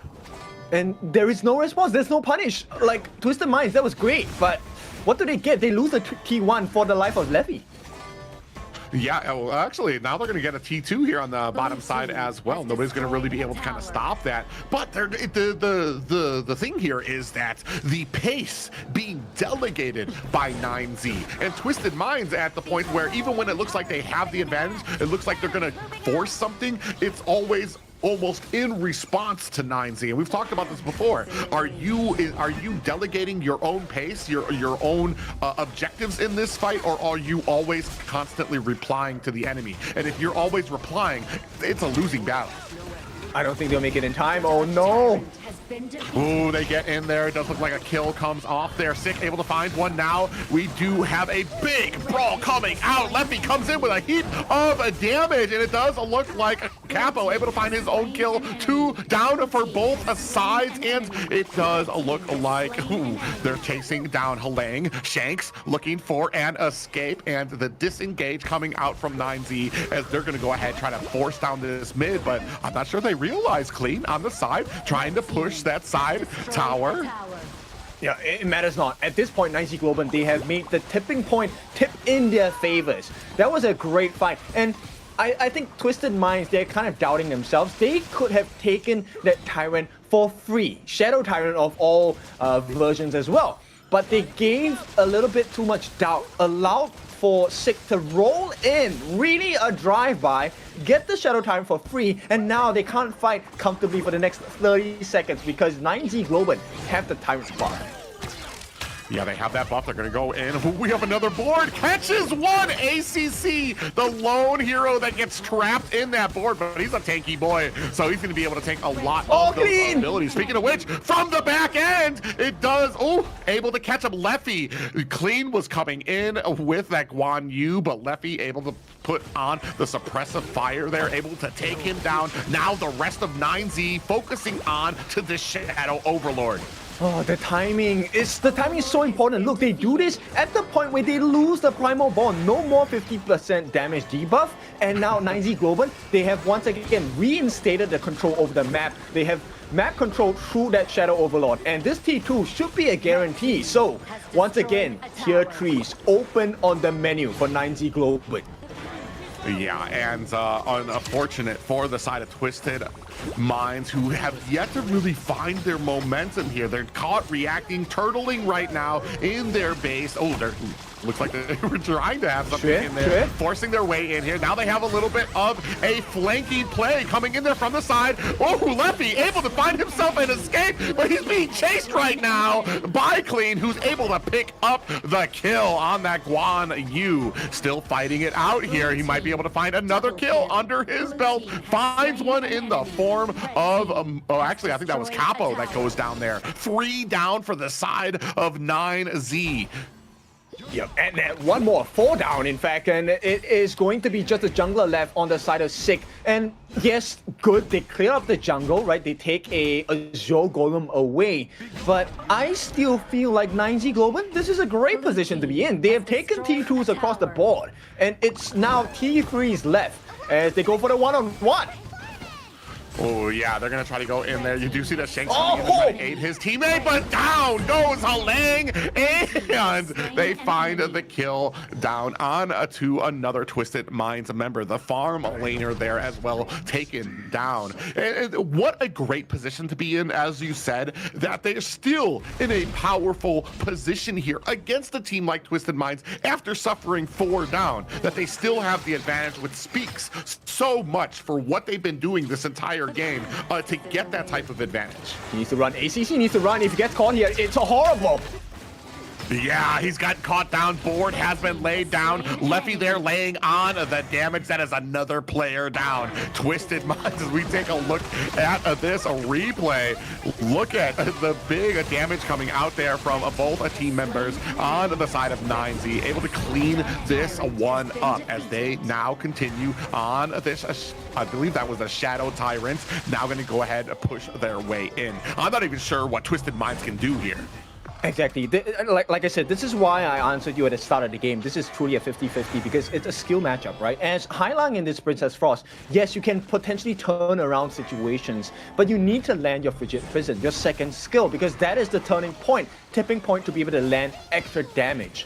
But when you're playing against an Agudo Sick, who is able to lay down the furball, reposition with his second skill as well, it's so hard to time, predict, and aim your skills.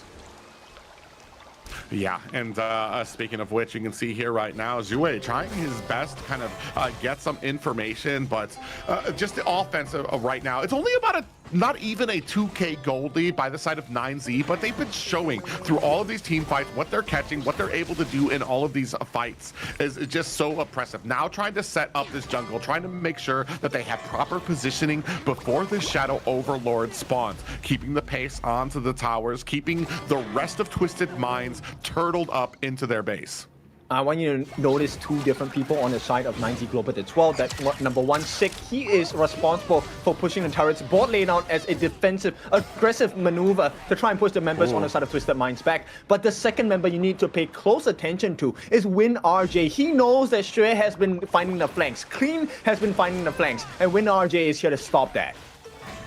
Oh, yeah, they're looking like they're trying to kind of collapse around 9Z, looking for an angle to kind of get in here to get some priority positioning onto this Shadow Overlord. They're going to go ahead and rush here as the rest of 9Z go to the safety of their mid tower. A big Guan Yu all pushes the team. Down goes Capo. 9Z in trouble as they are separated. And Clean, finding himself another kill, is taken down by a tower. But that is 2 down for the side of 9Z, 1 down for the side of Twisted Minds. They're going to go ahead, start on the Shadow Overlord. Yep, Win RJ making a beeline. He wants to get the stop. The freeze comes through. They cannot reach it in time. And this should be objective secured. But can they win the fight though? Oh, yeah, you see Sick, he's rolling his way out to safety. He's going to go ahead and throw out that ultimate to make sure to kind of slow down the rest of Twisted Minds. And have we kind of turned this momentum around? 9Z, they've lost 2 and are going to be able to reset on here. But now with that Shadow Overlord, there's going to be a lot of pressure on all of their lanes. I think the stress is getting to them, right? Win RJ, he's meant to be the guy that's searching for Clean. If you don't have eyes on Clean, you need to find out where he is, especially in a position where you know that number 1, Twisted Minds is starting to push you against the wall. Get away, find those brushes. Yeah, man, just clean being able. This is why I say I love watching Guan Yu gameplay. His ability to kind of get behind the lines, just the utter absolute surprise of 9Z comes in with that cavalry, able to offset, finds himself 2 kills before going down in the back lane. Absolutely turning this around for Twisted Minds right now, and we're gonna see if 9Z can kind of keep it together, keep that decision making that they've been doing so well with, that has been so successful for them, especially now that they're on their back foot. Yes, and look, Clean, the way he's hiding, it's so annoying if you're a 9Z Globant fan, because there's no way 9Z Globant are going to think that he's there, right? They will be so scared about the other brushes nearby. And in the meantime of that worrying anxiety, Twisted Minds say, okay, you know what, you're distracted, we will take that Shadow Tyrant instead. Yeah, he's put the fear of the Guan Yu in them now. And they're afraid to kind of traverse the map. They're afraid to try to get into these objective fights, to try to contest the tyrants, to try to contest the overlords, because they're worried about a horse of nightmares coming from the back end that they weren't looking at, they weren't paying attention to. Now he's shown himself on the map. I'm wondering if this might be an advantage. The one thing I'm kind of wondering, if I'm on the side of 9Z, I'm waiting for Guan Yu, for Clean to show himself on the map so that I know maybe this was the perfect opportunity to try to engage onto Twisted. Lovely that you said that, because that is what the vision score is for, right? The numbers at the side, this is what they're telling you. Have they gotten enough information on the team? And you can see that one of the highest members with information are ACC and Clean, because they're always at the sidelines. They're looking for information on the point of 9Z Globant.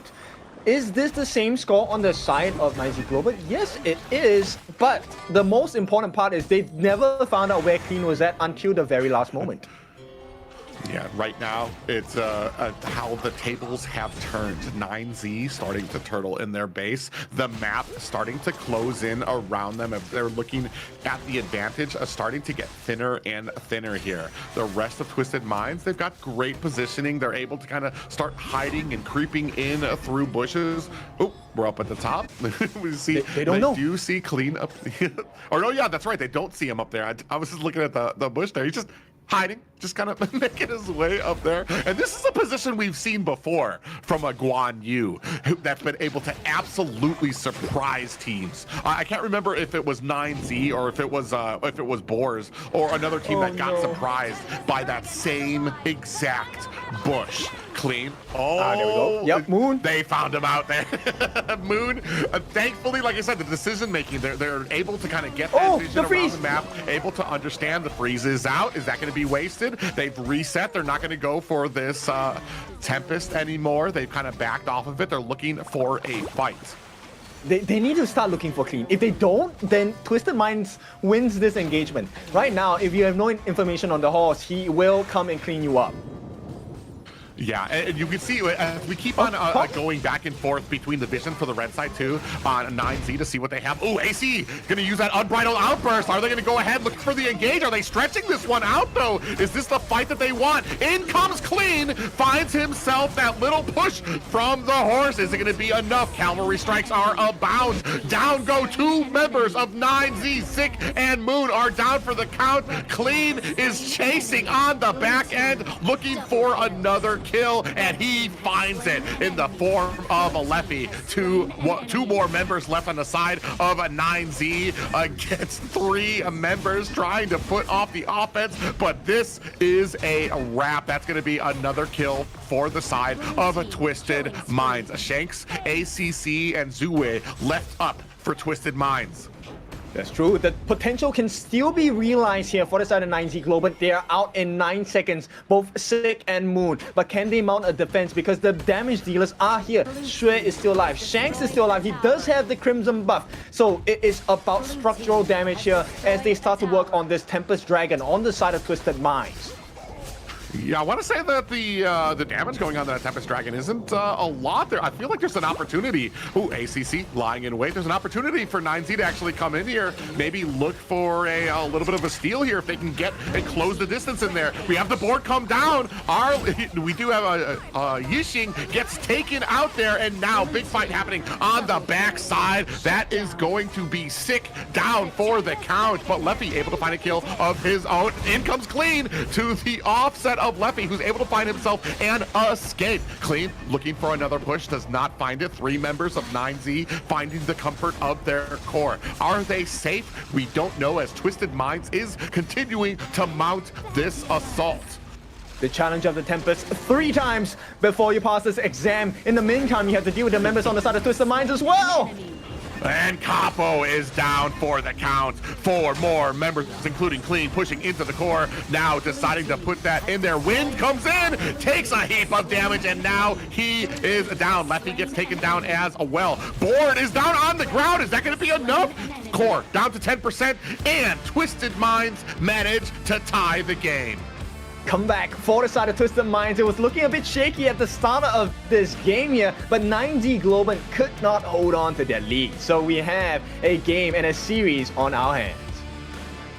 And I don't want to say that was a domination by Twisted Minds. That was a close game by both of these, and it could have gone either way. And fortunately for Twisted Minds, they got the advantage at the end. They kept onto it and never let go. We're able to kind of continue on, all to the behest, I want to say, of Clean, who was able to be this just that X factor that always. I don't even know what you do against the Guan Yu at this point, especially when you're in that late of a game, when he can become that big of a factor, where now the enemy team is just like, they're creeping out of like, where is he? When is he going to show himself? Because in a lot of those turning point fights, Clean was a huge asset to the team. You needed to put a leash on this horse, right? And yes, we have seen the comments. Yes, he was not horsing around, haha, very funny, that's a good joke.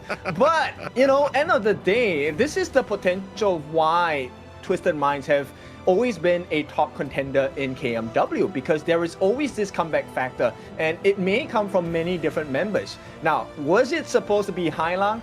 I felt it should have been. The Princess Frost could have changed the fight many a times, but it was Clean who stepped up when the team most needed it.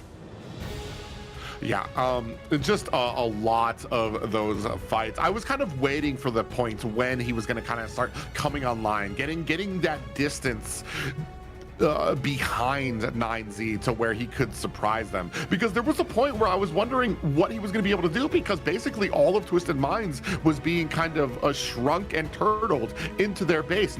Nobody was able to get out, nobody was able to get around 9Z, and for that little bit it was basically all 9Z, all their advantage, but eventually turning that around. Oh man, and look at the damage coming out from Shanks. Insane, right? 230,000 worth of hero damage offered to the side of 9Z Globant, of which, look, the 3 main tanks took it, Wind RJ, Sick, as well as Capo Seba, but it was not enough, because the room built for Shanks allowed what was created by Clean, and Clean he didn't deal a lot of damage, but he bought a lot of time and space.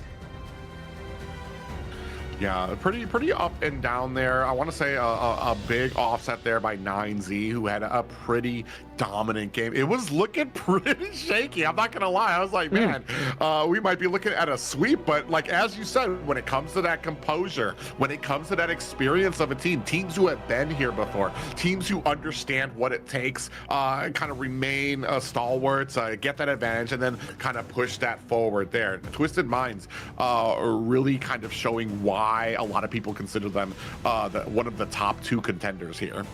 But it's funny because now there is a real threat to that position. But for now, we'll talk about the victories. There was no one else that was going to take this MVP. Clean, he brought them from the depths of the grave on the side of Twisted Minds, brought them back to a winning side, 7-3-6. Take a look at the damage given, 16% of the total team's hero damage offered. Not the best, but it was his control, his sure positioning that really struck fear into the hearts, and of course destruction into the core of 9Z Globant.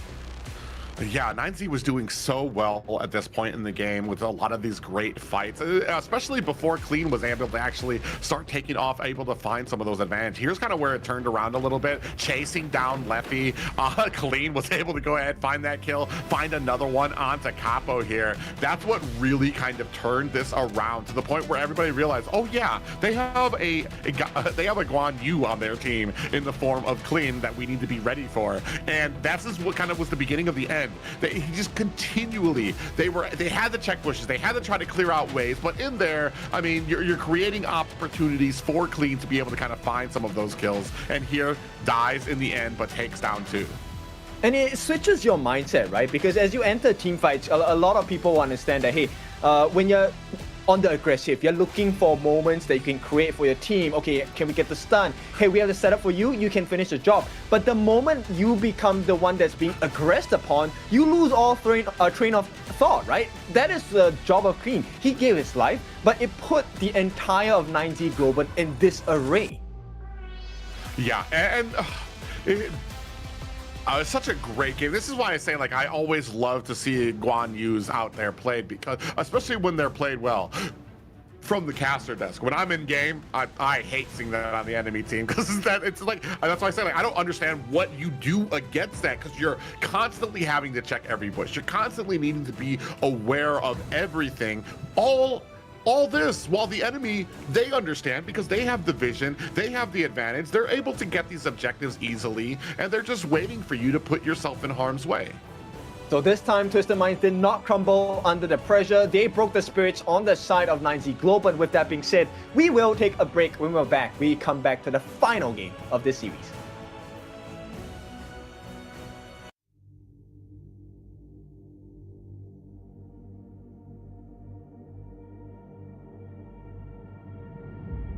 I feel it deep flowing through my blood.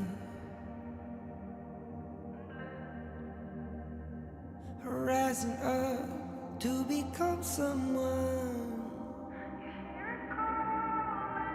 and taking it all on my own. What a sweet victory. And taking all of my control, awaken something deep in me.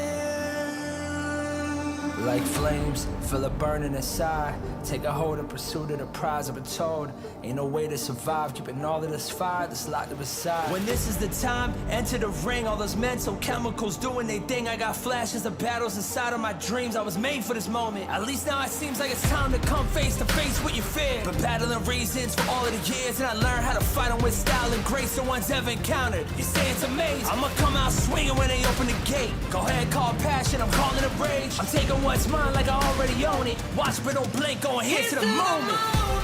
The sky rain down. Here's to the madness that's all around.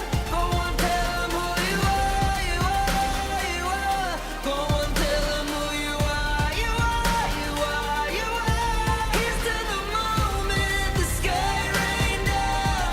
Here's to the madness that's all around. Go on, tell them who you are, you are, you are. Go on, tell them who you are, you are, you are, you are. My name is Honor, my name is King, my name is Champion, my name is Strength. Tell them who you are. My name is Pentakill, you think it's strange? My name keep ringing inside of your brain. I hear it every lie. Here's to the moment the sky rain down. Here's to the madness that's all around. So tell them who you are, you are, you are. Go on, tell them who you are, you are, you are. Here's to the moment the sky rain down. Here's to the madness that's all around. Go on, tell them who you are, you are, you are. Go on, tell them who you are, you are, you are, you are. Here's to the moment the sky rain down. Here's to the madness that's all around. Go on, tell them who you are, you are, you are. Go on, tell them who you are,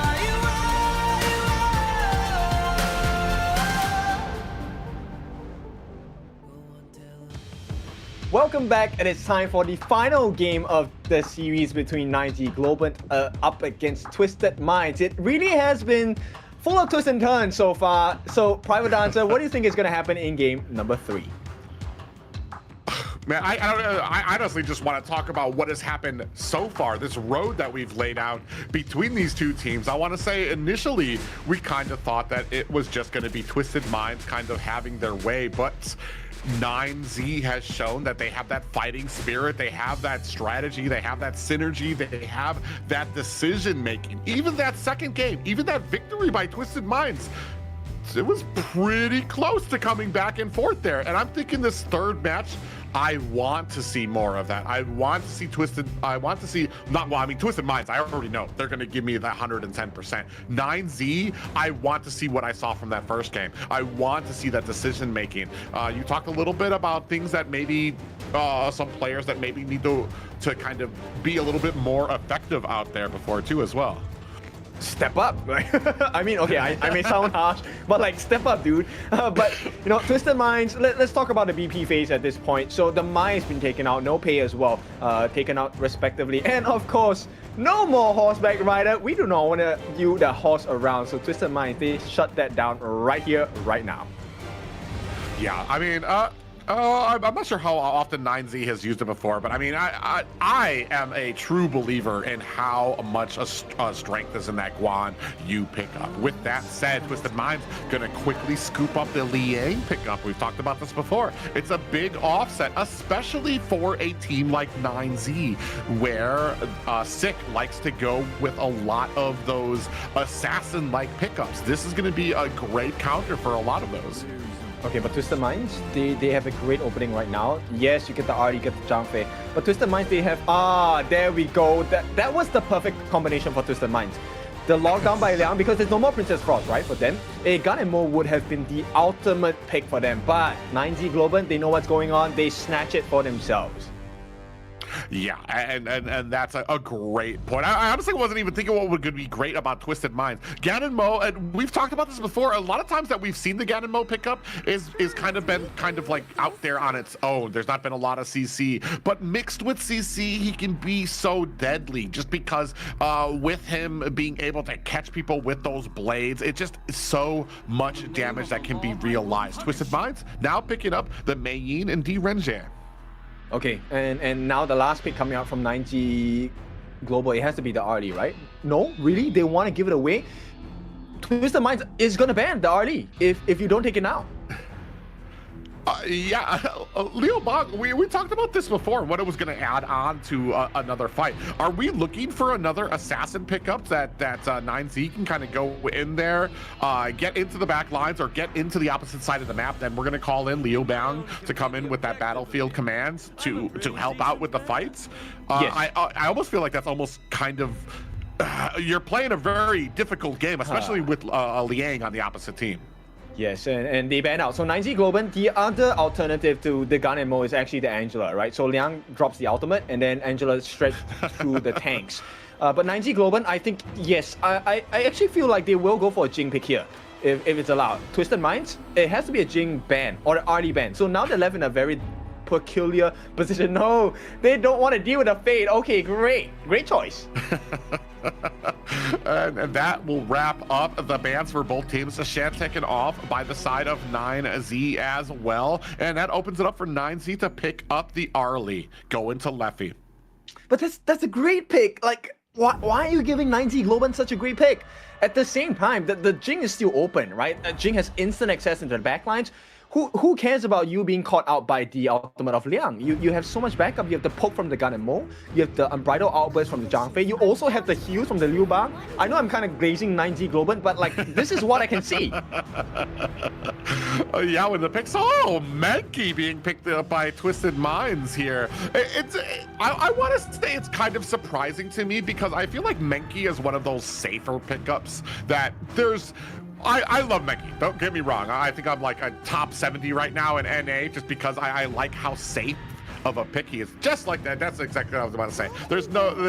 There's better pickups for what you're wanting to do with Menki. And if you want that tankiness, if you want that raid bossness, Oghren is going to be the deal for you.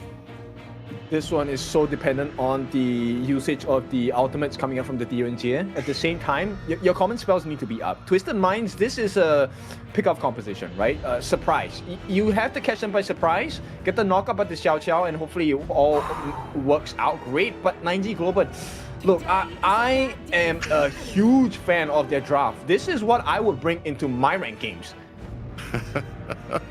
We're going to see. I mean, Luna, Sick already has himself an MVP on a Luna through this league already. So definitely a secure pick out there. For me, it's just going to be on how well they move around this Liang pickup.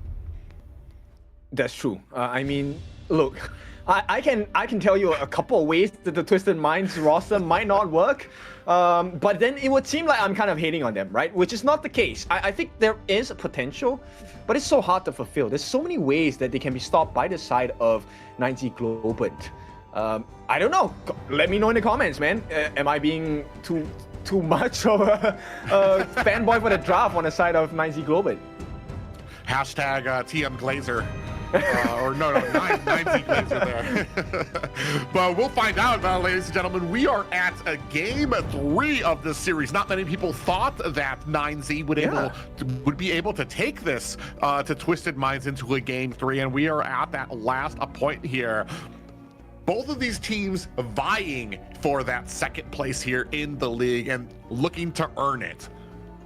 It is. It's definitely, they have worked really hard. I did not expect TM to be pushed to this limit. We have already seen their performances in the recent past, right? Even in the Honor of Kings World Cup.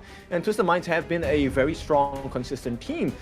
But let's be honest here, 9Z Globant, a very big surprise. They have been strong, and now they're proving that even against the best of KMW, they are able to hold their own.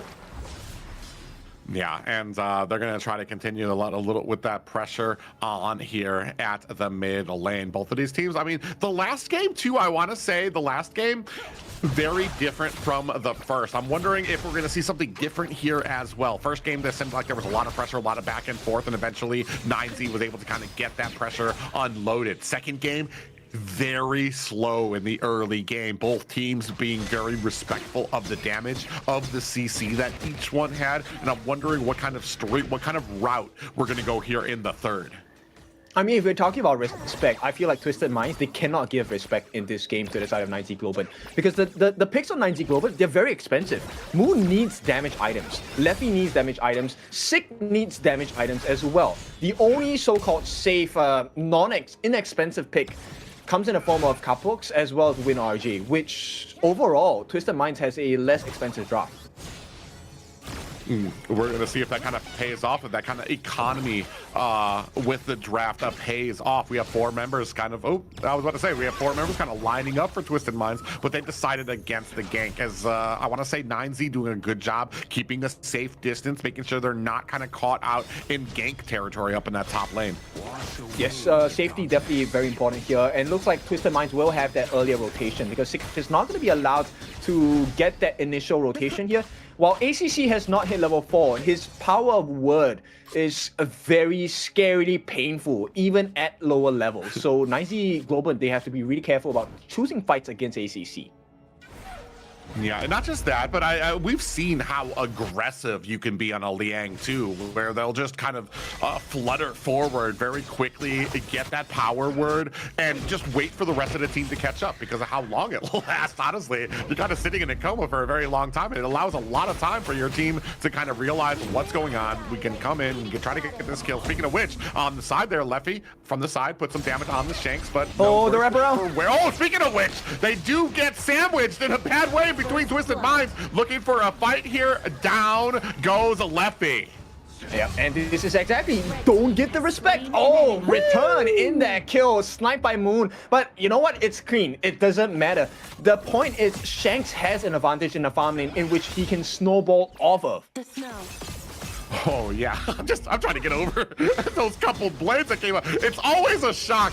I don't know why, but the Ganon Mo pick, the amount of damage that he can do is just almost always a shock to me. And you see it, a big example of it there. Already able to return the favor 1-1 here, evening things out between Twisted Minds and 9Z. So let's take a look at how that happened. They actually caught that PP coming down from Clean, and they thought they were safe, but they were running into the welcoming arms of the rest of Twisted Minds here. And this, I'm not sure why they chose to walk in that direction for Clean. That was a freebie for Moon. Yeah, it really was too. They kind of just like, oh, I'm just gonna squeeze through this river right here, even though they have a Ganon Mo that we know was in that bush, and he just unloaded on them. Speaking of which, gonna go ahead, start a little bit of an engagement here. Might be, if we do have the Unbridled Outburst used against the rest of the 9Z, gonna go ahead and use that as an opportunity to come in. You do see a big pickup there by Wind, able to find himself and kill the rest of 9Z, puts a little bit of pressure, but back off from the mid tower. Clean down for the count. And now you can start to see the value of having the Liu Bang pick, right? So it was looking a bit scary for Capo Saber as Shanks here really wants to go for that 1v1. Where's the sidestep? Ooh, he's trying back and forth, zig and zagging, doing a little bit of dance moves here to try to out maneuver Moon here and those coupled blades. Meanwhile, the rest of 9Z starting to focus onto this Tyrant. Looking for an advantage is Twisted Minds. They're looking for a way in onto this, and it looks like that's actually going to be reset by the side of 9Z. Yeah, very careful gameplay from both sides here.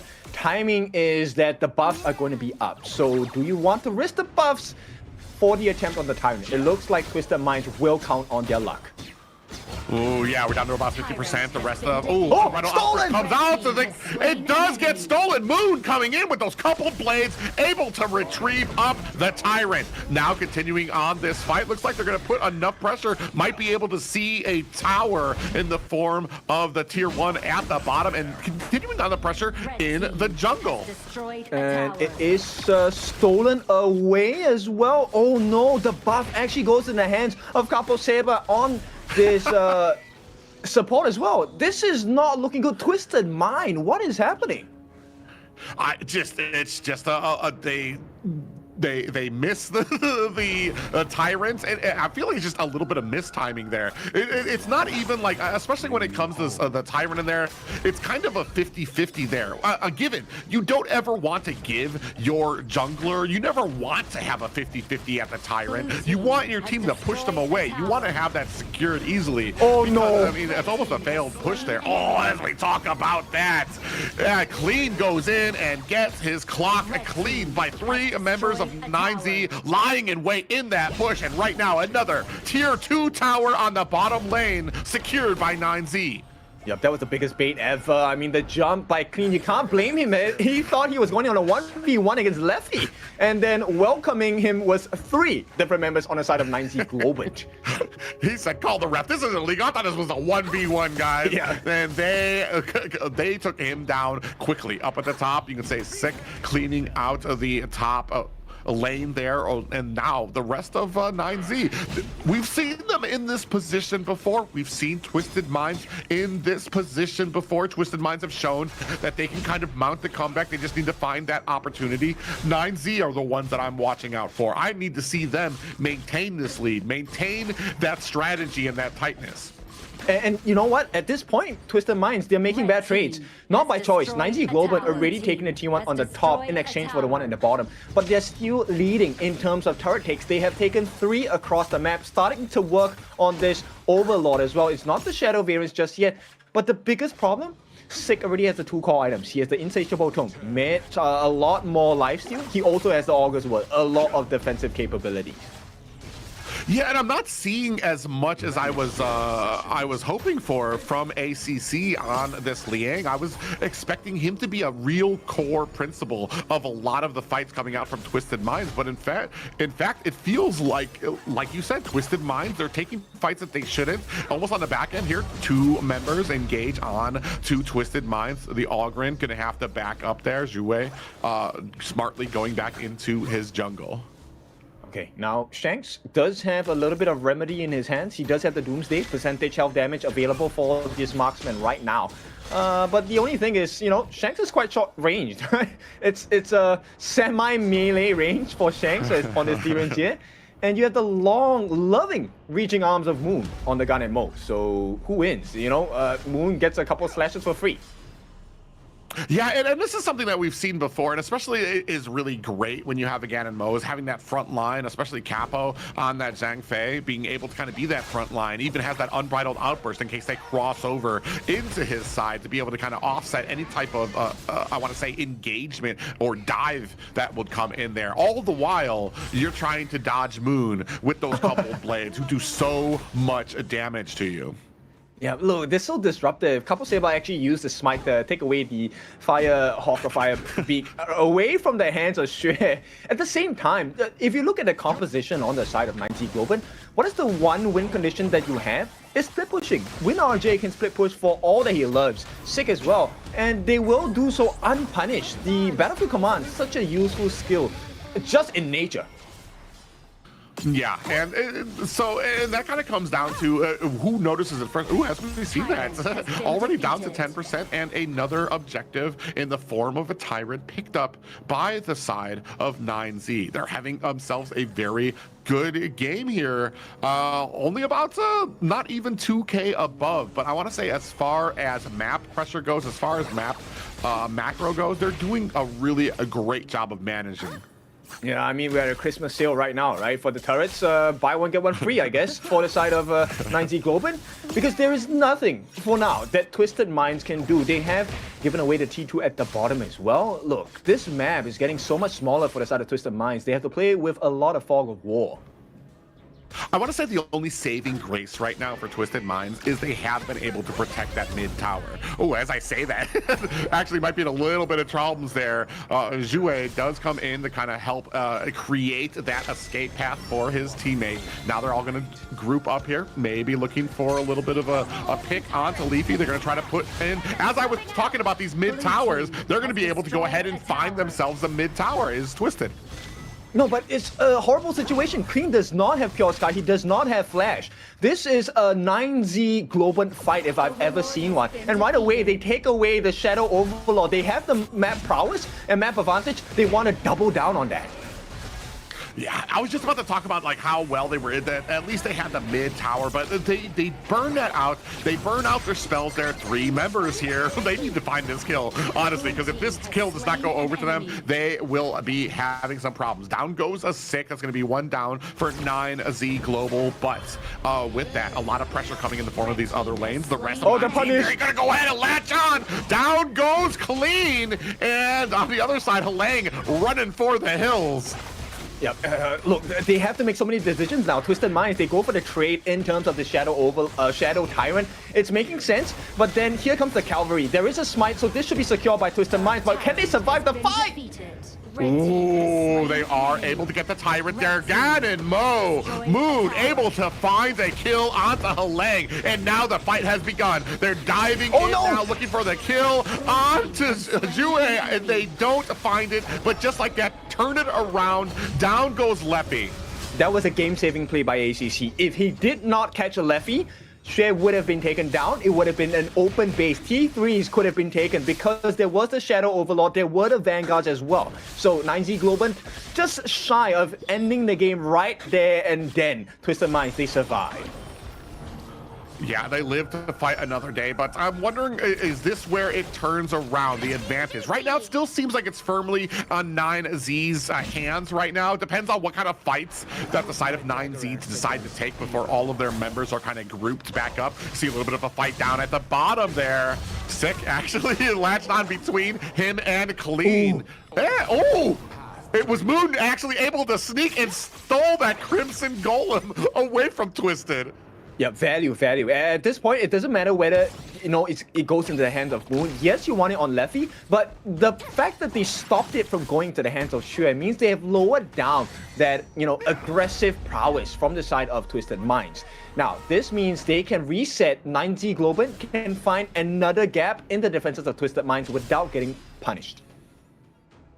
Yeah, and they're kind of, and I like that they're moving as a unit very smoothly. We have a little bit of a fight down there. Oh, they're kind of coming in, looking for an advantage. They notice the rest of 9Z lying in wait in that bush, and they turn around. They thought they had something. They thought they had Moon in their sights, and then they notice the rest of 9Z, and they very wisely move away instead of trying to really hone in on that fight.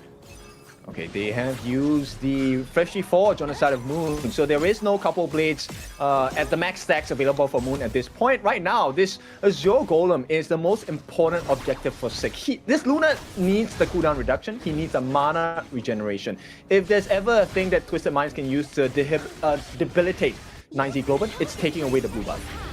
Ooh, Sick actually caught out here on the back line. Actually, is that going to be enough? You can see him laying waste, putting a lot of damage. Halang in trouble, is going to throw out a little bit of damage. Is it going to be enough? ACC on the side. Now they are chasing after the rest of Twisted Mind. Big pop-up lands onto Capo. Is it going to be enough? ACC been caught, taken down. Now sitting at 3-7 in favor of 9Z Global. 50 seconds left on the Tyrant, 3 seconds left on the Overlord, but they don't care. They're going to try to put some pressure onto this bottom tower. Okay, so they have been a little bit more patient. They don't want to over-aggress on the side of 9Z Global. That seems to be the correct choice because there is a bigger objective at play. The Shadow Overlord available for the taking on the side of 9Z Global. Twisted Minds, are they going to allow this? Yeah, that's the thing here too. They're going to be able to take this, but are they going to allow the Tyrant? Are they going to allow? Because it looks like that's what Twisted Minds is kind of setting up for. They're going to allow them to take the Overlord. They want to maybe go ahead and see if they can trade that to get this Tyrant. They're setting up around there. You see Zhue kind of setting up in that bush, looking to see, hoping that he can catch somebody out. Not ideal. I don't think they want to fight here. Look, there is a Azure buff on the hands of Moon. There is a Crimson buff on the hands of Leffy. They are able to deal a lot of damage, a lot of cooldown reduction for this gun and Mo as well. So they're going to just position themselves to push Twisted Minds away from the pit. At the same time, they still have that that Shadow Overlord that I believe has yet to be summoned just yet. He will be on the top side. Oh, hang on. Oh, and just like that, the damage coming from the Zhao Chao. Halang able to find himself a kill. Leffy is down. He's going to be down for another 40 seconds. Is this going to be the advantage that Twisted Minds need? Are they going to go ahead? Looks like they're starting on to this Shadow Tyrant. The rest of 9Z come in, looking for a kill. They do find one onto Zhue. Another kill onto ACC. 9Z on a roll, but look at that damage coming out. Clean, finding himself a double. 4 down for 9Z. They are running for the hills. They have to retreat. All they need to do now on 9Z Globant is win RJ, clear the lane, and then once the dust settles, it's back to square one for Twisted Minds. As long as he doesn't take a fall here, it should be fine. But Shanks, he's trying to work his way under the T3, will not be able to take too much damage onto it. But here we have, the Bleeding Wound is open. T3 at the bottom, exposed for Twisted Minds. Yeah, exposed, and I want to say a little bit. I wonder how this kind of affects the Minds. As we're starting to get later in here, a little bit more and more of an advantage starting to creep up from Twisted. They don't have the full advantage just yet, but 9Z, I want to say they're starting to falter a little bit when it comes to some of these fights. Now Twisted Minds are going to go ahead, start on this Shadow Tyrant. Okay, they will give it a try. They know not to contest. Clean is waiting. Clean was responsible for that whole turnaround in that previous fight. Once again, trying to let that MVP performance in game number 2 trickle down, come over into game number 3, because they need to win this series, not because of the leaderboards, it's because of their ego. They need that soul, they need that confidence. They need to be number 1 again in KMW. Yeah, and they are fighting like they are hungry for it. But just as hungry, or seemingly as hungry, 9Z, they're starting to regroup, they're starting to lick their wounds, they're not trying to get themselves trying to take any more chances here. You see now they're starting to kind of get squeezed into their base. They're trying to be safe, and the time for, I want to say, those big plays or those big advantages is over. They've kind of evened it out now against Twisted. It's either team's game. Whoever makes the first mistake, I feel like, is going to be looking at a taken core. Yes, 9Z Globant, the win condition now is just don't die, right? Naturally, the bot wave will work in your favor. It will be a crushing pressure. And at this point, the pressure points are a little bit too hard for Twisted Minds. Yes, they position themselves. Let's see. They're going to reignite that Crimson buff into the hands of Shanks. Can they make a difference there? Right now, we are left to only the high grounds. Meanwhile, Moon is trying his best to kind of throw out those couple blades, kind of keep on the damage. You see already chunking. One of those caught Shanks, and it chunked him down to 50%. So it's honestly, I feel like they were waiting on that suppressive power from Moon to kind of keep on with that damage that he's putting out there. Now we are on the Overlord. Maybe kind of baiting out some of these fights here. Both teams doing a good job checking out some of these bushes, making sure that they have like a clear way in there. Capo taking a little bit of damage. The rest of Twisted Minds trying to chase down Leffy, who runs for the hills. And just like that, like I said, they're just reaching back and forth, looking, testing the waters. Who can they catch? Don't put yourself out there too much if you can't catch them. Both teams, I want to say at 50, waiting for that first mistake. Yes, they have burned out the resources on the side of the Leffy, right? No Frenzy, there is no Sun Pool or Sun Chaser at this point. So that is a great situation to try and get a fight against 9Z Globant. But at the same time, if they lose clean in this team fight, I think they automatically lose on the side of Twisted Minds.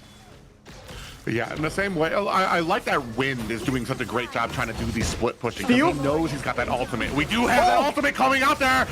Zhao Chao able to go ahead and pick up that Overlord, but Wind finds himself a kill on the battlefield. Sick is down, a killing spree for the side of Shanks. One down for the side of 9Z, one down for the side of Twisted. Leffy in trouble! Is this gonna be it for Leffy? Resurrection incoming, but taken down by Halang. What was he doing there? They can go in now. This is potential game. Moon, he's not going to hit the mark here, and this is going to be pressure on the top lane. Shanks should be able to secure this T3. There is a Shadow Vanguard, Shadow Overlord as well, flying down. 9Z Globant's hopes are falling. Falling with the hopes of this high ground tower. Power Word has been latched on to Capo. Look at the damage, down to 10%, and a big flash in there. Shakes finds the kill onto Capo. 10-10 right now. Twisted Minds forcing their will onto the next high ground tower. The game quickly falling to pieces around 9Z as they stagger and creep and try their best to repair those pieces. They can't. This is damage beyond repair here. Two bleeding lanes, Tempest Dragon available for the side of Twisted Minds. The dream has turned into a nightmare. 9Z Globant backline. On the back line, clean, looking for a kill, is going to get that resurrection up and ready on the back end. They take down Leffy, and there's one down, actually two down for the side of 9Z. Full team waiting on the side of Twisted Minds. It's not a beautiful situation at all for 9Z Globant. Twisted Minds, they have lasted the test, and right now they're going to be steeled up with the Tempest buff as well, unless someone makes a difference here. There is no Unbridled Arbors. Oh, Sick was looking, he got Power Worded before he could come in and he was looking to try to steal that away, but the Power Word came in, locked him out. You do see Clean finds himself a kill as well. 4 down for the side of 9Z. They are chasing Sick. He's running for the hills. He's zigging, he's zagging, but I don't think that's going to be enough. A full team wipe, and Twisted Minds claim the last game of the series. Oh, reverse sweep, but this one Twisted Minds. Oh, that was a nail biter. Yeah, it was. And it is, honestly, I love the pace set there. As soon as Twisted Minds had the advantage, they put full pedal to the metal and never let up. I'll be honest, 9Z Globant, you won my heart with that one. I was not ready for this series to be this exciting. And I think, you know, our viewers were not in that same boat as well. They were talking about this looking like a grand finals, and unfortunately it is where you need to have nerves of steel, you need to have calm and composed gameplay, and they just faltered at the last moment for 9Z Globant. Yeah, and that's unfortunate too. There was a great part of the game where we were just kind of back and forth waiting for that first mistake to come out there. And that's kind of where these top tier teams are made, is those ones who can keep composed, to understand. And especially that game was not looking good for Twisted Minds for a pretty big bulk of that time. All they needed was an opportunity, though. And once they got that opportunity, they never let up. And that's, like I said, what makes those great teams, where they understand, okay, we're losing, doesn't matter. None of this matters until we get that opportunity and we can kind of push that and turn that back around. And this is a great situation because now you get to see what teams are made of. And we are only looking for the teams that are made of championship material because we will have championship at the end of the year. So right now, Twisted Minds, they hang on. They take the reverse sweep against 9Z Globant. I'm going to ask you a very difficult question because I can't decide for myself, but who is your MVP for the side of Twisted Minds? Oh, Twisted Minds. I was gonna say I want to give it to there's a part of me that wants to give it to ACC just because of that.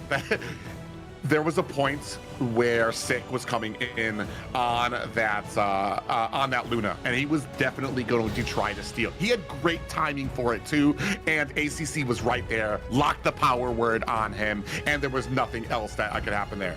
I feel Zhao Chao, I felt like I saw more immense. That damage that was coming out there might be it for me. I'm gonna go with Zhao Chao. Okay, so I agree. I actually prefer ACC over Hylang for the MVP. I think, yes, I fully agree. It was his power word control that really changed the state of the game because Sick was looking for that entry, that gap. And they got the stuns coming in, right? Win RJ, he got the charge in. He was ready to get the stuns in. They actually stopped Shui from actually using the smite. But unfortunately for them, Sick could not enter simply because ACC was there. Yeah, I honestly, there was so much poeticness that was going to happen there. Seeing Sick come in there, I'm like, oh, he's got the timing down. He's ready for this. And then right there, ACC is like, nope, we're going to lock you down. And then, even then, his team, 9Z, was doing what they were supposed to. They were locking down the enemy jungler. And they're like, what's going on? Come on, man, come on. And then you look over there, he's locked down, stunned, he can't move. Yeah, he was in handcuffs, right? I mean, this one was so hard. Look, the entire graph is red. It was 9Z Globant at the peak of their performance in KMW. This was supposed to be their series, their game. But this is what happens when you play against one of the top tier teams in the world. And of course, the one that made it all happen. Okay, it's the guy we were sleeping on. Shanks here, 4-0-8, dealing 35% of the total team's hero damage across to the opponents on the side of 9Z Global. Yeah, I mean, he was the most consistent. There were those little outlier plays that we like to point out when it came to ACC or when it came to Twisted Minds. When it came to laying out that damage on the Zhao Chao. But when it comes to consistency, yeah, Shanks was putting out the damage.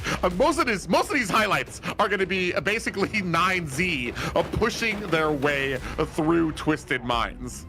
Yes, and I think we just pay a special attention to where Shanks is at. It's the same situation, right? So Shanks is free hitting because they didn't have the option to focus on him. Everyone was very focused on this Xue, on this Ogren. They were trying to get rid of ACC to allow Sick to come into the battle with full potential. But unfortunately for them, they could not buy enough time because Shanks was cutting that timer really quickly, right? Members were melting left and right on the side of 9Z Globant. There's a big example there of Shanks being able to kind of get in there, gets the flash into there, finds the kill on the capo as well. So you're talking about it, like he's had some great positioning, which was allowed by the rest of the team. Twisted Minds. Here, you can see down at the bottom, ACC locked down Sick so that he wasn't able to get in there, find himself the steal. But man, a great game played by the whole of Twisted Minds. He literally saved the game because, like, ACC, my goodness. I know you're not the MVP, but we will give you that shout out because you saved the game twice. And I'll point to you what those two moments were. The first moment was when, Xue was about to die, and that was the one save. ACC got the ultimate down, and they couldn't finish him off. With that, they saved the game because that would have been entry into the crystal, game over, and 9Z Globant would have gotten a win. Second one, that final one you guys saw, stopping Sick from coming in for that Tempest steal. That one was a godlike play. Yeah, but ladies and gentlemen, I think everybody needs a little bit of a break after that as we wipe our sweat. We'll see you guys right after this moment.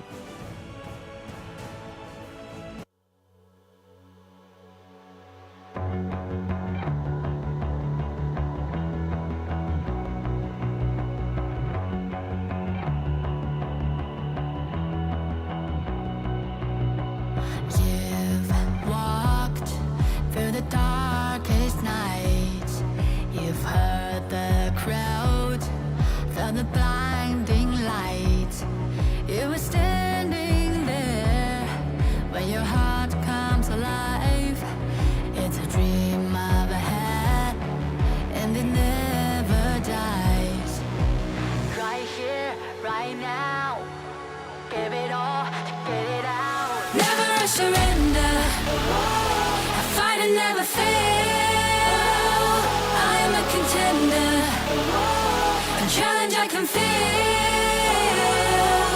The smallest lies become the brightest enemies, relentlessly. And even if you fall, you gave it everything to be a king.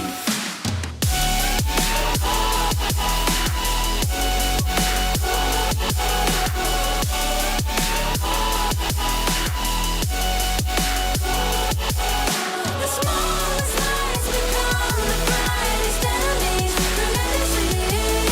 And even if you fall, you gave it everything to be a king. You carved your way with a sharp attack.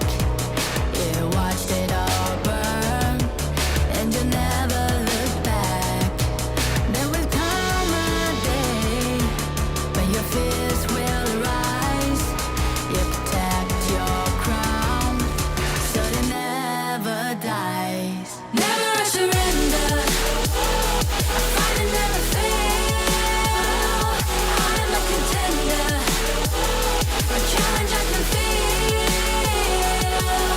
The smallest lies become the brightest enemies, relentlessly. And even if you fall, you gave it everything to be a king. On my way, on my way, find my way, find my way. On my way, on my way, dream my way, dream my way. Never a surrender, I fight and never fail.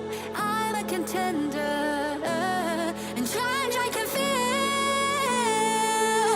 The smallest lies become the brightest enemies, relentlessly. And even if you fall, you gave it everything to be a king.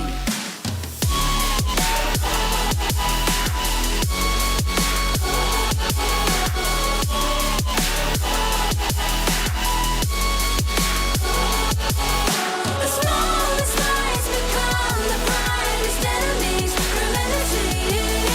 And even if you fall, you gave it everything to be a king.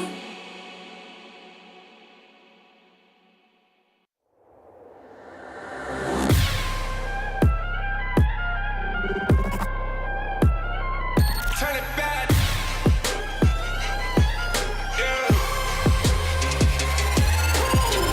Gear out a weapon, getting ready, counting down. Pay attention to the challenge, tell me where you from.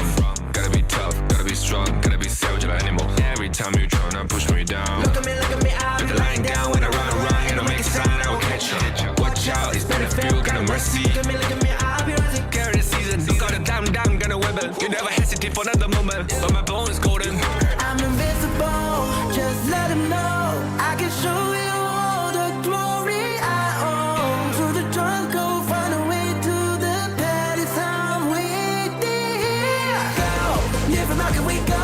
It ain't a river turning back. Storm is coming, tired of your cold. It's my kingdom, fire going up. We the kings, it's our honor showtime.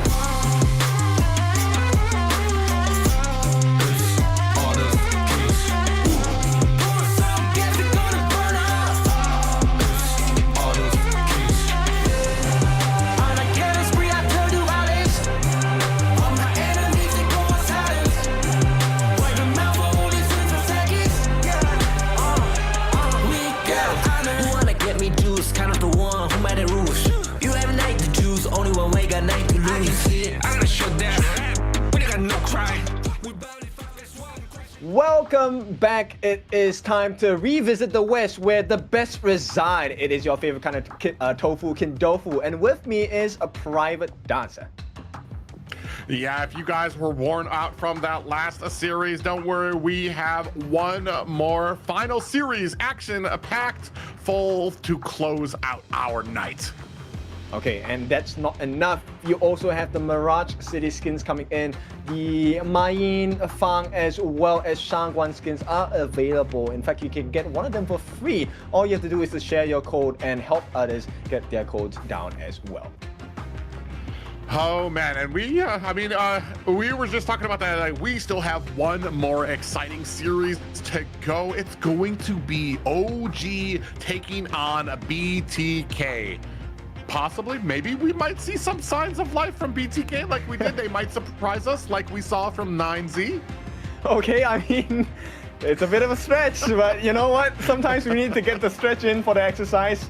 So I hope that is the case. I want to see some fight back from the side of BTK because we all know where this series is headed. And OG, look, they have been champions in their own rights in KMW last season, right? Coming in second place, losing only in the grand finals against TM. BTK, this is their first ever season of Honor of Kings, so it's a tough one. Yeah, and what a welcome the rest of the KMW teams have given them thus far. Basically a welcome up to this tier of a professional play. And who better to cap off that welcome than OGs, who have been a pillar, basically undefeated here in the last 4 days of competition. And not just undefeated, they have been beating teams in very convincing fashion. It is outright domination per se on the side of OG. So we'll take a look at how it's like for this particular series itself. Reminder, once again, it is best of threes for our last day of the week. But starting from next week, we are heading into best of fives. Yeah, and that's going to be pretty exciting too, as we were saying before, like especially when it comes to the global ban, testing out people's heroes pools. Maybe once we get to next week, we're going to start seeing some of those picks that we don't always see. But without further ado, let's take a look at OG. So you should never give up. You gotta fight for it. Whoa, let's go. I know you want it. I see the fire in your eyes. You gotta fight for it. Let's go. The battle's calling. You better give it all you got. You gotta fight for it. The time is right for you to raise a bar. Yeah. Cause you could be the greatest of them all. Yeah. Let's go. The battle's calling. You better give it all you got. You gotta fight for it.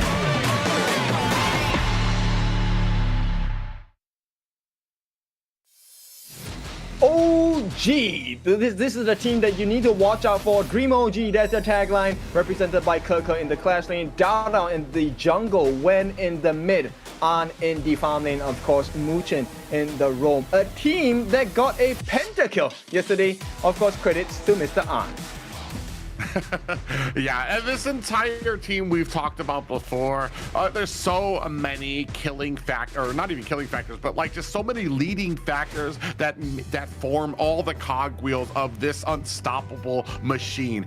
Even if you can focus down on one of those, the rest of the team able to kind of come in and fill the gaps when you try to put pressure on Keke, who's just been so dominant in that clash lane. The rest of the team able to come in, Dao on the jungle, with a lot of his picks has been doing so well as well. So we'll take a look at their competitors, BTK. So you should never give up. You gotta fight for it. Whoa, let's go. I know you want it. I see the fire in your eyes. You gotta fight for it. Let's go. The battle's calling. You better give it all you got. You gotta fight for it. The time is right for you to raise a bar. Yeah. Cause you could be the greatest of them all. Yeah. Let's go. The battle's calling. You better give it all you got. You gotta fight for it.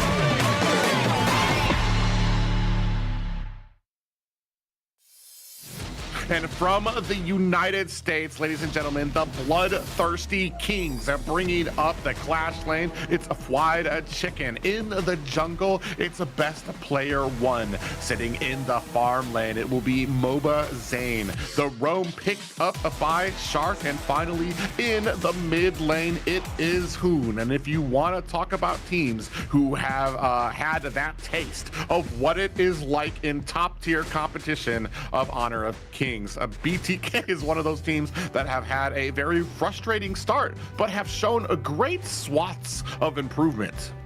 Yep, and now the final test is the highest mountain, right? This one, the number one in the entire of KMW, OG Esports. This one is going to be a true test of their mettle, right? And at this point, I think, look, they have started to explore a little more heroes on the side of BTK, which I absolutely love. But this time, can they survive? Because OG gets prio pick in this first game. Yeah, and that's going to be the thing here too. We've talked before about the biggest weakness for BTK, for a team that has been practicing as long as they have, is going to be the hero pool and what they can counter, what they can devise. And when you're talking about going up against a team like OG, who has had some of the soundest drafts, this is where I'm kind of hoping, like you said, maybe BTK, maybe we just don't stick to some of those the more peculiar pickups that we usually have. Maybe we kind of go outside that box. Maybe we go outside to see what else we can make comfort out of here. That's true. I mean, at this point, if you're BTK, right, you don't really get to change your position in the tables anymore. So why not just try stuff out, right? Take a look at what is the potential weakness of OG, and, you know, hopefully you come back all the way from the bottom. Yeah, there's some, you see them, I want to say the big thing about BTK right now, they understand where they are. I don't think there was anybody on BTK who thought they were going to come in here and dominate. They're here for the experience, to try to understand what it is, where they need to be competitive in HOK, to be competitive in KMW, and they're taking this experience in. Like you said, hopefully, maybe now is the chance to really kind of start testing things out. Do we see maybe a type of a weakness that in OG, in maybe their play style, in their draft, that maybe we can try to exploit? Now is the time to go ahead and experiment with that, because I mean, they're not going to get kicked out, they're not going to get dropped out if they lose this match, so might as well throw something out there. That's right. I mean, end of the day, when you start, nobody is the best when they start, right? Everyone is going to have a bad day. Everyone is going to try and fail forward. And BTK, I think they have been consistently failing forward. That's the most important thing, learning about your mistakes. Now, OG, they start off with the Dharma. This is one of the strongest Clash laners in team fights. And they're going to pair that up with the potential Agudo and Chano. This is not looking good once again for BTK. The Lung is not having a good time against the Chano in lane.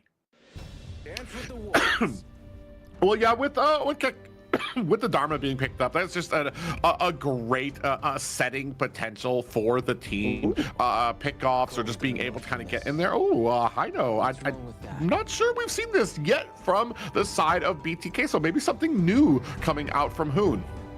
It's a potential Hoon pick, but it can also be put into the hands of Best Player 1, because he is actually quite a sustainable tank if put into the melee mode on the side of BTK. They will take out the Xiao Chao. They don't want that instant burst onto Lung. As we've already seen previous series itself, the moment you allow the Xiao Chao to get the knockup, welcome to the skill set. Welcome to your grade. And it's honestly kind of crazy to me that we haven't seen so many more Xiao Chaos until, I want to say, honestly, until I've seen a Hoon play it, and probably on day one, kind of really flexed of what can be done if you catch them on that pop-up there. OG here, they're going to go ahead and take away Menki from a best player here, so they're assuming that Heino is definitely not going to be in the jungle. Okay, so this is the first test, right? BTK, what else can you offer? If there is no Menki, what do you go for next? Yeah, that's going to be the interesting. We've seen that he actually tried to pick up the Kaiser earlier today. Not to the success of BTK, but we're going to see what else they kind of have in a store there. Oh, God, and Mo picked up for the side of OG. And just the oppressive nature of that, paired up with a Motzi as well. Not fun to play against. Cannon blast into couple blades. That is the definition of death. Textbook definition here. So BTK, they need to really be careful about where this Mushin mortar is going to be at. Yeah, waiting for that last and final. Oh, okay, a fade pickup for BTK. I like it. Yeah, best player. One thing that I've been super sad about is the best player has a lot of mechanical ability, and that's what he's been known for when it came to a lot of these games. But because he's been starting off new, because a lot of mistakes are punished in the jungle, he's leaned towards those tankier jungles that can make mistakes, that he doesn't have to worry about maybe trying to find his way out. And I've really wanted to see him on some of these mechanically inclined junglers, and I think that's what we're going to see here today. You know what? This is the best chance for them to win against OG, because Fade is a great pick. And bear in mind, they are going up against a Chano, a Garden Mo, a Mozi, and even a Agudo. When Agudo drops the fur ball, actually he is pretty vulnerable. And this could be one of the most spectacular performances we see out of Best Player 1. But there is a big if. Yeah, a big if there too, and it's honestly, I like this. It's a double-edged sword. There's a huge ability for a payoff to come in, but there's also the huge ability that it doesn't pay off, and the rest of the team, you need the rest of the team to kind of set up those kills. Like we said, Faye, very squishy, and if he gets caught, it's going to be pretty much the end of days for him. So he's going to be looking for the setup from his team to be able to kind of get those chunk downs, to get them low enough so that he can swoop in and clean them up. We'll see. The start of the game is really important for the side of BTK here, and right off the bat, they're really trying to push back. Yeah, and continuing on, those cannon blasts coming out. So I'm not gonna lie, that's one of those very frustrating things to deal with, especially with a multi on the enemy team. Those cannon blasts coming out every single time, getting the stun, getting damage on you, and especially as you move into the mid and later game when it becomes a setup tool for the enemy. Yes, but the rotations from Shark, I think, has been good, right? So he's actually keeping eyes on the Mushin, which is great. Oh, but the flash. Oh yeah, Fly Chicken expends the flash early, and that is going to be a chicken down for BTK. And first blood, oh, one more shot. Mobile Zane actually makes it out. Yeah, and you can see Shark up there doing the best he can to try to protect, keep him topped off from the other side. Dow coming in, might want to land on the Shark, who is taken out underneath the tower. Lesson number 2, Mobile Zane. Oh, that was so close. That was the minion sacrificed itself for Mobazane. MVP going to that minion who saved him. Mobazane, who realized a little bit late that he needed to go back to the tower. Not by choice though. The minion was like, wait, why am I getting shot in the face? Yeah, just like that, already 2 kills on the board for OG. This is a quick start. It's already a 1,000 goal lead for the side of OG Shark. Oh, hang on. Yeah, they're gonna go in on Glenn, looking for finding his first kill. Best player on the clock, but just like that, turning things around. OG come in, find a kill onto Mobazane. Shark very low. Cannon blast comes in, finds the stun onto Hoon as the rest of OG back off. Okay, but I like the concept of this, right? BTK, they're not going down without a fight. The fact that, okay, maybe this is the first time Best Player 1 has gotten a whiff of the feeling of getting that instant execute. Will we get more? I mean, he had better. It's been used. The Fade has been used against him enough for him to be able to at least understand the mechanics of this hero right now. So I mean, he's going to be able to. He's going in. He's being able to find these kills. It's just, can they keep up the momentum right now? A cannon blast, and then on the side, Dow comes in underneath the tower, finds a kill onto Mobazane. Shark comes in, tries to get a stun there, dodges the cannon blast. Mushin comes in with a push, and they are still putting the boots onto that bottom tower. Okay, so slowly, aggressing that lead. It's going to be close to about 2,000 gold ahead for the side of OG. Let's start working on that Crimson buff, right? BTK, I think so far rotations have been okay. Really right now it's about buying time. That first 4-minute tyrant going to be of major importance here. Yeah, and unfortunately right now, look at Dao and 3 members from OG. They're looking to kind of dive underneath this tower again. Mobazane, Shark, they're kind of hesitant about staying underneath there. Meanwhile, a little bit of a fight here at the mid lane. Shark comes in with the stun, only finds 1 member there, while the rest, the 4-man group of OG rotates to the mid. Wen is probably the only target, right, on the side of best player 1. He has to find value in that kill. Unfortunately, the backup is pretty fast on the side of OG. Once again, the stun lands, and Shark is not having a good time at all. Even with Yuhuan and all the health he gets. Ooh, speaking of which, there we do have a kill. Does take down a best player. OG find another one. 5-1, and another stun lands. Shark goes down for the count. Dao comes in there to clean up a shop. Meanwhile, on the back end, Mobazane gets caught with another stun there, and looking to find the finishing touches there. Does not find it as Mobazane safely ults himself to safety. Yeah, this is the OG album if you have ever seen one. 4 minutes in, this one is going to be a freebie on the Tyrant for the side of OG. And another one as another shot comes in. Fried Chicken gets caught though. Yeah, and a big stun. Fried Chicken is not able to find himself a way out of the safety there. Gets taken down. The pressure continues, and now it looks like OG, they catch best player with another cannon blast. Dao comes in. He wants the rest of this jungle, while Muchin kind of playing up in the front lane there, making sure that he's being that suppressive power, those cannon blasts, that box, everything he can to kind of be the oppressive nature in front, that wall in front of BTK. Man, they can't even catch a break, man. Keke actually takes away the Crimson buff, and Muchin has been an absolute nuisance with the Cannon Blast so far. Yeah, and that's the point here, Muchin, and that's the value you're getting out of a Mopsy when it's played like the Shark dodging back and forth, but he might have bit off a little bit more than he can chew. The rest of BTK coming up there for a little bit of reinforcement on the back end.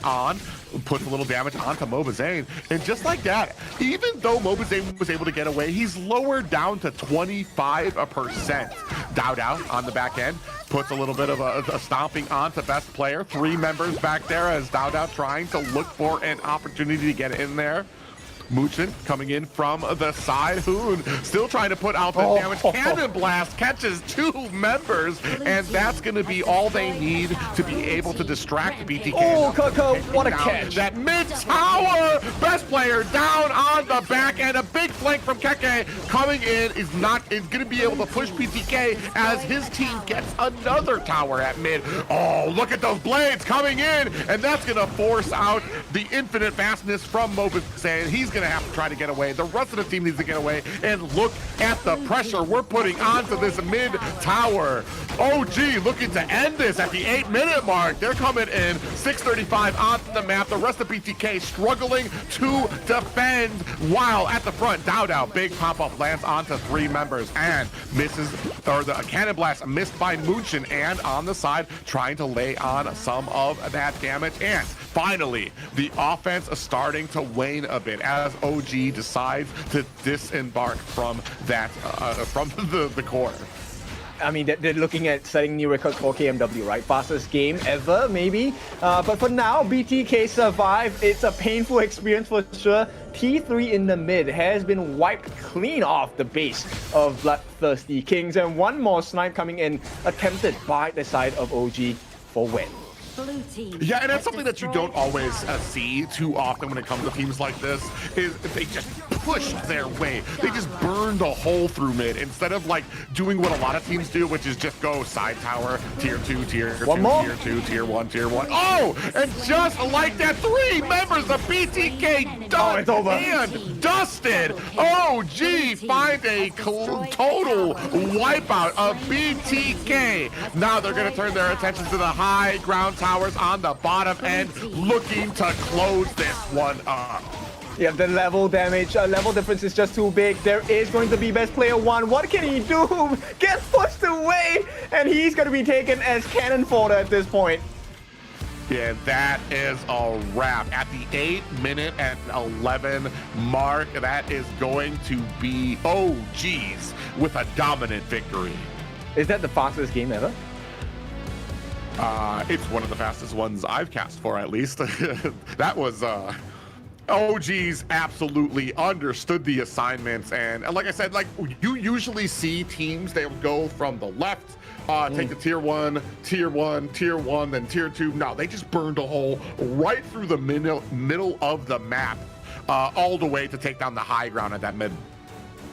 And I think this is a spectacular performance by both teams, okay? Yes, BTK, they kind of got destroyed, but the fact of the confidence to try for that fade pick, I think that was great. Yeah, and even able to kind of find out what it takes to kind of get in there, get those opportunities to find some of those kills. It's just, especially against a team like OG, once they get that ball rolling, once they get that momentum, and they understand the meta, they understand the power spikes so well. Once that's rolling, I mean, you're basically out there trying to stop this giant snowball. You're like, wait, and it just rolls over you. And that's exactly what happened to BTK here. Okay, but they got a kill. They got a kill on that Fade Ultimate. I think that is worth celebrating, especially for a team that has just entered Honor of Kings very recently. Well, yeah, and that's the biggest takeaway for BTK. Like I said, I don't think any of them had any reservations about what was going to happen here. I think they understood that they were going to come in here. A lot of teams were going to have an insight. We're going to have a strategy beyond what they've experienced, beyond of what they've been able to practice for in the last 2 months of playing this. So they're here. They're trying to soak. They're trying to experiment. They're trying to just bring in as much as they can here against some of these great teams in KMW. Okay, so they have done the learning lessons as well. I think Hun did pretty well on the Hano. This is a new experience for him. I think this is his debut Hano pick, right? On the side of BTK for Hun. Yes, because I haven't seen him on Hano before. But then also on on the other end here, man. Motzi has been one of those ones. I don't see him often enough for how much of a nuisance I feel he is on the battlefield. Those cannon blasts, the box, and especially once you get to mid and late game where he's just lobbing those things out to a point that if he catches somebody, the rest of his team is going to dive up on them. He actually was my introduction to HOK. So I freaking love the Mortar. It's actually one of my top 3 heroes. Because it's so fun. You just stop people because you slap them in the face with the cannon blast, and as you can see, what Muchen has already pleasantly showed you, it is just shots galore, and when you are shot in the face, there is nothing much you can do.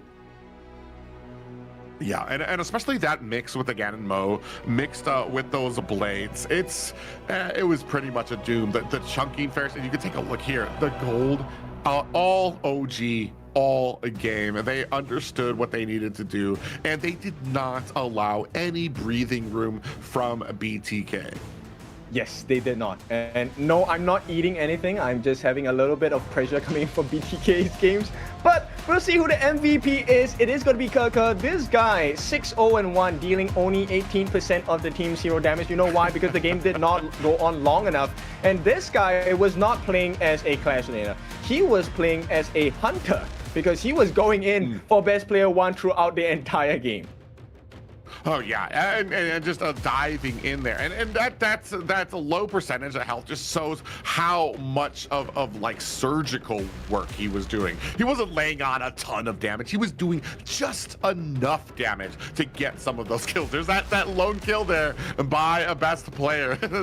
We've been celebrating there from on that fade pick, finally able to turn that fade pick around on some of these teams a little bit here. And then yeah, you can see that big box coming out, the CC with the Ganon Mo from when the damage he was able to output out there, just so much coming out. That combination of Muchen on the Mochi, the damage from the Wen on the Ganon Mo.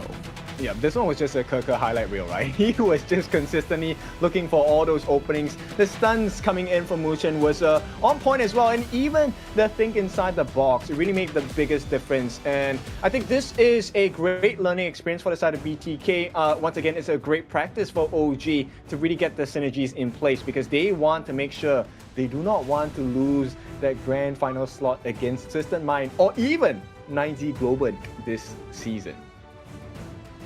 But ladies and gentlemen, that's not all. We have another matchup of this series coming up right after this short break.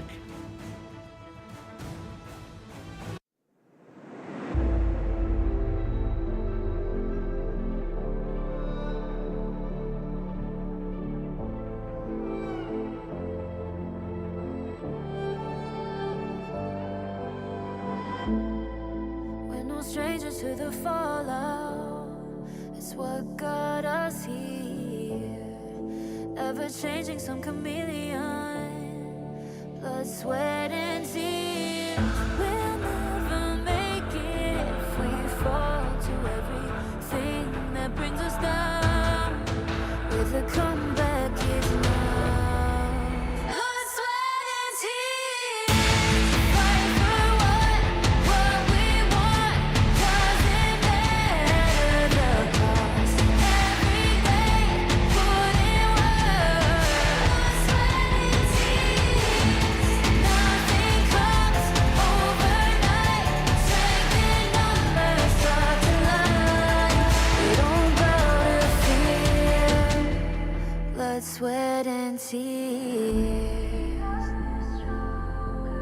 to fear.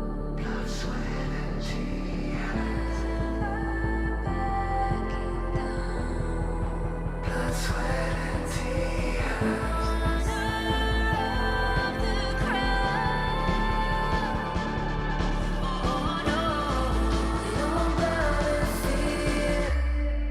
Blood, sweat, and tears. Fight for what we want. Doesn't matter the cost. Every day, put in work. Blood, sweat, and tears. Nothing comes overnight. Strength in numbers start to line. We don't bow to fear. Blood, sweat, and tears.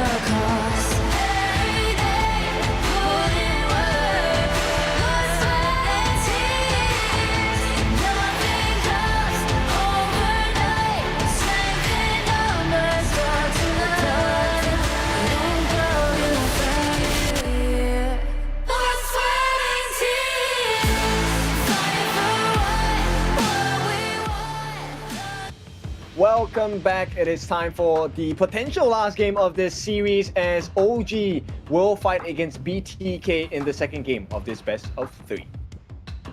Yeah, BTK get to lick their wounds and try again. A very fast, a very decisive first match coming out from OG right from the get-go. I mean, it was all pedal to the metal there, and BTK, like we said, it was very hard for them to even kind of get their footing there before the map kind of closed in around them. Yeah, very difficult, right? But I think it's a great learning lesson because at this point, you really need to level up ASAP. Bear in mind, there is a lot of time left for you to learn about the game before you go into KIC. And I think there is a chance for BTK to qualify. Yes, I believe they still have an opportunity through the Phoenix program, I believe, for fans to vote them up into KIC, which would be very interesting to see. This right here, I mean, a lot of people don't understand this whole trial by fire method. Not many teams can go through that type of like trial where you just get thrust into professional play. BTK, they have the metal, they have the mentality for it, they understand what it takes, they understand that they're not going to be able to win all of these. Here, they're still trying to give some advantage. But I'm going to tell you right now, OG, they are looking to make a statement here. They want to be decisive. They want to make sure that they close this up quick. They want to make sure that they can show you from everything from their draft to their strategy why they are #1 here. Yeah, is to make a statement, right? And then for BTK, it's more really about, okay, how many things are we allowed to try, right? In the faces of one of the strongest teams, if not the strongest in KMW Fall season. Now OG, they go for a very scary draft. This is a Lung and Dia combination, heals and big burst damage, but they allow BTK to get the Hun special, the Mai Shiranui. Yeah, and that's one of the things I really kind of like about when it comes to BTK. They're actually getting, I want to say, a lot of comfortable picks that they like. Mai Shiranui, we've talked before about it, how well Hun can be when it comes to kind of rotating there. Here, I think they're going to learn, as we've talked about, like, this is all a great learning experience here. One of when you're on your best player, when you're on your best hero, what can go wrong? How can we kind of make those close the distance on those side lanes? Here, they're gonna pick up the Lamb before we go into the second banning phase. True. This is the experience that OG themselves have experienced in the spring season, right? Not dropping a single game, not dropping a single series, costed them the grand finals. So I think the fact that BTK now gets to experience all those lessons in pain, especially now Fatih going to be in the hands of White Chicken, I think this is going to either skyrocket them into be one of the strongest teams in the North America region, or it could also mean they could come back as potential contenders next season for KMW. Well, this is something we touched on at the beginning. They say the biggest lessons are learned in losses and failures, especially more than you would get if they had come in here and started winning. What do you learn out of that? There's no challenge that has been had here. And I think this kind of sets the tone for HOK, for KMW, for the West here, the type of competition, the stiff competition that you're going to get here. It's never going to be a walk in the park for anybody who comes here. And it's definitely going to take a lot of that training and a lot of that practice that's going to come in here. Oh, Mobazane actually going to be able to lock in the Marco Polo. Let's see. Everyone has been asking for the Marco Polo time and time again from Mobazane. And wow, okay, this is my number one hero in my personal list. Kui, if they really lock it in, they'll be great, but nope, they want to give the more a try maybe. Yeah, and on the opposite side there, we have the Zia picked up there as well. To kind of combination. The interesting thing about Zia is going to be able to use that passive to give another member of his team the ability to get levels beyond 15, to get all the way up to level 25. So if you're not clear what that is called sanctification. The question here is that level 25 level can't break. Who do you want to give it to?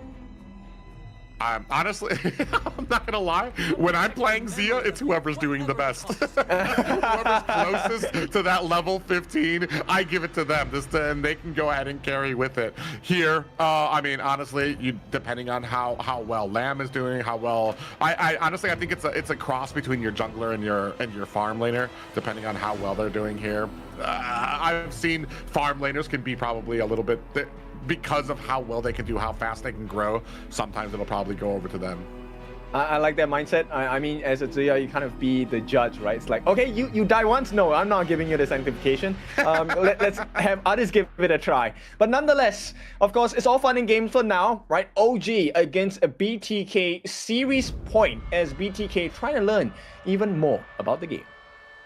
Yeah, I mean, they have the hope. They're trying maybe to possibly elongate this out to a full series, but I don't think there's any doubt in them that they know how tough this opponent is. They understand that OGs are at the top of this mountain, so they're going to put that best foot forward, especially with some of these picks. They've actually been allowed some of their best picks here, so we're going to see how this develops for them. Okay, so potential game ending point here. OG leading by 1-0. Of course, no surprise to OG fans. BTK, can they get themselves on the board? We will see it all go down in the gorge. Yeah, ladies and gentlemen, game point for the side of OGs as BTK gonna fight their way through this one. Shark gonna come in there, putting some pressure on there. Hoon, man, I love watching Mai Shiranu. As I say that, already, as soon as he comes in there, the amount of dashes and the poetry that you can kind of cause with that hero is something I love in the mid lane here. Now you can see already the pressure mounting. OG already gonna go ahead, start trying to creep their way into the jungle of BTK. Actually, this is a matchup I'm pretty curious, right? As a player, Fried Chicken against Kerker, how well can Fried Chicken do? But right away, that camp is going to be stolen away by Kerker as they look to put a little bit more pressure on this bottom side of the map. Oh, yeah, a little bit of, looks like that they were able to go ahead and pick up that Hawk at the bottom. And, ooh, we did have a Cannon Blast, just goes wide of Ann. Oh, Keke actually taking a heap of damage, down to about 25%, forced to go back and get that healing behind his tower. Meanwhile, Dao coming in to aid in. Looked like he was gonna try to maybe jump on to Fried Chicken. Best player coming off the back end to stave him away from that. Speaking of which, Muchin able to get away, and down goes MOBA Zane. A great pickup there by Ann. A double kill here, and this is what we expect out of the farm laner on the side of OG. They have made some bad mistakes in the past, but OG, the OG of the day, definitely much cleaner than the old versions in KWC. Yeah, man, 0-2 right now. A clean pickup and the bottom one. We're going to see a replay of this there. You see them trying to, they thought they had the big pickup there, and that extends out Mobazane too far. On comes in, finds the pickup there, and then the CC. Look at how they trade back and forth to kind of get out of the way of BTK there. On and Muchin just doing such a great job. It was the most minute of differences, to be honest. That could have easily been a double kill for Shark, but here we go. Hoon will not hit the Kachosen, so no free damage just yet, but you can see the irritants, right? Cannon Blast, Kachosen, just stuns and hits every single time. And that comes down to one of those, like, the kind of synergy things that you have to learn, too. Maybe we kind of need to start... Oh, speaking of which, Mobazane gets a pop-up there, takes a lot of damage, is going to try to unleash a flurry of blasts to get himself out of harm's way. He's going to have to go back to base. Oh! Speaking of which, he actually gets taken out. I'm not even sure what that was that killed him. It probably is the last hit here, as look, there is a lot of value on this pick for the Loom here. They will try to dive. Ooh, they do get a dive in there and trying to find it. Big Box comes out, finds the kill onto Mushin as the An able to find his escape underneath the tower. Best player going to go ahead, start forcing his will on this and trying to pick up that jungler. Meanwhile here, Wen still with the damage, clearing out mid. But you make a trade for Muchin. It's okay, you get a kill, that's great. But you trade out Fried Chicken. So this is where, BTK needs to be able to understand that if you make a dive on the other side of the map, keep your other players safe. This was that moment where Fried Chicken was expecting to be able to survive. 1v1, it was looking not bad, but here comes the Cavalry, the backup, with the Lam as well, Dao, making sure life was much more difficult than expected.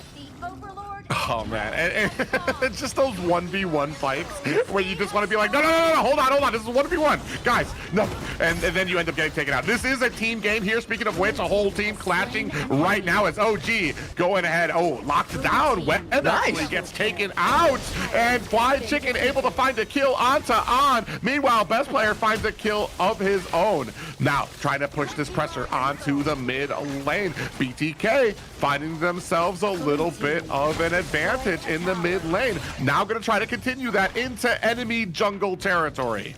This is where a lot of comments were made, right? Fried Chicken is probably one of the best players in the side of BTK, and he's proving that point. A double kill for him. They create space for best player. They secure the Tyrant for themselves as well. And now, best player 1 has stolen away the Crimson Golem from Dao.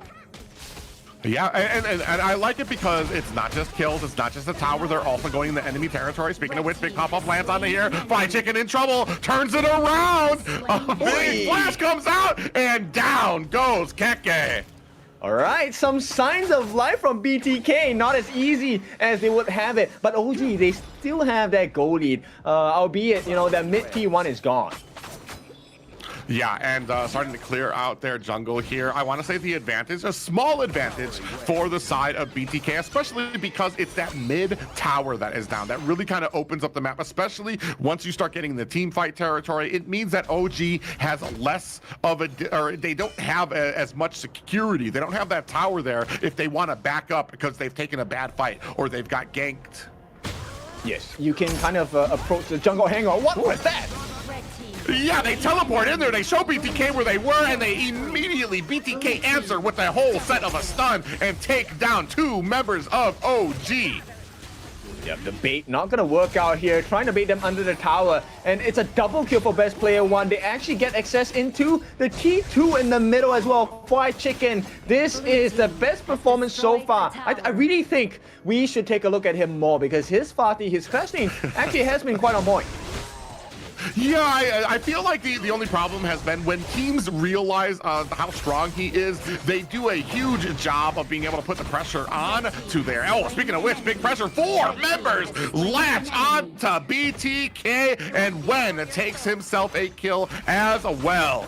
Yep, sit down, don't get overconfident. BTK, they have some prowess in this first part of the game, but here comes the response by OG, a T1 on the top as a trade. As BTK, they will try to make that T1 on the bottom disappear as well. Yeah, meanwhile, I mean, they're continuing the momentum up here. OG doing a good job. You were talking about Fried Chicken before being like this, one of the stalwart players on BTK, and I felt like a lot of people understood that. That's why there's been so much pressure in his lane to kind of stop him, because once he stops, it's very hard for him to be that menace throughout the lanes there. Oh, actually, Hoon in trouble, getting caught. OG on the chase there. Down coming in, looking for the kill, and finds a brief and quick slit on to Hoon.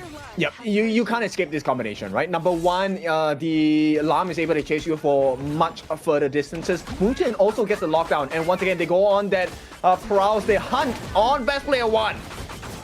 Oh yeah, he's gonna have to use that ultimate to try to create some distance between him. But Dao is not caring. He actually goes down. Thankfully, Fried Chicken there on the side, able to find the kill there. But Muchin comes in from the side, able to find a kill on to MOBA Zane. Another one down. Shark bites the dust as well as best player. 3 down for the side of BTK. OG continuing their winning ways. Fried Chicken's gonna have to get out of the way. Muchin on the side there decides to disengage.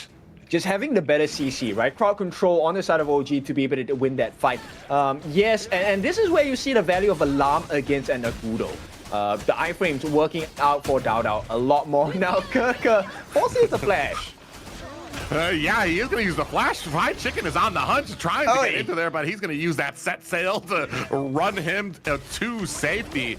Now looking for an opportunity, going to try to crash in here. Nope, takes a turn. Shark's going to try to get some vision onto this. Are they going to try and contest the Tyrant? Still waiting. OG in a great position here. Have it down to 10%. Best player! Another steal for best player. He sneaks in, grabs himself a Tyrant. Yep, just at the timing, Dao actually used his smite as well. So this was an honest 50-50 win trade for the side of BTK.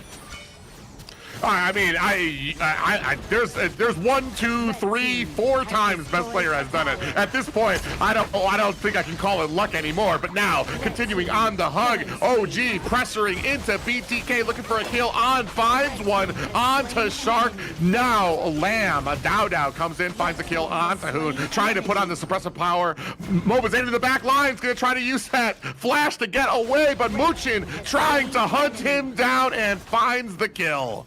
Yep, and look at what they're doing. They're actually isolating Fried Chicken away from the fight. That's how they're winning these big moments, right? Dao also making sure he's right in the heart of the side of BTK, allowing the setup from Wen to come through on that knockup on the Divine Punishment as well. And Kirker, he's just doing Kirker things, making sure his first and second skills are landing in quick succession after the bolt hits them in the face. Yeah, I mean, that's just a whole mess of damage coming for you. And then how he's able to kind of traverse the map. Right now, OG, it is their game to lose about, I want to say a 5K gold lead right now.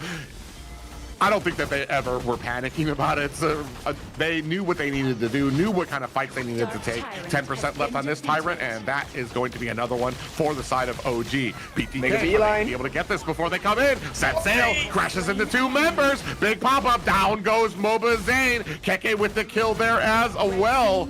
Now trying to chase down best player. Looks like On able to pick up the kill from him. Dow finds the kill onto Hoon. Ooh, but able to answer back. Fly Chicken able to find a kill onto Wen.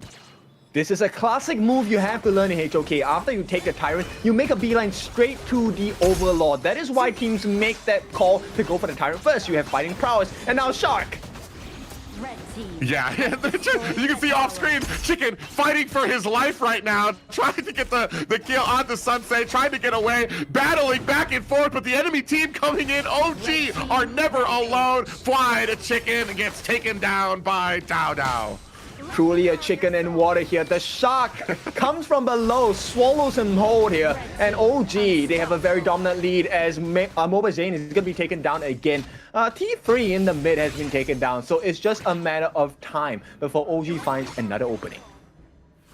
Yeah, they've done the same thing that they did into the first game where they just burned a hole right down mid, even into that high ground tower. Oh, we have Cannon Blast coming in there. Now maybe looking forward to be able to kind of take down Dow. They do find a kill onto him, but here comes the rest of the team. A big push coming in through mid. Our BTK going to be ready. Set sail out right now. Keke looking for an opportunity to get in there. Down goes best player and a kill. Hoon finds himself a kill onto Keke, but in comes Moba Zane, finds one onto Ann. When the lone player for OG left to retreat from BTK. Okay, good survival skills coming out from the side of BTK. Got the knockup, a little bit more greedy from the side of OG. But for now, that pressure has not been truly alleviated. They have to defend the T3 on the top once again. Yeah, and actually wondering who we talked about it before, who's Wen's going to be giving this gift to so that they can get up to that level 25. BTK not wasting any time, immediately going to go for this Shadow Overlord, down to about 50%. The Cannon Blast actually gets popped up there by Shark. In comes Dow looking for an opportunity to try to get in here. Ooh, this might be a true 50-50. Oh, coming in with the set sail. Keke comes in. Are they going to be able to find a kill? Muchin finds one onto Fly Chicken. That's a big bit of damage on. Able to find the Shadow Overlord. The rest of OG latching onto BTK, not letting them escape. Trying to CC them down, and another kill. Down goes a Shark. The rest of OG chasing them down underneath the tower. Down! Keke finds a kill onto Moba Zane. Hoon able to return the favor, but not before being taken out by Dow. There is no way here. The time is ticking. 5 seconds for Fly Chicken, but what can he do? 1v4 because OG are already at the crystal. Yeah, it's a 13-minute win for OG here. Okay, much longer game, right? Almost double the time for the side of BTK. I think this is an impressive growth so far. They did manage to find a couple of gaps in between OG, won the team fight. And I think if you're a BTK fan, you should be proud of their performance. Yes, they have not won a single series, but I think they have shown their growth. Yeah, I mean, when you put it into the grand scheme of things, being able to kind of step into a house against a team like OG, what they've learned, what they've been able to absorb from this game in such a short amount of time is commendable. On the other side there, OG, I mean, they knew what they had to do here, and they are laying their stake for the top of the mountain here on KMW. So we'll see how this journey of growth is going to be like for BTK, right? They are called the BloodThirstyKings. Right now, it's not about being greedy for kills. Learn to play the map first and learn about the hero differences. And then we'll see I believe, a very monstrous growth for BTK. Yeah, I mean, and that's going to be the big thing here is how well you can take these licks and kind of come back there. The ability and the opportunity to be able to face teams of this level, and we've seen so many of these teams, and that's one of the biggest things in the last 4 days. All of these teams, including BTK, including Boars, including 9Z, and all these teams, how much they've changed and started to grow just in the last 4 days, how they've started to take on little things that they've learned here and there from some of the top teams, how well they started to push the momentum in the early game and things like that, that made these huge adjustments to their strategy.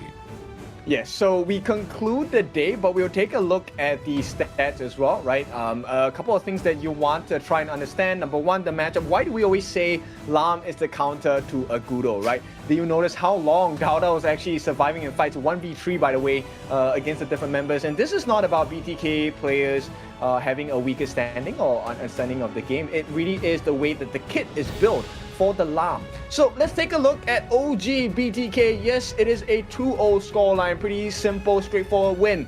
But the main difference maker here actually was Wen, because as the Tsuya, he actually allows your growth that is so quick on the side of OG.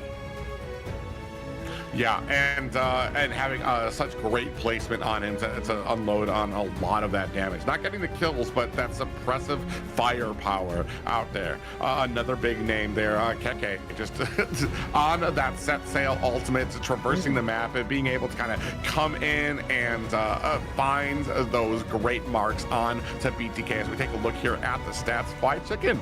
Big damage coming out from him, 91k, but on the Dao, on an assassin, no doubt, 101k. It's insane, right? And I think we also really need to give the shout out to Fight Chicken. I think he did really well. Bear in mind, this was a pretty hard matchup to play on the side of BTK. So the fact that he's able to deal 91,000 worth of damage also allows you to see that with correct positioning, Fatih actually can be the difference maker in team fights. Yeah, and there's that little hope of blue in there from BTK where they were able to get a little bit of an advantage. And I want to say a lot of thanks there to Fly Chicken on that 15th, which is what we've kind of been waiting for from him on there. Like I said, I just feel like there's been a lot of pressure up on that lane for him. And as one of the more skilled players of BTK, especially Clash Lane, I feel like Clash Lane is one of the hardest lanes to really understand as a new person coming in here. But here, MVP, no surprise, Dao 9, 3, and 9. This guy was swallowing everything up in his path. Well, yes, there were a couple of questionable decisions coming in from OG. It was Dao that made sure that the team always had the best positions in team fights. Yeah, and here, this is what happened. They got a little greedy to BTK after they got a couple of kills under their belt, and OG showed them how quickly they can close the distance, how quickly they can turn that right back around for them. Here, a little bit of a fight, a skirmish here happening here. Down goes Hoon, and then the rest. And look at how fast they close in on Mobazane. He even tries to flash his way to safety, and they close the distance on him so quickly. Yeah, the roaming gun, you know, at the appropriate times is a great escape mechanism, but against Muchen, who's able to lock you down in place, and Dao, who's able to chase you from very far away as well, this is a very difficult situation for BTK to escape. And this moment, we'll give you some credits on the side of BTK. Beautiful combination coming down, making sure that both Frigid Charge as well as the Purify was put the full effect here. Yeah, and here trying to fight it out for this Overlord. And it's still, it's just, man, once the fight starts, once they get that little bit of an advantage and the big pop-ups, it's just, they're singling them out one by one, taking them out, then trying to close the distance on them as well. And it's just, there's nowhere for them to hide, even under the towers. I hope we get that season 2 of Best Player. Oh, we don't get to see it, but like, as far, there's a lot of critiques going out for Best Player, but man, as far, and you even said that it was kind of like a 50-50 swap. How many times has Best Player been able to kind of get in there? When Best Player's on the map, you better be afraid for those objectives, because he has been able to come in very consistently and steal those away more than I've seen on any from any of these other teams here. Unfortunately, not enough to turn the tables against the stalwart team that is OG's. And let's be clear, this league is the more difficult one because the west side is the best side, and we have two very strong champions, right? So KMW, this has been the matches for today. 9Z Global taking a loss against OG, 2-0 Fashion. Boars also getting their first series win, 2-0 over BTK. Twisted Minds put to the test against 9Z Globant, 2-1, and of course OG and our day off with a 2-2-0. So we have our tables ready. We will be sending teams across the different brackets S and A for Survival Week. Yeah, Survival Week will set a whole new tone for these teams. It's no longer lackadaisical. Not that these teams were lackadaisical, but now there is something to lose here. As we take a look at the standings, it's no surprise the top two positions there going to OG and Twisted. Okay, so Boars are not done with their game yet, so this will be updated later on. But for now, OG, Twisted Minds, and 9Z Globant. These three teams should have their positions secure. They've played all 6 games already. We'll see what the rest of the table looks like once Boars are done. I'm not sure whether we will be in time, but for now, of course, on the right side of the screen, those are your Group A candidates. And that's a scary one because Survival Week means you go home. Yeah, and there's a lot on the line for a lot of those teams who are kind of looking to kind of continue their ways here in these in this competition, especially what I want to say, maybe something that is newly on the radar for a lot of people, which is 9Z Gaming. Yeah, 9Z, I think they really shocked me. Like, okay, I think yes, they've been playing against all the other teams. Have they been better? Pretty good, not bad performance. But to be able to push Twisted Minds in such a fashion earlier today, I will just straight up tell you that was not in my books at all. I don't think it was in a lot of people's books. I was super surprised to see that too. Pleasantly surprised too. It's always great to see a team that you don't expect that has elevated themselves to a tier that is at least competitive with some of those top teams that you have. I mean, let's not mistake it. A lot of people, once we come into these competitions, there's some teams that you have your eyes on that you understand because they've consistently been at the top. But here 9Z showing, hey, we have the runnings to make that too. Right, so it's been a joy for you guys joining us for the first 4 days, the first week of KMW, the Honor of Kings Major West League, the best league. And this is where we will bid our goodbyes. It's been fun. It's been your favorite kind of tofu. Joining me today has been Private Dancer as well. We give you our best regards because we'll see you next week where the title race gets a little bit tighter. Survival Week is coming.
cut through the sound of the rain.